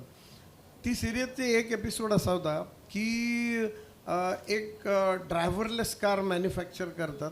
ती मॅन्युफॅक्चरिंग कंपनी जी आहे ते ॲश्युअर करतात की ही कारमध्ये तुम्ही अगदी 5 वर्षाच्या मुलाला जरी बसवलं आणि विदाऊट पॅरेंट्स तरी देखील आमची जबाबदारी आहे की त्या पॅरेंट्सला आपल्या त्या मुलाला काही हार्म होणार नाही वाईल ही इज इन ट्रान्झिट. आता होतं असं त्या वेबसिरीजमधलं असं आहे की ती कार चाललेली असते असं एक 5 वर्षाच्या मुलाला घेऊन ड्रायव्हरलेस. आणि आता इतर देशांमध्ये तुम्हाला माहिती आहे की ते फ्रीवेज वगैरे असतात तिथे पेडेस्ट्रियन्सना अलाउड नाही करत. म्हणजे passing crossing over is not allowed. तर त्याच वेळेला ही कार व्यवस्थित चाललेली असते. एक दुसरी कार मॅन्युअली ड्रिव्हन ती त्याला ओव्हरटेक करायला जाते. आणि हे बरोबर जे कोण 2 लोक असतात चुकीच्या पद्धतीने क्रॉस करत असतात ते बरोबर मध्ये येतात. इव्हेंच्युअली ही जी ड्रायव्हरलेस कार असते त्यांना इमर्जंट ब्रेक मारायला लागतो आणि द बॉय गेट्स इंजॉर्ड त्याच्यातला. तर त्यानंतर त्या मुलाचे पॅरेंट्स त्या मॅन्युफॅक्चरिंग कंपनीला सू करतात फॉर डॅमेजेस, सेईंग की तुम्ही जे ॲश्युरन्स आम्हाला दिलेले होते ते असे होते की no harm will be done. आता याला तर हार्म झाला सो यू आर रिस्पॉन्सिबल. तर त्यावेळेला मग त्यात बरेच इतर जसं तू म्हणतोस तसे कंगोरे वेगवेगळे दाखवून शेवटी असं झालं की इट वॉज हेल्ड म्हणजे इन अ वर्डिक की that was a matter of contributory negligence on the part of 3 manufacturing कंपनीचाही फॉल्ट आहे जी ओव्हरटेक कार करत होती की बिकॉज ऑफ विच यांना बाजूला घेता नाही आली ते 2 आणि तिसरे जे रॉंग पेडेस्ट्रियन क्रॉसिंग चाललेलं होतं ते 3 आणि प्रत्येकाला 1/3 कॉम्पेन्सेशन द्यायला लावलं. आता ह्या अशा ज्या सिरीज असतात त्याच्यात खूप छान आहेत. असे काही खूप थॉट प्रोव्होकिंग आहेत आणि तुम्हाला चांगल्या प्रकारे म्हणजे लिगल या विषयांबद्दलचं जास्त हे इंटरेस्ट निर्माण होऊ शकतो. आता आमच्या इथे खरोखरच म्हणजे ज्या वेळेला कोर्टामध्ये कामं चालतात त्यावेळेला म्हणजे मगाशी मी जे गमतीत सांगितलं ते सोडा पण आम्हाला अभ्यास खूप करायला लागतो. तो सगळ्याच जणांना करायला लागतो. तसं आम्हालाही you are required to be master of facts, you are required to be master of at least that provision of law. कारण की त्याच्यात बऱ्याच गोष्टी असतात की तुम्हाला तुमच्याच तोलामोलाचा दुसरा कोणीतरी वकील अपोज करत असतो. सो ही चान्सेस असतात की तुम्हाला एकदम काहीतरी आउट ऑफ द बॉक्स एखादा पॉईंट काढला तर त्रास होऊ शकेल. त्याच्यामुळे आम्हाला वेगवेगळ्या अँगल्समधून सगळी तयारी करायला लागते. आम्हाला हाही विषय बघायला लागतो की म्हणजे तो काय अँटिसिपेशन हे फार आवश्यक आहे आमच्या ह्याच्यामध्ये की कसं अँटिसिपेट करायचं. अदर दॅन प्रिपरेशन आम्हाला तयारी करायलाच लागते. ती व्यवस्थित सगळे कंगोरे बघून तयारी केल्यानंतर मग तुम्ही अँटिसिपेट करणं आवश्यक आहे की काय आहे, काय शक्यता आहे दुसरा बाजू बोलेल. त्याच्यानंतर हे जे सुप्रीम कोर्ट आणि हायकोर्टाचे जे डिसिजन्स असतात तुम्हाला माहीत असेल की म्हणजे आपले जी लॉ बुक्स आहेत त्याच्यामध्ये कायदे लिहिलेले आहेत. से contract act, transfer of property act वगैरे असे 1000 कायदे जरी असले तरी देखील सुप्रीम कोर्टाची जी जजमेंट्स आहेत आणि हायकोर्टाची जी जजमेंट्स आहेत ती judgments is a law of the land. कारण की they are set to be the courts of record as per constitution. त्याच्यामुळे त्यांची जी जजमेंट्स आहेत ते लॉ ऑफ द लँड होतं. आता बऱ्याच वेळेला काय असतं की एखादा कायद्याचं तुम्ही ज्या वेळेला विश्लेषण करत असता त्यावेळेला काही असे ग्रे एरियाज असतात की त्याच्यामध्ये नक्की काय झालेलं आहे. तर आम्हाला ते रिसर्च करणं पण आवश्यक असतं. म्हणजे other than preparing our selves for the case specific आम्हाला त्याच्यावर काय प्रेसिडेंट्स आहेत सुप्रीम कोर्टाची, हायकोर्टाची, ती करायला लागतात. आणि एकदा तुम्हाला ती आयडिया आली की काय पद्धतीने कोर्ट वर्किंग चालतं, की मग अगदी कोणालाही ती एन्जॉय करता येते. जरी अगदी सिनेमासारखं नसलं तरीसुद्धा ते एन्जॉय करता येते आणि खूप इंटरेस्टिंग गोष्ट असतात. सुहास सर, माझा प्रश्न तुमच्यासाठी आहे की आता तुमच्या ऑफिसमध्ये इतके इंजिनियर्स असतील कामाला आणि ह्यातल्या पण बऱ्याच स्टुडंट्सना इंजिनियर होण्याची इच्छा असेल, पण अकॅडमिक्स तर एक भाग नक्कीच आहे, पण स्किल डेव्हलपमेंट ह्याच्यावर किती भर दिला पाहिजे आजकालच्या विद्यार्थ्यांनी? मला नाही वाटत की ग्रॅज्युएशनपर्यंत स्किल डेव्हलपमेंटसाठी काही शिकवतात. आपल्याकडे काहीच skill development is basically ITI किंवा म्हणजे जे टेक्निकल नॉन इंजिनिअरिंग हे असतात त्यांच्यासाठी स्किल डेव्हलपमेंट असतं. इंजिनियर्ससाठी स्किल डेव्हलपमेंट होत नाही आपल्याकडे. आकाशी सर, मला तुम्हाला विचारायचं की प्रॅक्टिकल नॉलेज किती महत्त्वाचं असतं, म्हणजे लाईव्ह कोर्टरूममध्ये जाऊन जेव्हा तुम्ही शिकत असाल त्यावेळेला तुम्ही जाऊन तो ॲक्च्युअल अनुभव घेत होतात का, आणि त्याचा तुम्हाला नंतर किती उपयोग झाला? जसं आता मेहता साहेबांनी सांगितलं ना, म्हणजे तुम्ही जे शिकत असताना जे काय तुम्ही टेक्स्टबुक शिकलेली असता त्याचा आणि प्रॅक्टिकल ह्याचा खूप कमी संबंध असतो.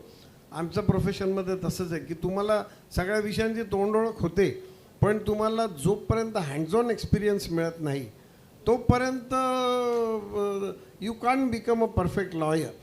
काय असतं की त्या तिथे तुम्ही गेल्यावर म्हणजे तुम्हाला नॅचरली कोणाचं तरी बोट धरूनच प्रोफेशनमध्ये एंट्री करायला लागते. पहिले काही वर्ष तुम्हाला वेटिंग पिरियड असतो, ज्युनियरशिप करायला लागते.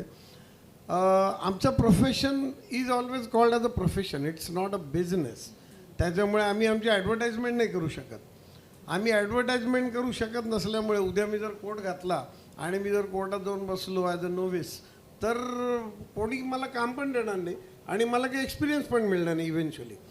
सो what I need to do is, किंवा any fresher needs to do is, त्यांनी कुठच्या तरी सिनियरचं चेंबर जॉईन करावं किंवा एखादी लॉ फर्म जॉईन करावी. ती केल्यानंतर मग पहिले 4-6 महिने लेट मी टेल यू की there are stages of frustration. तुम्हाला कधी कधी असं वाटतं अरे बापरे मी काय करतोय ते मला काही कळत नाही आहे, मला काही पैसा मिळत नाही. तुम्हाला वेटिंग पिरियड खूपच असतो, म्हणजे त्यावेळेला जर तुम्ही सस्टेन केलं तर पुढे बाकी sky is the limit actually. तर हे जे वेटिंग पिरियड असतो ना त्यावेळेला काय काय फ्रस्ट्रेशन असू शकतं की तुम्हाला असं फिलिंग यायला लागतं की मी काय करतोय काय मला कळत नाही. मी जज पुढे मला अपीअरन्स करायला मिळत नाही, मला काही सबमिशन्स करायला मिळत नाही. पण once you pass this phase की मग तुम्हाला त्याच्यात सगळी म्हणजे मग एकदा सिनियरला जर तुमच्याबद्दल कॉन्फिडन्स तयार झाला की बाबा yes he can do something, मग छोटी छोटी तुम्हाला कामं द्यायला लागेल. मग तुम्हाला एक्सपोजर मिळालं की मग लोकांना कळायला लागेल. आम्हाला अदरवाईज ॲडव्हर्टाईज नाही करता येत. त्यामुळे आम्ही समजा एखादं मॅटर चालवलं आणि जर त्याच्यात 10 जण जे उपस्थित असतात तिकडे त्यांना जर असं वाटलं की अरे हा मुलगा चांगलं काम करतोय तर नॅचरली तुम्हाला हळूहळू क्लायंटेल तुमचं गॅदर व्हायला लागतं. तर त्यामुळे practical experience is absolutely necessary. Suhas sir, मला तुम्हाला विचारायचं की इंजिनिअरिंगमध्ये इतके ब्रांचेस आहेत आणि काय होतं बरेचदा वडील इलेक्ट्रॉनिक आहेत म्हणून मुलगा इलेक्ट्रॉनिक्स घेतो किंवा वडील सिव्हिल आहेत म्हणून मुलगाही सिव्हिल घेतो, पण बरेचदा त्याचं ते लायकिंग असेल नसेल माहीत नाही आणि नंतर करेक्शन करणं फार अवघड असतं. तर अनेकांना ज्यांना इंजिनिअरिंग करायचं हे कन्फर्म आहे, हे माहिती आहे, पण तरी नेमकी कुठली ब्रांच सिलेक्ट करावी हे कसं कळतं त्यांना? मला तर सध्या वाटतं की तुमची रँक ज्याप्रमाणे असेल आणि त्याप्रमाणे तुम्हाला जी ब्रँच मिळेल ती लोक सिलेक्ट करतात. अवेलेबिलिटी जी असेल ती घेतात, अशी वस्तू चॉईस राहतच नाही.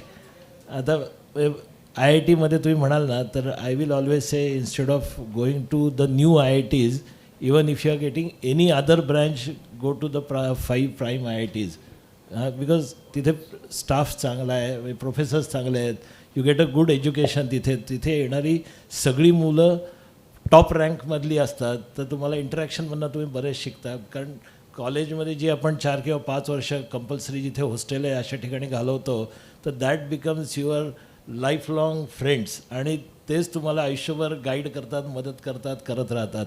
तर कोर्स कुठला ह्याच्यापेक्षा इन्स्टिट्यूट कुठली विल बी मोर इम्पॉर्टंट माझ्या मते. म्हणजे मी I sit on the board of VJTI. तर व्हिजेटीआय असं झालं होतं की व्हिजेटीआयचा ॲल्युमिनी व्हिजेटीआयमध्ये आपल्या मुलाला ॲडमिशन घेत नव्हता. एवढी ती इन्स्टिट्यूटची परिस्थिती वाईट झाली होती. The last 2 years we are working on it relentlessly, and this year the admission got closed at 99.1 which used to go to 97 earlier. तर म्हणजे मी प्रामाणिकपणे सांगितलं की तुम्हाला ग्रॅज्युएशनपर्यंत इट्स ओनली तुम्हाला आपलं होरायझन काय आहे एवढंच कळतं आपल्याला. ग्रॅज्युएशन झाल्यानंतर पोस्ट ग्रॅज्युएशन करताना तुम्ही ॲक्च्युली आपल्याला काय करायचं याचा विचार करू शकता. तर माझ्या मते institute matters more. Thank you. Thank you, Suhas sir. Thank you, Advocate Vijay Agashe sir. Any questions from the students? Yes. First one to raise your hand.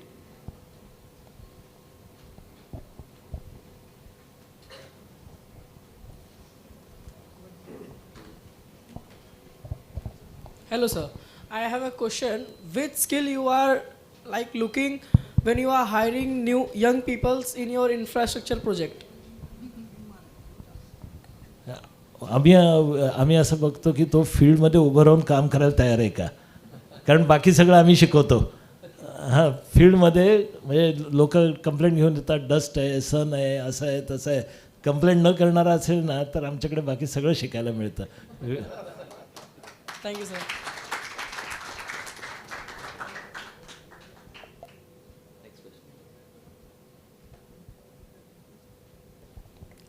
Hi, good evening, sir. My name is Satyam Yadav, and I just heard your speech. You said that you have any idea, business related or job, you should start in India. But I want to pursue my career in journalism, and decreasing rank of India in journalism, it is 156 as Press Freedom Index. All the journalists are favoring political parties like BJP and Congress, and whoever telling the truth, they're either murdered or kidnapped. So. Actually, Agashe sir.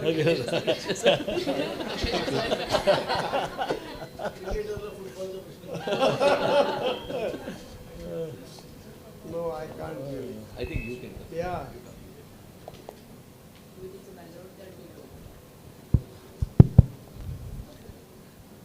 No, I'm not an engineer, neither I'm an advocate. But since you have asked a question on journalism, I'm a journalist for the last 35 years. So your question, like the prospects of Indian journalism, if they are being threatened again and again, there's no freedom of press. That is, I think, your doubt. 156 is the index that you said. So the thing is that you cannot really judge the journalism of the country by such reports. There are good things also happening in journalism. There are 2-3 things I would like to tell. Since you are in that age and you want to perhaps pursue a career in journalism, then there's called constructive journalism, which people don't really go into. There are a lot of issues related to environment, which also are being neglected. My friend Mehta, Suhas Mehta, he is talking about infrastructure. There are many journalists who really don't understand anything of infrastructure. That is again a new field. So you can specialize yourself into various fields and use your journalism skills. If you have flair for writing, if you are good at expressing your thoughts, then there is, I think, again I would say, sky is the limit. But the only thing is that there are negative things in all the professions. We don't stick to that. Whatever that profession that we are going to select, we think the better part of it, the positive part of it. And since you are at that particular age and you want to pursue something in journalism, then I think India is the only country in the entire world which gives a lot of freedom to journalists. Yes. Even if I criticize, even if I criticize the present government, unlike in other countries, that journalist is killed in some mysterious circumstances. In India, it does happen, but the proportion is quite less, which I don't advocate also, I don't justify. But in India, the democracy is alive, and journalism, which is also called the fourth estate, and it has been given all the rights under the Constitution. So you need not fear. You be a good journalist, you create good stories, you bring something to the notice of the people, you become a catalyst between the government and the public, and you can get the satisfaction as a good journalist. So you should go for that. He is enjoying this career for last 50 years without getting associated with any party, and still he is doing good. I was never threatened. Yeah.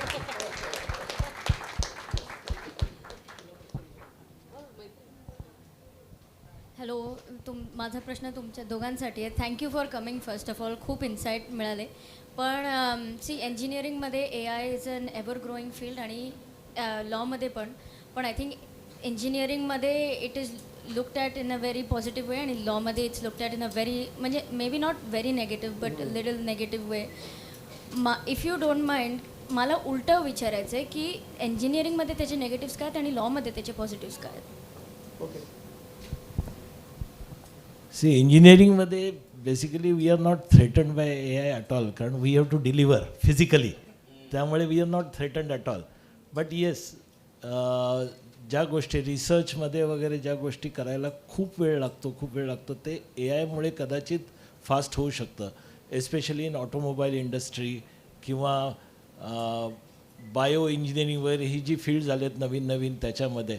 But otherwise mechanical engineering, electrical engineering, civil engineering, chemical engineering ह्याच्यामध्ये मला नाही वाटत की AI can threaten any engineering this type of engineering fields. तर we are happy, we welcome AI coming into engineering. It will solve some problems but it will not threaten engineers. Yes, same even with the lawyers.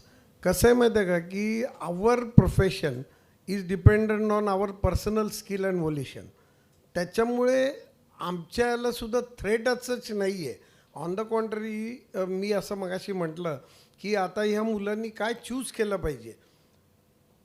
AIची threat बऱ्याच ठिकाणी आहे, not की एकाच ठिकाणी आहे.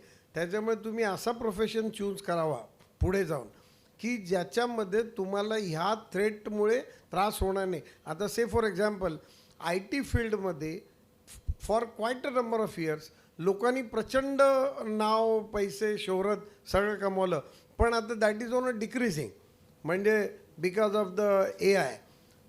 त्या तिथे आता म्हणजे जे कोडिंग डिकोडिंग वगैरे जे होतं त्या तिथे जे पूर्वी व्हायचं ते आता होणार नाही आहे, कारण की AIमुळे ते एकदम इझी होऊन गेलं. आमच्या इथे काय इझी झालेलं आहे, आमच्या इथूनच्या पॉझिटिव्स काय आहेत, तर आमच्याकडे पूर्वी इफ यू सी, मगाशी मला प्रश्न विचारला की अशी पुस्तकं लावलेली असतात. ती पुस्तकं म्हणजे काय नक्की आहेत, दोन प्रकारची ती पुस्तकं असतात. एक म्हणजे जर्नल्स, म्हणजे सुप्रीम कोर्ट आणि हायकोर्टाने दिलेली जी जजमेंट्स आहेत फॉर इयर्स टुगेदर 1950पासून किंवा त्याच्या आधी प्रिव्ही काउन्सिलपासून वगैरे सुद्धा, ती सगळी त्या पुस्तकांमध्ये असतात. आणि आम्हाला ज्या वेळेला एखादं रिसर्च करायचं असायचं पूर्वी, त्यावेळेला आम्हाला त्या पुस्तकांमधून अशी 3-3, 4-4 तास बघून मला मिळायचं. आता असं होतं की आता ही जी नवीन पिढी येते ते असं रिसर्च 5 मिनिटात करू शकतात. Is a positive aspect. त्याच्यामुळे हे जे रिसर्च हा जो प्रकार आहे की जो फार इम्पॉर्टंट आहे आमच्या प्रोफेशनमध्ये, त्याच्याकरता लागणारा वेळ खूप कमी होऊन गेला. त्याच्यानंतर एवढी पुस्तकाची, म्हणजे आज जी पुस्तकं तुम्ही वकिलांची ऑफिसेस बघता, खूप पुस्तकं लागलेली आहेत वगैरे, may be next 10 years down तुम्हाला असं काहीच दिसणार नाही. एखाद्या वेळेस नुसतं एक लॅपटॉप आणि त्याचं टेबलचं दॅट्स इट, कारण की ते सगळं तिकडे भरलेलं आहे.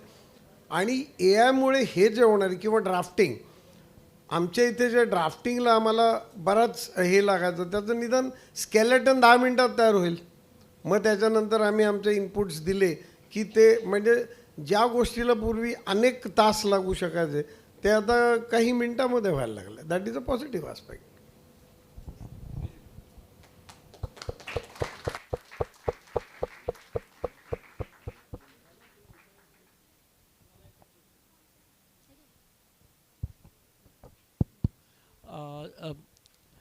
Very nice discussion going on. My question is to the Agashi sir. Law and ethics, they should always be going hand in hand. It is true for anything, but in civil engineering it is not concerned with human value directly. Whereas in case of law, human value, like our profession also, human values interference comes in between. So you have had any instance where law and ethics were not clashing and you had a tough time making a choice? Well, it never happens. Basically, I was expecting a question, what are the qualities required for being a good lawyer? One of the most important qualities for being a good lawyer is you must do an ethical practice. There is no chance that the ethics will ever clash with your other interests. Ethics are always, they always have an overriding aspect. Ethics, honesty, which is a must in every profession, is also a must even in our legal profession, and there is no clashing at all.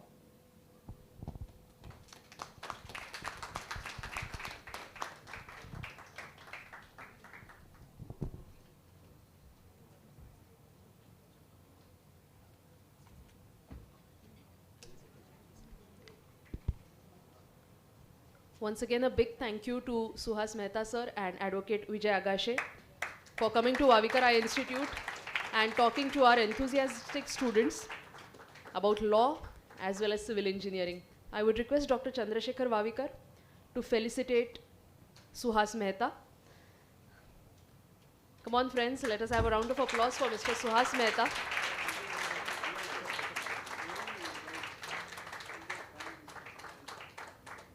I would also request Dr. Chandrasekhar Vavikar to felicitate Advocate Vijay Agashe.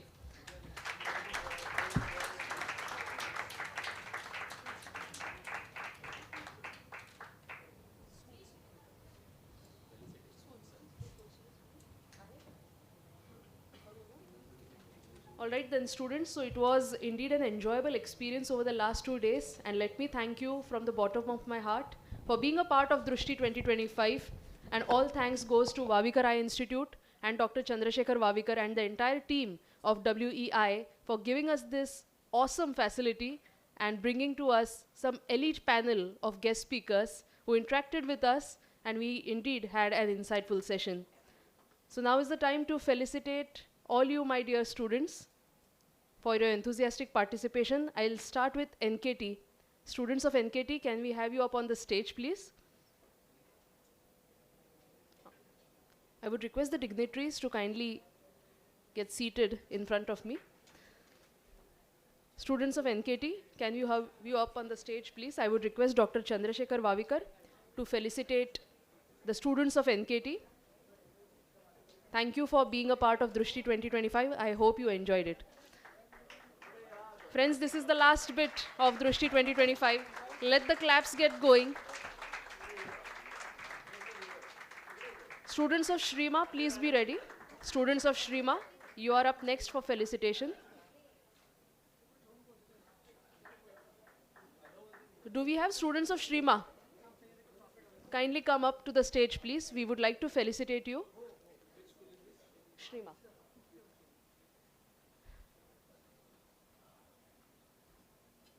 After Shrima, we would like to felicitate Holy Cross. Students from Holy Cross, please be ready for felicitation. But before that, we'll be felicitating students of Shrima. A big thank you to all the students for being a part of Drushti 2025.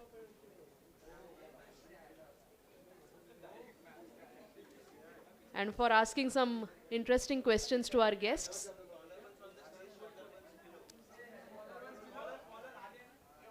Students of Holy Cross, is anybody here? All right, thank you.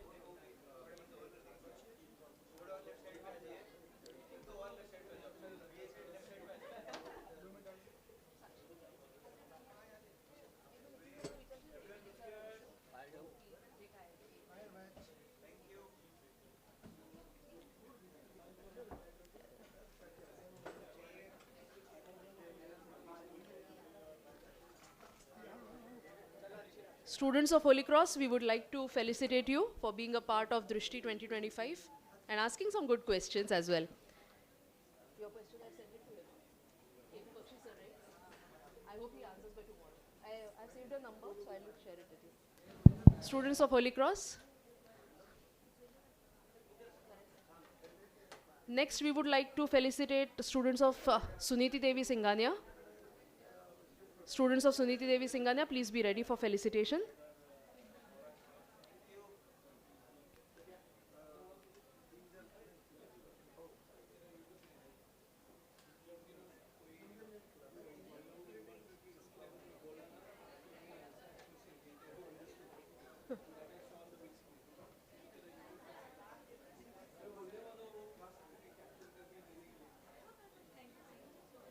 Students of Suniti Devi Singhania School, thank you for being a part of Drishti 2025. Next, we would like to felicitate SES. Students from SES, do we have you? All right. Students of SES, kindly come up to the stage.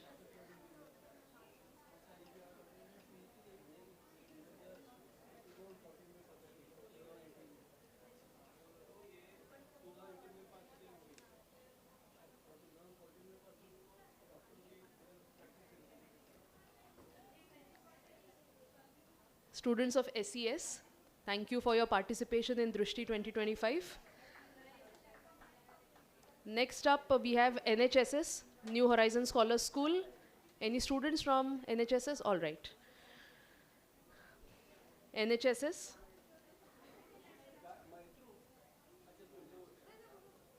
Thank you for participating in Drishti 2025, New Horizon Scholars School. And last but not least, we have one student from Anand Vishwa Gurukul who has been here right from the morning. Student from Anand Vishwa Gurukul. He has been here right from the morning, Dr. Vavikar. This gentleman. Thank you. Thank you for being a part of Drishti 2025. He has been there right from the morning, all 8 hours. Thank you so much. I hope you liked everything. All right then, thank you so much for being a part of Drishti 2025 and hope to see you again next year. Thank you.